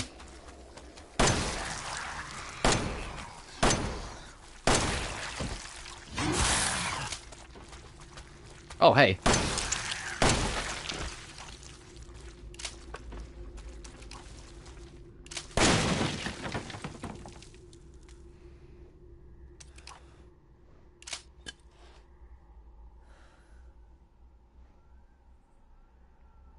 Yeah.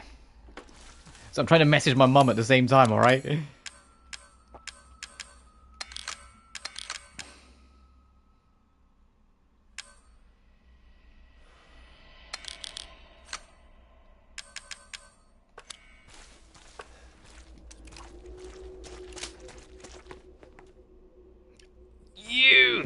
One second.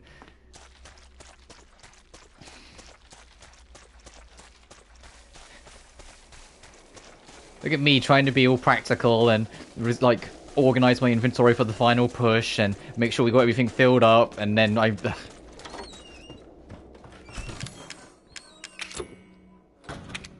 Oh, right, whoops.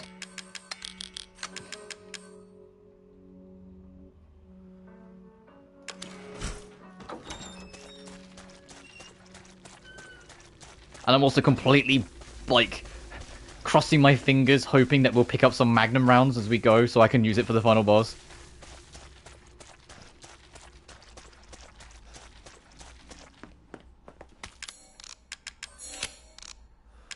Hey, trophy. First place at the science fair. Make all items that contain chem and strong chem fluids. So basically just craft everything.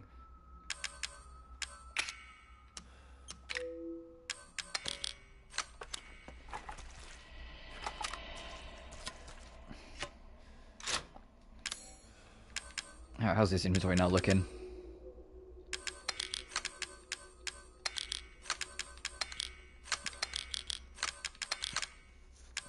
Yeah, that'll do. Keep the Magnum there for now. And the pistol there. Actually, I'll put the pistol there because it's easy enough to swap. Yeah. We'll save the explosives when we need it. Just double check that there's nothing else here of value. Like a fucking box. It has more pistol bullets. I don't need any more. I don't need any more.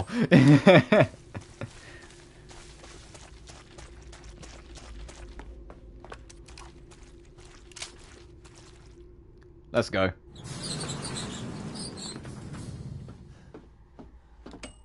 Ding. So I was just checking something quickly.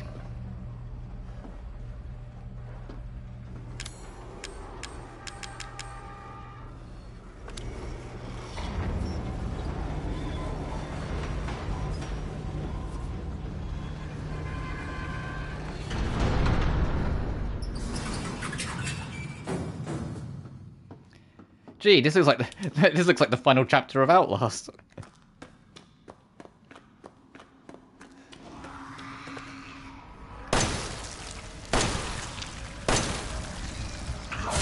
Oh, you're still alive?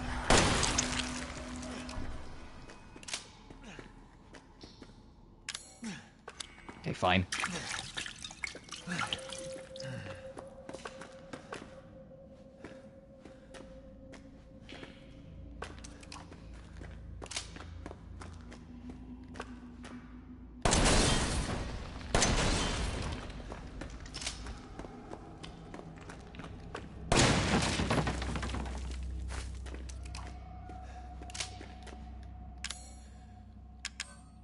Where'd that herb? Oh, it's there. I was gonna say, where'd that put us?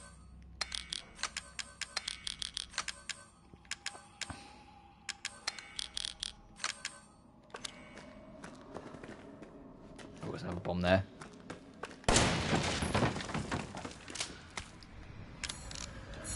To the heal.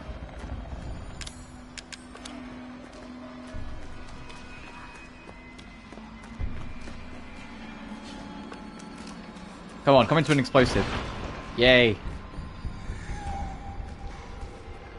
Come on, come into this explosive. Oh shit.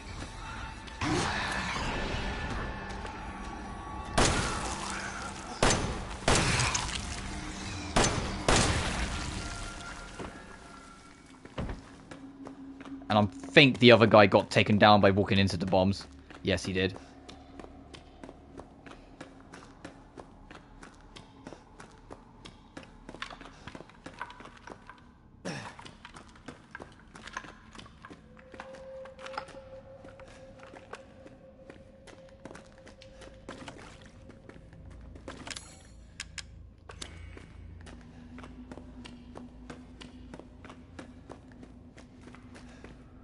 Magnum rounds! Hang on. One shot in a fucking dream. Okay, I'm not going to use it yet, obviously, because we will need it for later, but there's still...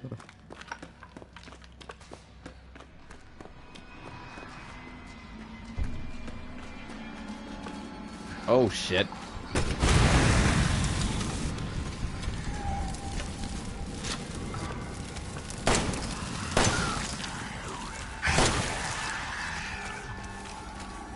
I'm trying to reload. There we go.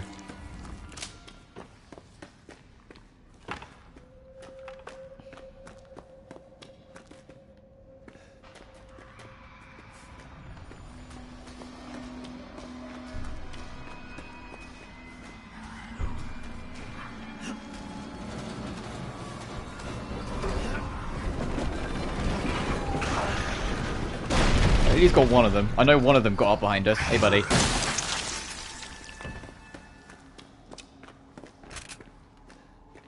No, nothing in the darkness. Okay.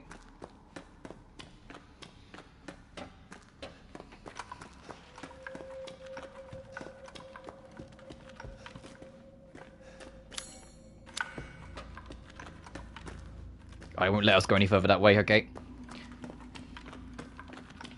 Just wanted to check. Oh, this is like an arena. Here's the thing, even though like Resident Evil made such a sharp shift away from the action that RE5 and 6 had, it's clear they didn't want to completely do away with it. Like, it's not as aggressive, obviously, but there are some glimmers of the past, I think is the easiest way to put it, that are still here. Like, you know, this is much more of a linear, there's a bunch of enemies, fight your way through them kind of section, and a lot less focused on, you know, survival horror. As I nearly didn't survive a fucking grenade to the face. Oh, and there's bomb boxes as well. Okay, did Lucas come through here?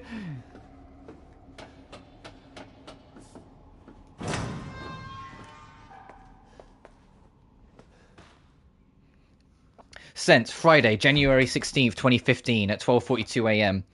Thanks to you guys, it's been about a week since my head's been clearing back to normal, and she still thinks she's got me. You guys really need to work on fixing that. Not only does she look like a little kid, but she's about as stupid as one too. Mum and Dad are still totally under, though. I was wondering, is this whole family obsession something you guys programmed into her? It's kind of fucked up. Friday, November 4th, 2015. That bitch Mia is still somewhere in between Evie La La Land and reality. She gets pretty violent. So I locked her in a cell and thought maybe Eveline would get mad since Mia's her favourite and all. But she doesn't seem to care. She actually goes and visits her sometimes. She thinks Mia's her mummy. Like I said, your bioweapon is fucked up. Sent Friday to September the 1st, 2016. Eveline's family obsession is getting out of hand. She's making everyone kidnap more and more arseholes off the street to aid in her freak show of a family. Maybe she's getting tired of Mia not coming around. But it's a pain in the arse for me because I gotta clean up the mess whenever someone new comes along. By the way, Evie's looking sick or something. Her skin is always all wrinkly and she's getting grey hairs. Is that supposed to happen? It's almost like she's getting old all of a sudden.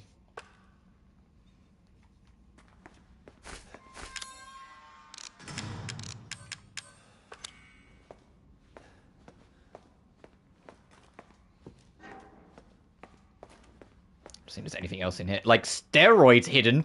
I will absolutely take the permanent health boost that's just tucked away in a fucking corner. Oh, that really makes me wonder how many of those things I've missed.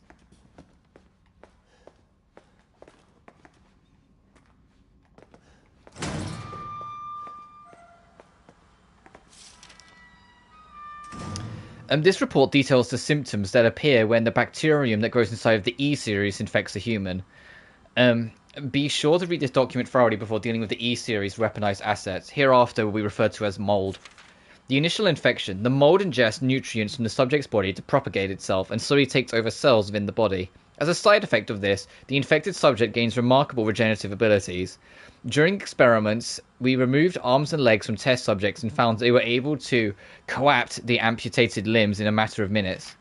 Mid-stage infection. Once the mold reaches the brain, the subject's thoughts become in tune with those of the E-series asset. The subject starts to hear things and experience hallucinations, and soon comes under complete control of the E-series asset. If this state continues, the host will lose all sense of ego. Complete infection. After every cell in the body has been taken over by the mold, the subject begins to lose their human form. Physical mutations differ from case to case, but all result in him or her acquiring incredible physical strength. Containing a subject at this stage would prove extremely difficult.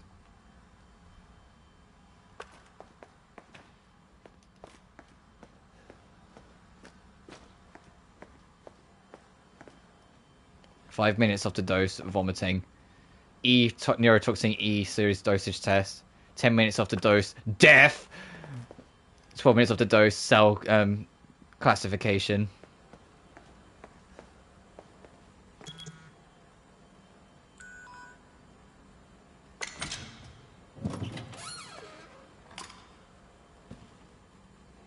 E neurotoxin destroys cells of any subject based on the E-series bioweapon model. Used only to dispose of E-series assets. The toxin must first be stimulated before use. Do this by placing a sample of an E-series cell into the neurotoxin container.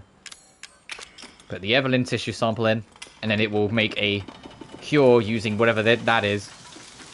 Oh, and draining the life out of it. Oh, jeez. Here was the neurotoxin. We now have our weapon to deal with Eveline.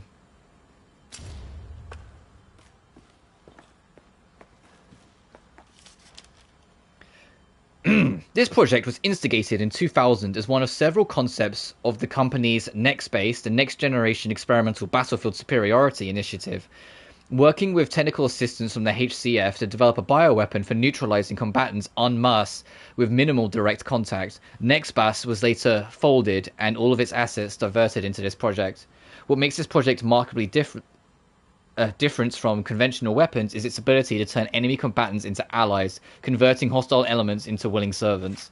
Since this effectively eliminates the cost of not only POWs handling, but also combat itself, it's no wonder we had an even organization chomping at the bit to get on board. The project would never have existed were it not for the discovery of the remarkably progressed vicariant evolution fungus that we more commonly term the mutamycete. The fabrication method of each bioweapon was to introduce the mutamycete genome to a pre-stage 4 human embryo and perform cultivation in a controlled environment over a period of 38 to 40 weeks. The resultant organisms were referred to as their candidate specimens and graded based on usability from the impractical and faulty Series A through D and the perfected E series. A common appearance was selected of the bioweapons, that of a roughly 10-year-old girl, to ensure ease of blending in with the urban refugee populations. The first E series specimen, named Eveline, has proved capable of secreting the mutamycete from her tissue at will. It is also note that Eveline's mutamycete imposes a profound control over body and mind when introduced into our host organism.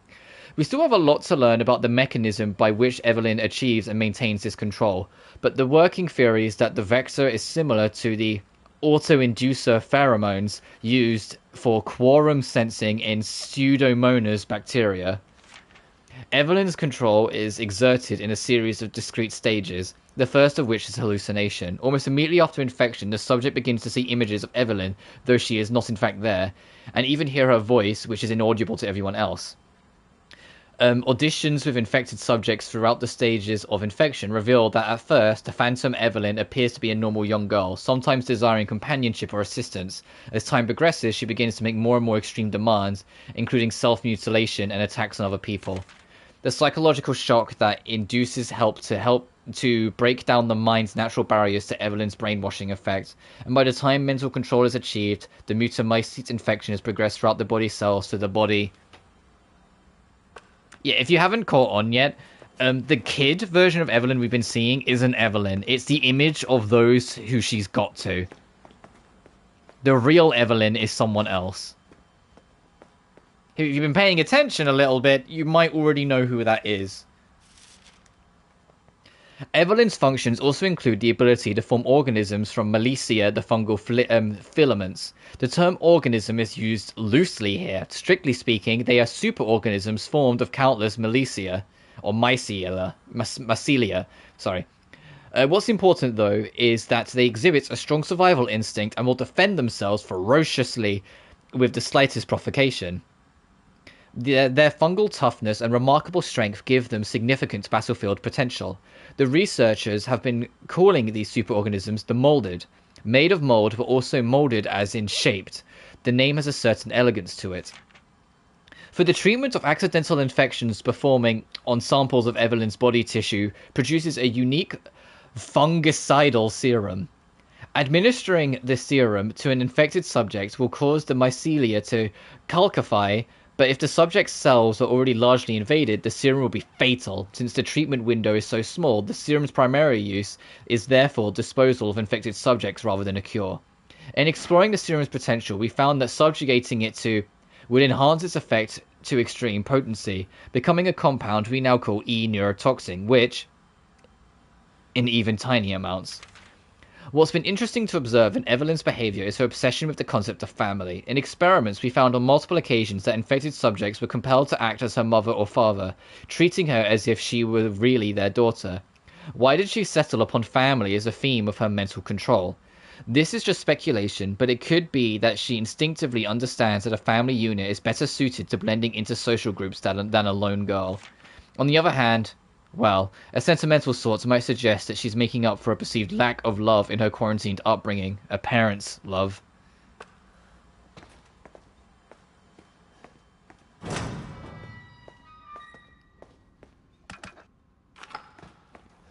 Oh, I think this is last save. Oh, you got a chaos section coming up, but I think that's like this is like your last major save. Let me put my flamethrower away.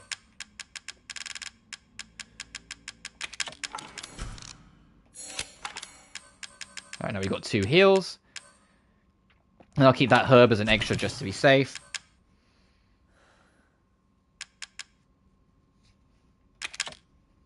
Might as well.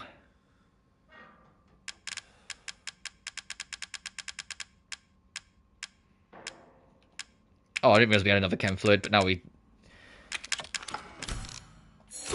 Alright, there we go.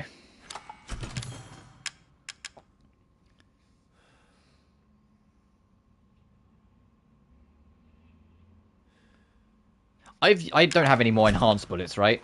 No, I don't. Okay, I might... Because it will give us a lot of room with this as well. Put the pistol away.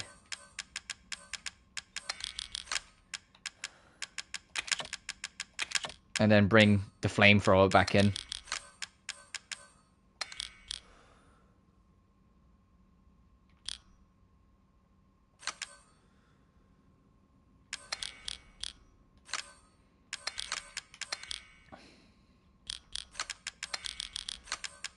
Yeah, I'll do that.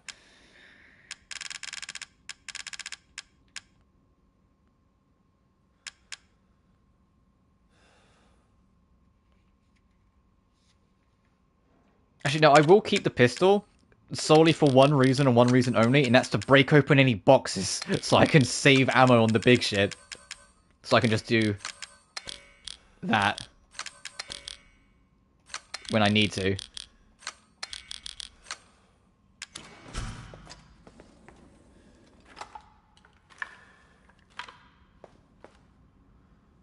Ooh, a neuro round as well. Fucking hell yeah.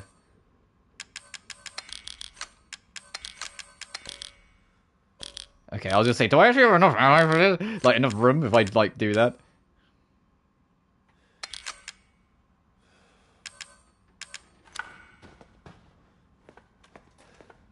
Anything else? No? Okay, then I think it's time to wrap this baby up.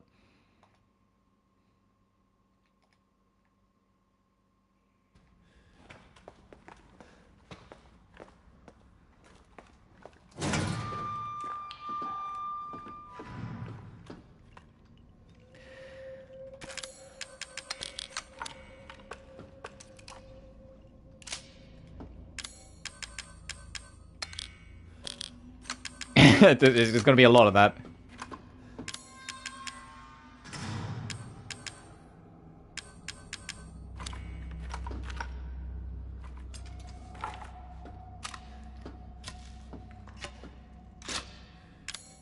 Yeah, just to give us a bit more room, I'll do that.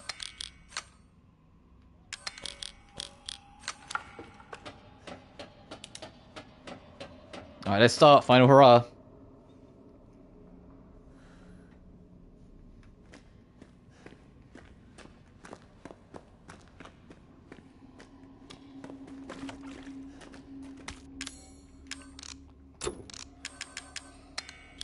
Okay, maybe not, because I've just picked up a few things. I might want to go.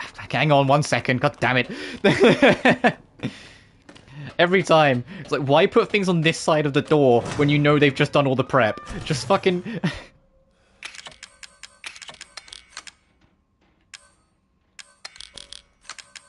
Just put it in the room.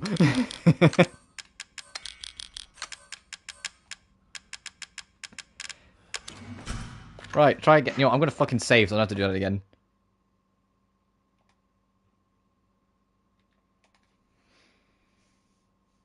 There we go. Let's go.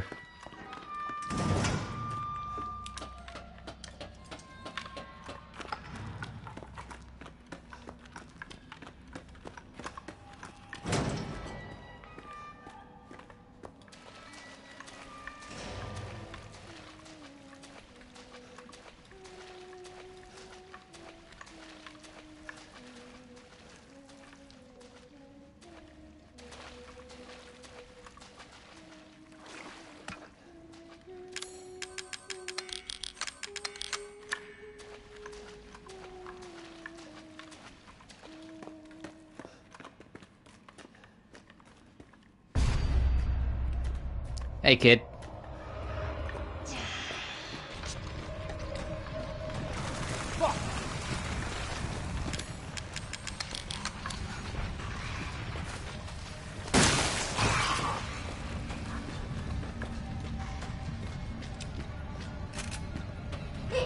We never did get a repair kit to fix the broken shotgun. Oh well.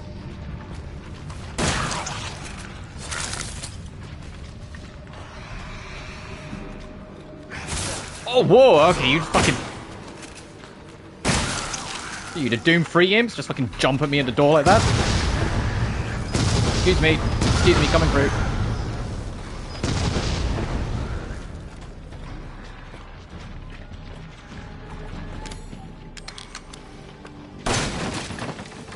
Machine gun ammo?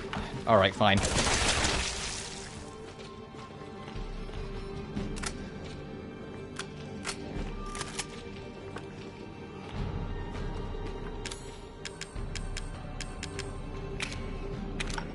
You just om-nom the herb so I can take the rest of this.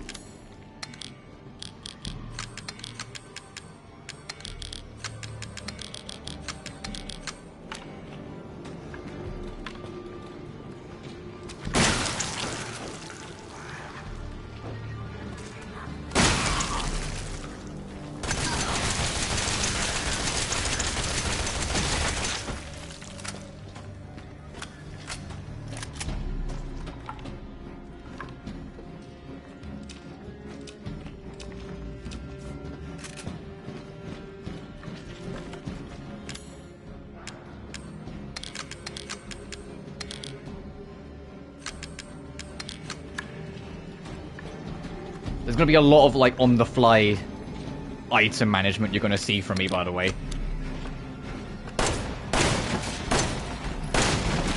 I know I'm completely, like, wasting ammo like nobody's business. I don't need that extra 9.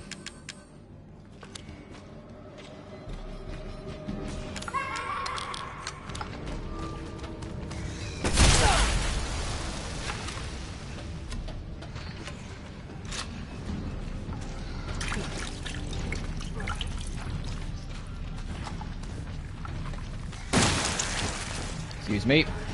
Fucking, excuse me. Excuse me, coming through.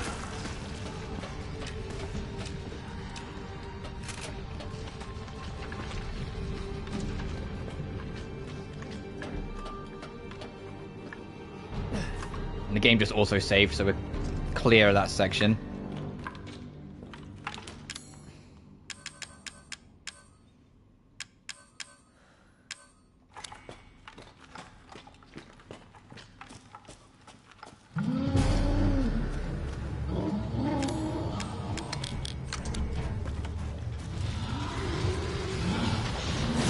God, I wish you ran a little fucking faster, Ethan. I know there was a speed boost upgrade I could have got, but oh, I got fucking hit 3 times by the same vomit. I was going to try and circle around behind him.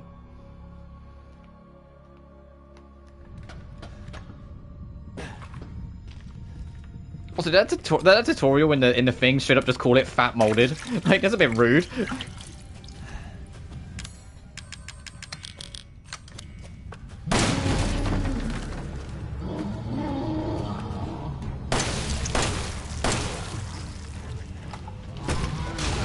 That one's fucking huge in the back there, I didn't even realise.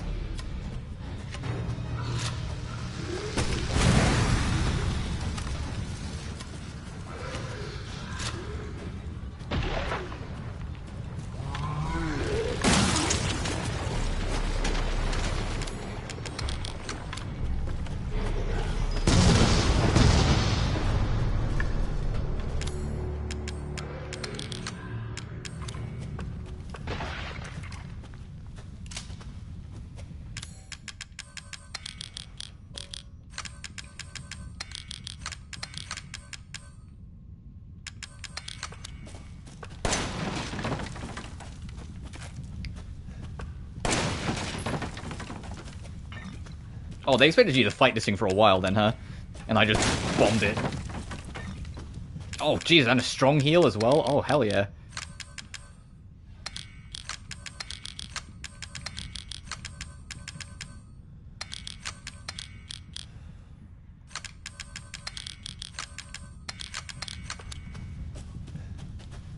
Any other boxes of like secret goodies?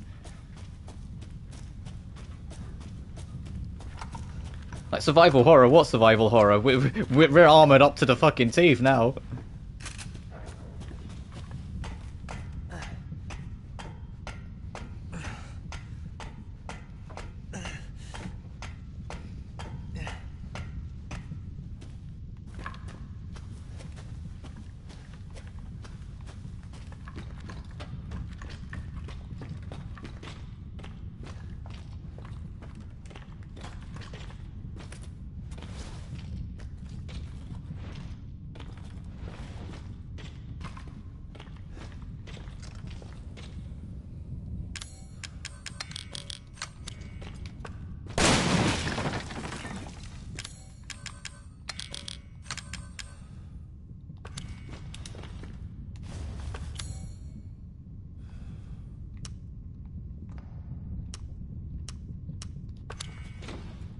I mean, thanks for the map now, I guess, but we're near the end of this section.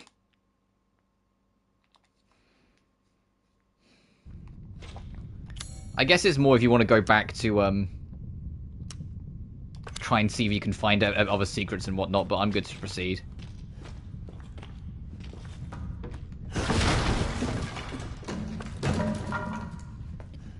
And here's your next hint. Have you figured out who it is yet?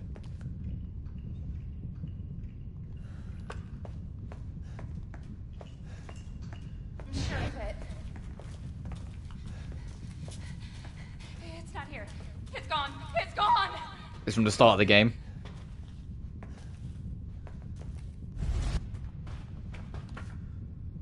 E001. It's the granny. The granny that you've been seeing here, then, that's Eveline. That's the actual Eveline.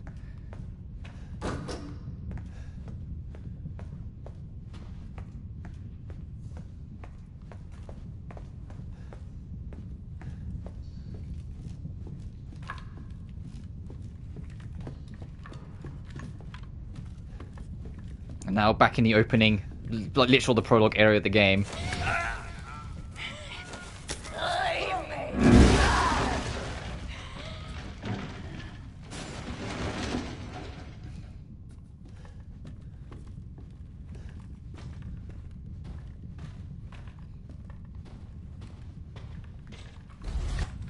This is your fault.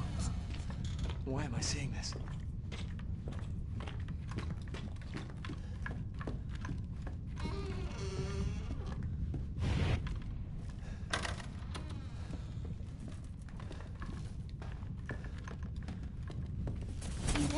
It's okay. It's okay, it's me. I know you didn't mean to hurt me. Kill him, Mommy. And now you see how the influence got in. Have done that! It fucking hurts! Does it want to be my daddy? Then he can die. Now it's Mommy's turn to kill you.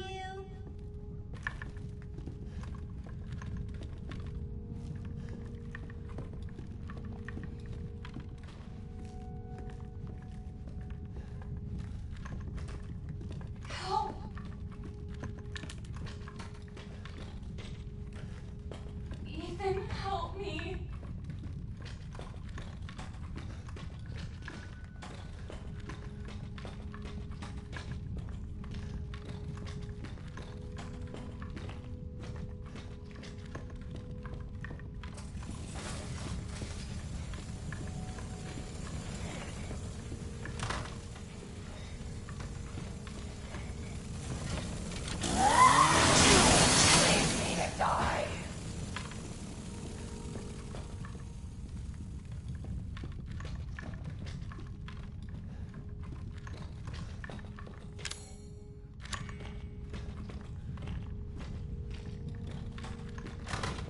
Fuck are you?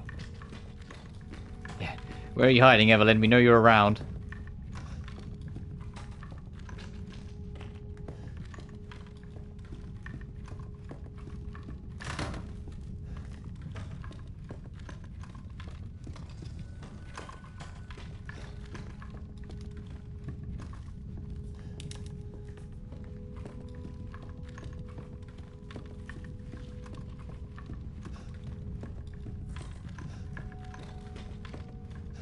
You're gonna be one of us. And then maybe you'll play nicely. Not this time, bitch. Not playing. No! Get that away from me!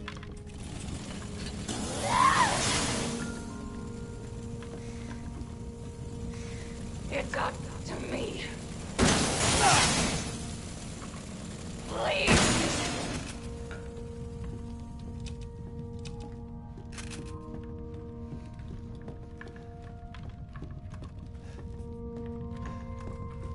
Oh, Jesus.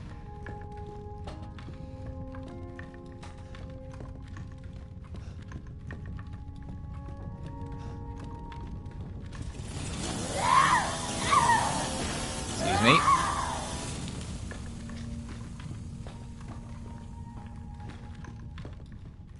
Get away!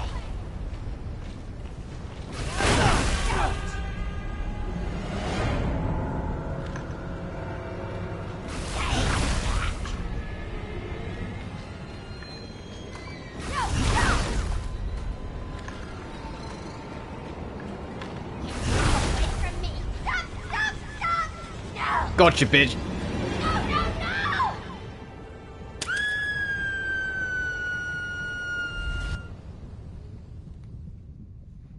And now it's all broken. There's the real Eveline. Why does everyone hate me?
Ow.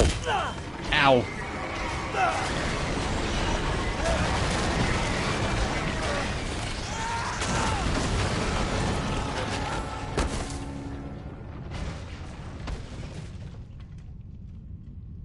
Hey, I might need to get ready to do my one shot with my Magnum. Also, backup's about to arrive.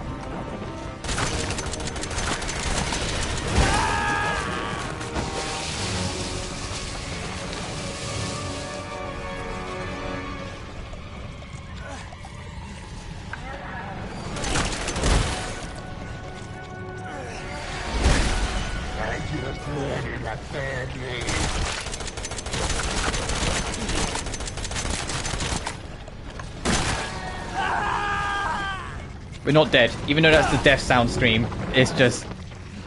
We're not dead, it's just a scream he made. It's just they reused it. But oh, hey, isn't that convenient? Wouldn't be Resident Evil if this didn't happen. The Albert 01.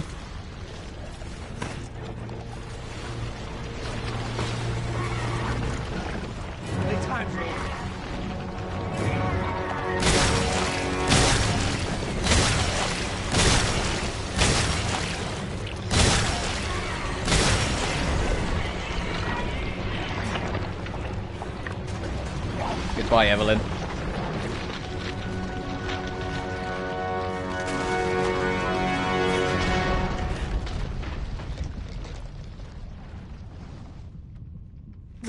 Yeah, less of an actual final boss, more of just like a cinematic finale.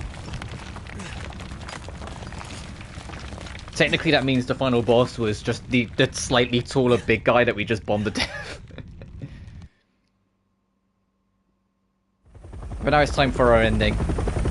Trophy unlocked, playing it safe. That's the easy mode, difficult to trophies. We'll probably put normal as well. Yeah, Nightmare's finally over. And then we should have the ending A trophy as well, because we chose to save Mia. Yeah, end of the night.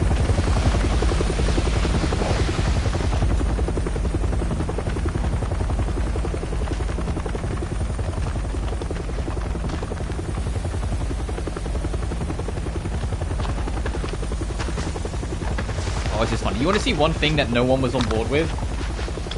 This is Chris Redfield. That does not look like Chris at all.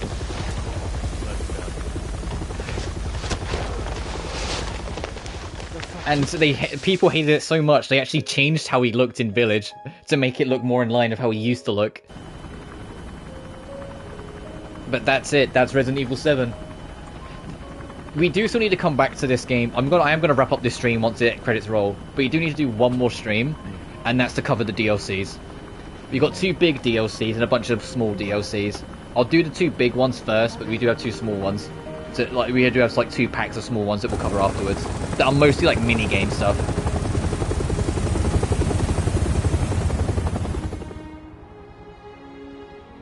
They say that when one door closes, another opens.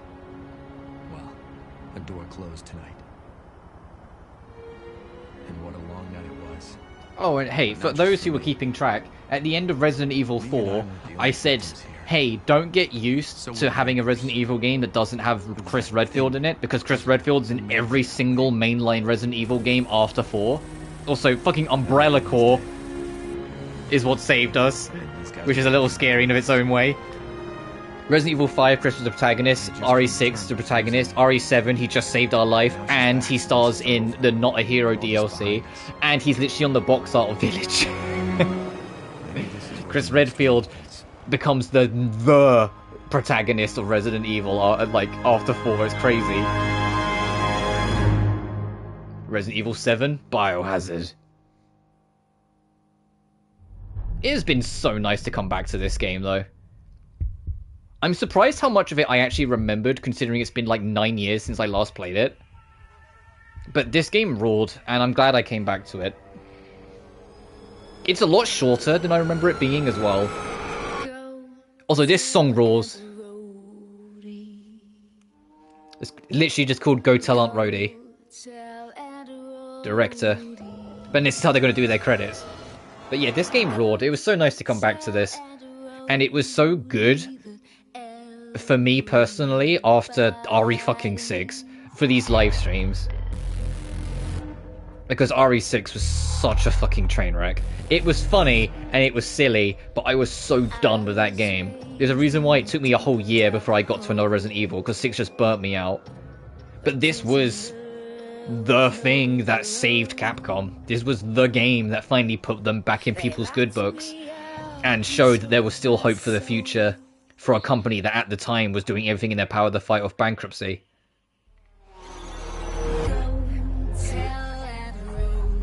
It was the first game to premiere the RE engine, and it's graphically, it's aged like a fine wine. Like, it's hard to believe this game is almost a decade old, because it doesn't look it, ever, like when you're playing it, you know? There are some mechanical things, like, even if I'd got the speed boost, Ethan moves way too fucking slow, and I also think that Ethan as a protagonist isn't that interesting. He's not very charismatic compared to protagonists of games gone by. Like, he's no Leon. And the music, outside of this theme we're listening to, there's no other track in the game that really stays in your memory. Like, there's no crazy hyper extra track sort of thing like some of the older games had. But I love that it's survival horror again, even if it kind of forgets it's survival horror in the last couple chapters.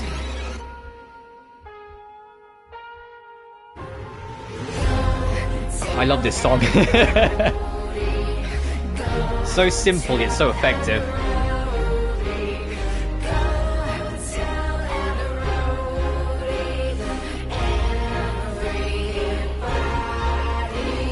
Leave visual effects artist, lead UX designer.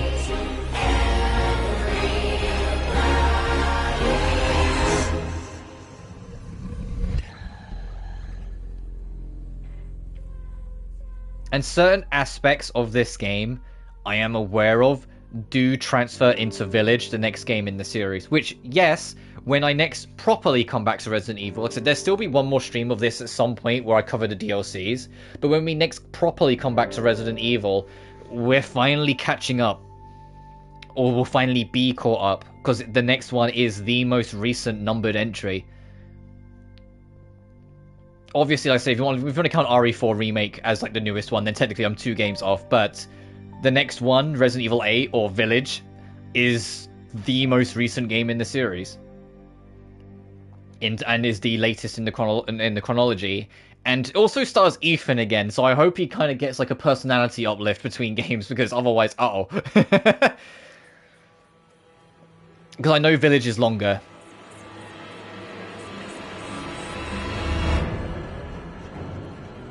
But where do I put this on my list? It has been a while. Actually, no, I know exactly where I'll put it. 1 second. Right, my Resident Evil tier list of all the games I've streamed. Dead last is RE6, because of course it fucking is. After that is the RE5 DLC, because I found it extremely tiring. After that is the RE3 remake, because although it was fine, it was like 3 hours long once you know what you're doing, and it skips a lot of shit. It just kind of dances around. After that was the Separate Ways expansion for RE4 Original. Then it was Code Veronica. And Father! Because that game, I genuinely like Code Veronica a lot. Then I'll put this game, RE7, because this game is just more consistent. Then RE2 Remake, then RE4, and then still my favourite is RE1 Remake. RE1 Remake was peak. So this one kind of sits like in the upper side of it, but like just barely. Like it's just barely scrapes being in the middle. But that's a high compliment. I genuinely really like this game a lot. And as I said, it was nice to come back to it. There was a couple things I forgot, but I genuinely had a great time re-experiencing this. And also, like I said, it kind of gives away what I mean by this game is on the shorter side. That we finished the last stream of this only beating level 1, and today's stream we finished the game. And how long we've been streaming? Like 4 and a bit hours, I think.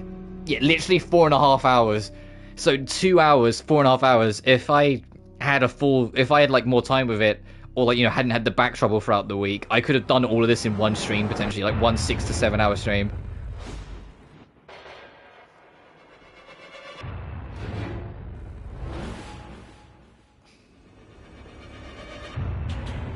But this has genuinely put me back in the mood for Resident Evil. It was so nice to come back to it. As for Village, Village also has DLC, but it's only one DLC. It's not like this, where this game, it was clear, but you have to keep in mind that Capcom were trying to fight off bankruptcy. So this game getting 2 mini DLCs and then 2 big DLCs later on, it's like, no. They're trying to make as much money as fucking possible here because they're trying to make ends meet. And thankfully, this was a blowout hit and did extremely well and allowed a lot of things to then go into development. RE2 Remake went into full development. Devil May Cry 5 went into full development because, they had the spare resources to take that risk. Monster Hunter World went into development with some of the money they had. Even though Monster Hunter World, I believe, was still on MT Framework. Like, that wasn't on RE Engine. That was still on MT Framework, which was Capcom's previous engine before it. And if you want to know how old MT Framework was, Devil May Cry 4 was built on MT Framework. So that engine was older. But you know what I mean? Like, this was the shining light for Capcom as a company to kind of find their footing again and carry on. And although they didn't ever had a perfect record since, because Marvel Infinite came out after this, they have been more hits than misses, and they have genuinely found their way forward really consistently since, I feel. Street Fighter 6 everyone loved, Devil May Cry 5 everyone loved. Every Resident Evil release, even though people were more critical on 3 Remake, every RE release after this did very well and reviewed very well. Monster Hunter World, Monster Hunter Rise, both did super well. Wilds is extremely highly anticipated and everyone's super excited for it. Pragmata, even though fucking God knows when that game's coming out, looks good every time you see anything about it. It looks interesting. Heck, even their more experimental game, like the online like mass dinosaur outbreak game, I forget the name of it. Even though like it was kind of mixed reception on it, it sold well and had a decent sized player base for a good while. Like it did alright. But I haven't played it because I just wasn't interested. It wasn't for me, so I'm not really into the online stuff as much as I used to. But even that like did alright. There's no Dino Crisis. I know everyone's like chomping at the bit for a Dino Crisis remake, and I'm, as much as people joke about it, I think it will happen eventually.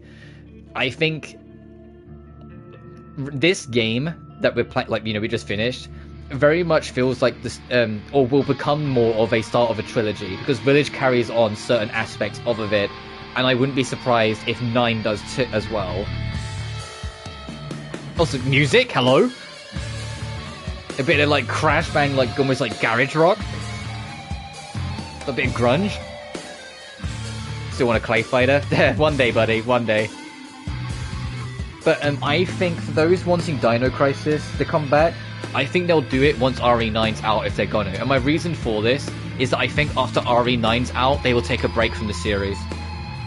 Because we've had an RE release almost every year since this game. Well, not almost every, because there was a 3 or 4 year gap between this and RE2 Remake, but then it was the very next year was 3 Remake, the very next year was Village, the very next year was RE4 Remake.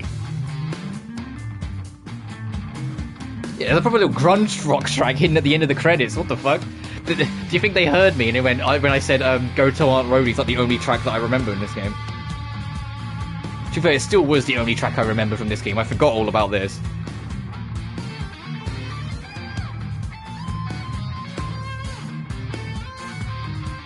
This track doesn't fit this game at all.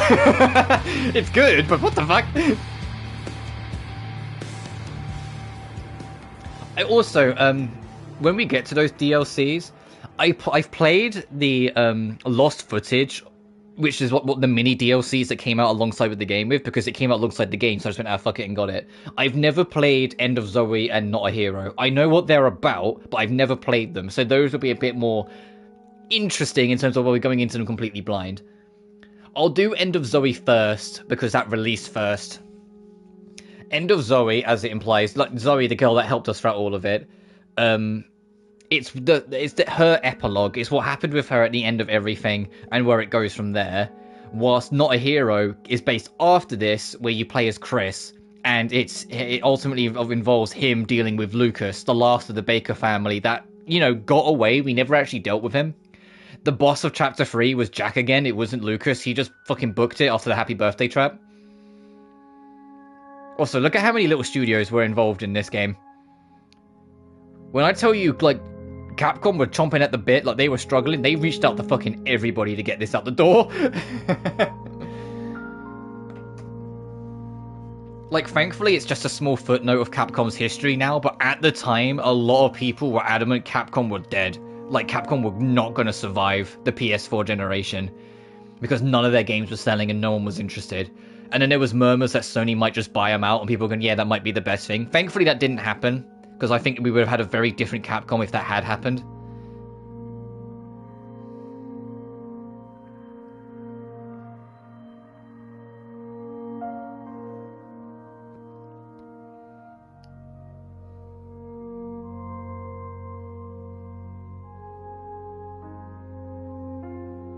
Oh, if you like pause the footage or whatever, you can read all of this, and it does give you more of a background towards what happened. In fact, it's giving you the full background of exactly how the mold and Eveline and the Baker family came to be.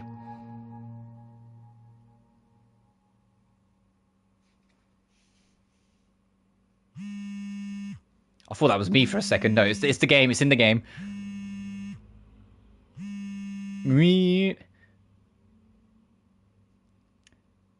Anyway, difficulty normal. We beat it in 6 hours 43 minutes. We died 12 times. the collectible, the Mr. Everywheres, we found 7 of them. Of the antique coins, we found 10 out of 18. We missed 2 files. We went into the box 60 times, healed 42 times. We never found a single stabilizer or brought one, which is what gives you speed boosts. And we found 2 steroids. So I'll screenshot that to add to my collection. Also, we unlock Madhouse difficulty, and we get the Albert as a weapon we can take with us. The Albert is the strongest weapon in the game. Madhouse difficulty is, I believe, limited saves, but more significantly, it rearranges enemy placement. It doesn't just make them harder, it rearranges enemy placements. There's more mode, including just around the house. Bosses are stronger, some bosses have alternate means, and every collectible in the game is relocated. Which is why there's a separate trophy for finding all the collectibles on normal or easy, and one for finding them all on Madhouse, because they relocate every single collectible in the game. Item, the Secrets of Defense. And that's already 7. But if you go to extra content, banned footage, sorry, is... if I load this up...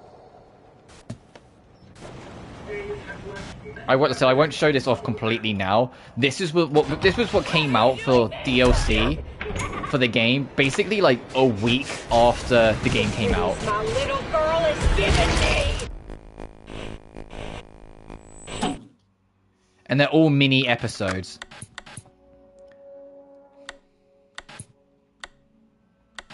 Nightmare is like a survival arcade mode, which is probably what I'll survive the least. Like, you're trapped in a small space and you have like waves of enemies. Think of it like Call of Duty Zombies. Bedroom is very clever.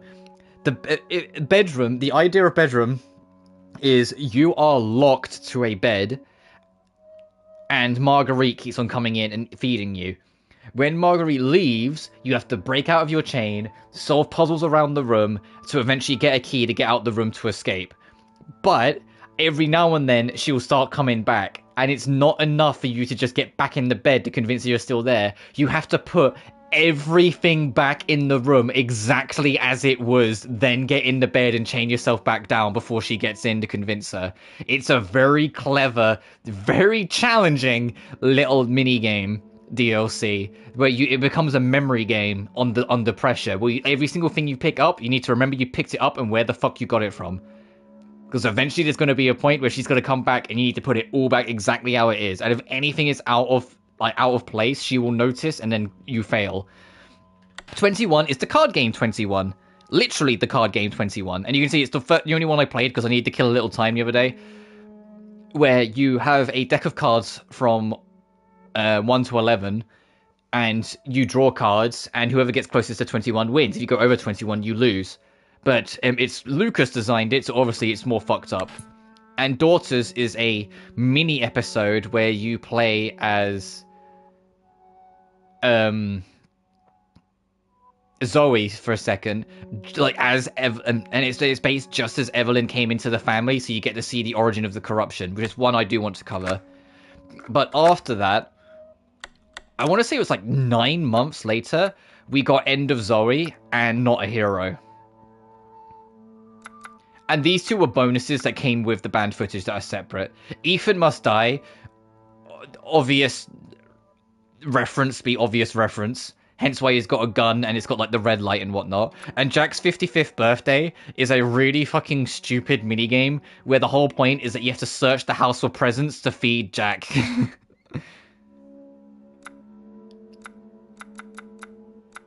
But next time we meet, my priority is going to be these two. So End of Zoe, I believe, came out first, but considering it's organized it as Not a Hero first, the game might want me to do that first, but we'll figure it out.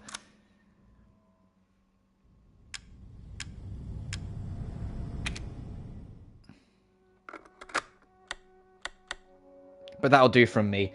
As always, thank you all so much for watching.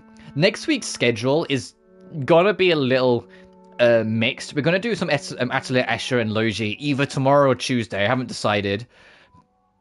maybe even both, because I'm going to take Wednesday off, which also, yeah, Wednesday I'm not streaming next week. I know that for a fact, because Thursday Infinity Nikki comes out, so I want to try and do a longerish stream for that when it comes out to, you know, cover it, play it, have some fun. I don't know if I'll play it for many streams. It depends how much I enjoy it. The game's literally fucking free, so if I end up not really clicking with it, it's not the end of the world. But it looks really, for me, it looks really cozy and looks really fun. So even if it's not something I stream regularly, it might be something I at least, like, cover. But that's going to be the main priority. It's going to be Atelier, Escher, and Logi, and Infinity Nikki. And at some point, I will do an extra stream. Maybe even next week. I might even do it on the Tuesday, like one Atelier, one Resi, to cover the DLCs. And we will try and hit both in one go. But until then, as always, thank you all so much for watching. It's always lovely to do this sort of stuff and have you guys around.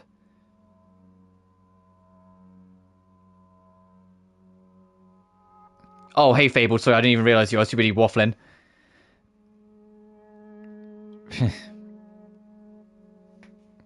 But, yeah, we go through Shaylee, so I can see some trails. Cheers, for one day.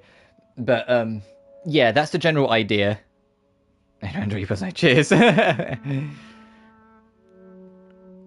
But regardless, I will sort out that schedule and then let you guys know in the usual spots in the community tab. But as always, thank you so much for watching. Remember to like and subscribe if you haven't already. I genuinely really appreciate it. Additionally, you can find my BlueSky and my Patreon in the description of every video. You might notice I've removed my PayPal for now. I want to either rework, or I'm kind of also considering like getting rid of it, because it's not really like, I don't know, it's not really anything I feel like I can get anything out of in terms of giving stuff back to you guys. So I might get away with it, like get rid of it, sorry, and keep Patreon. Because Patreon, I can at least give rewards somewhere down the line with it. You don't have BlueSky? I go to BlueSky. I love BlueSky. I almost never go back to Twitter. I only go back to Twitter to check up on artists who haven't jumped ship yet, just to see their art and whatnot. And that's literally it. I am BlueSky more regularly because it just hasn't got any of the miscreants of Elon in it, shall we say, and I will leave it there. But either way, you guys take care now, and I'll see you in the next one. Peace.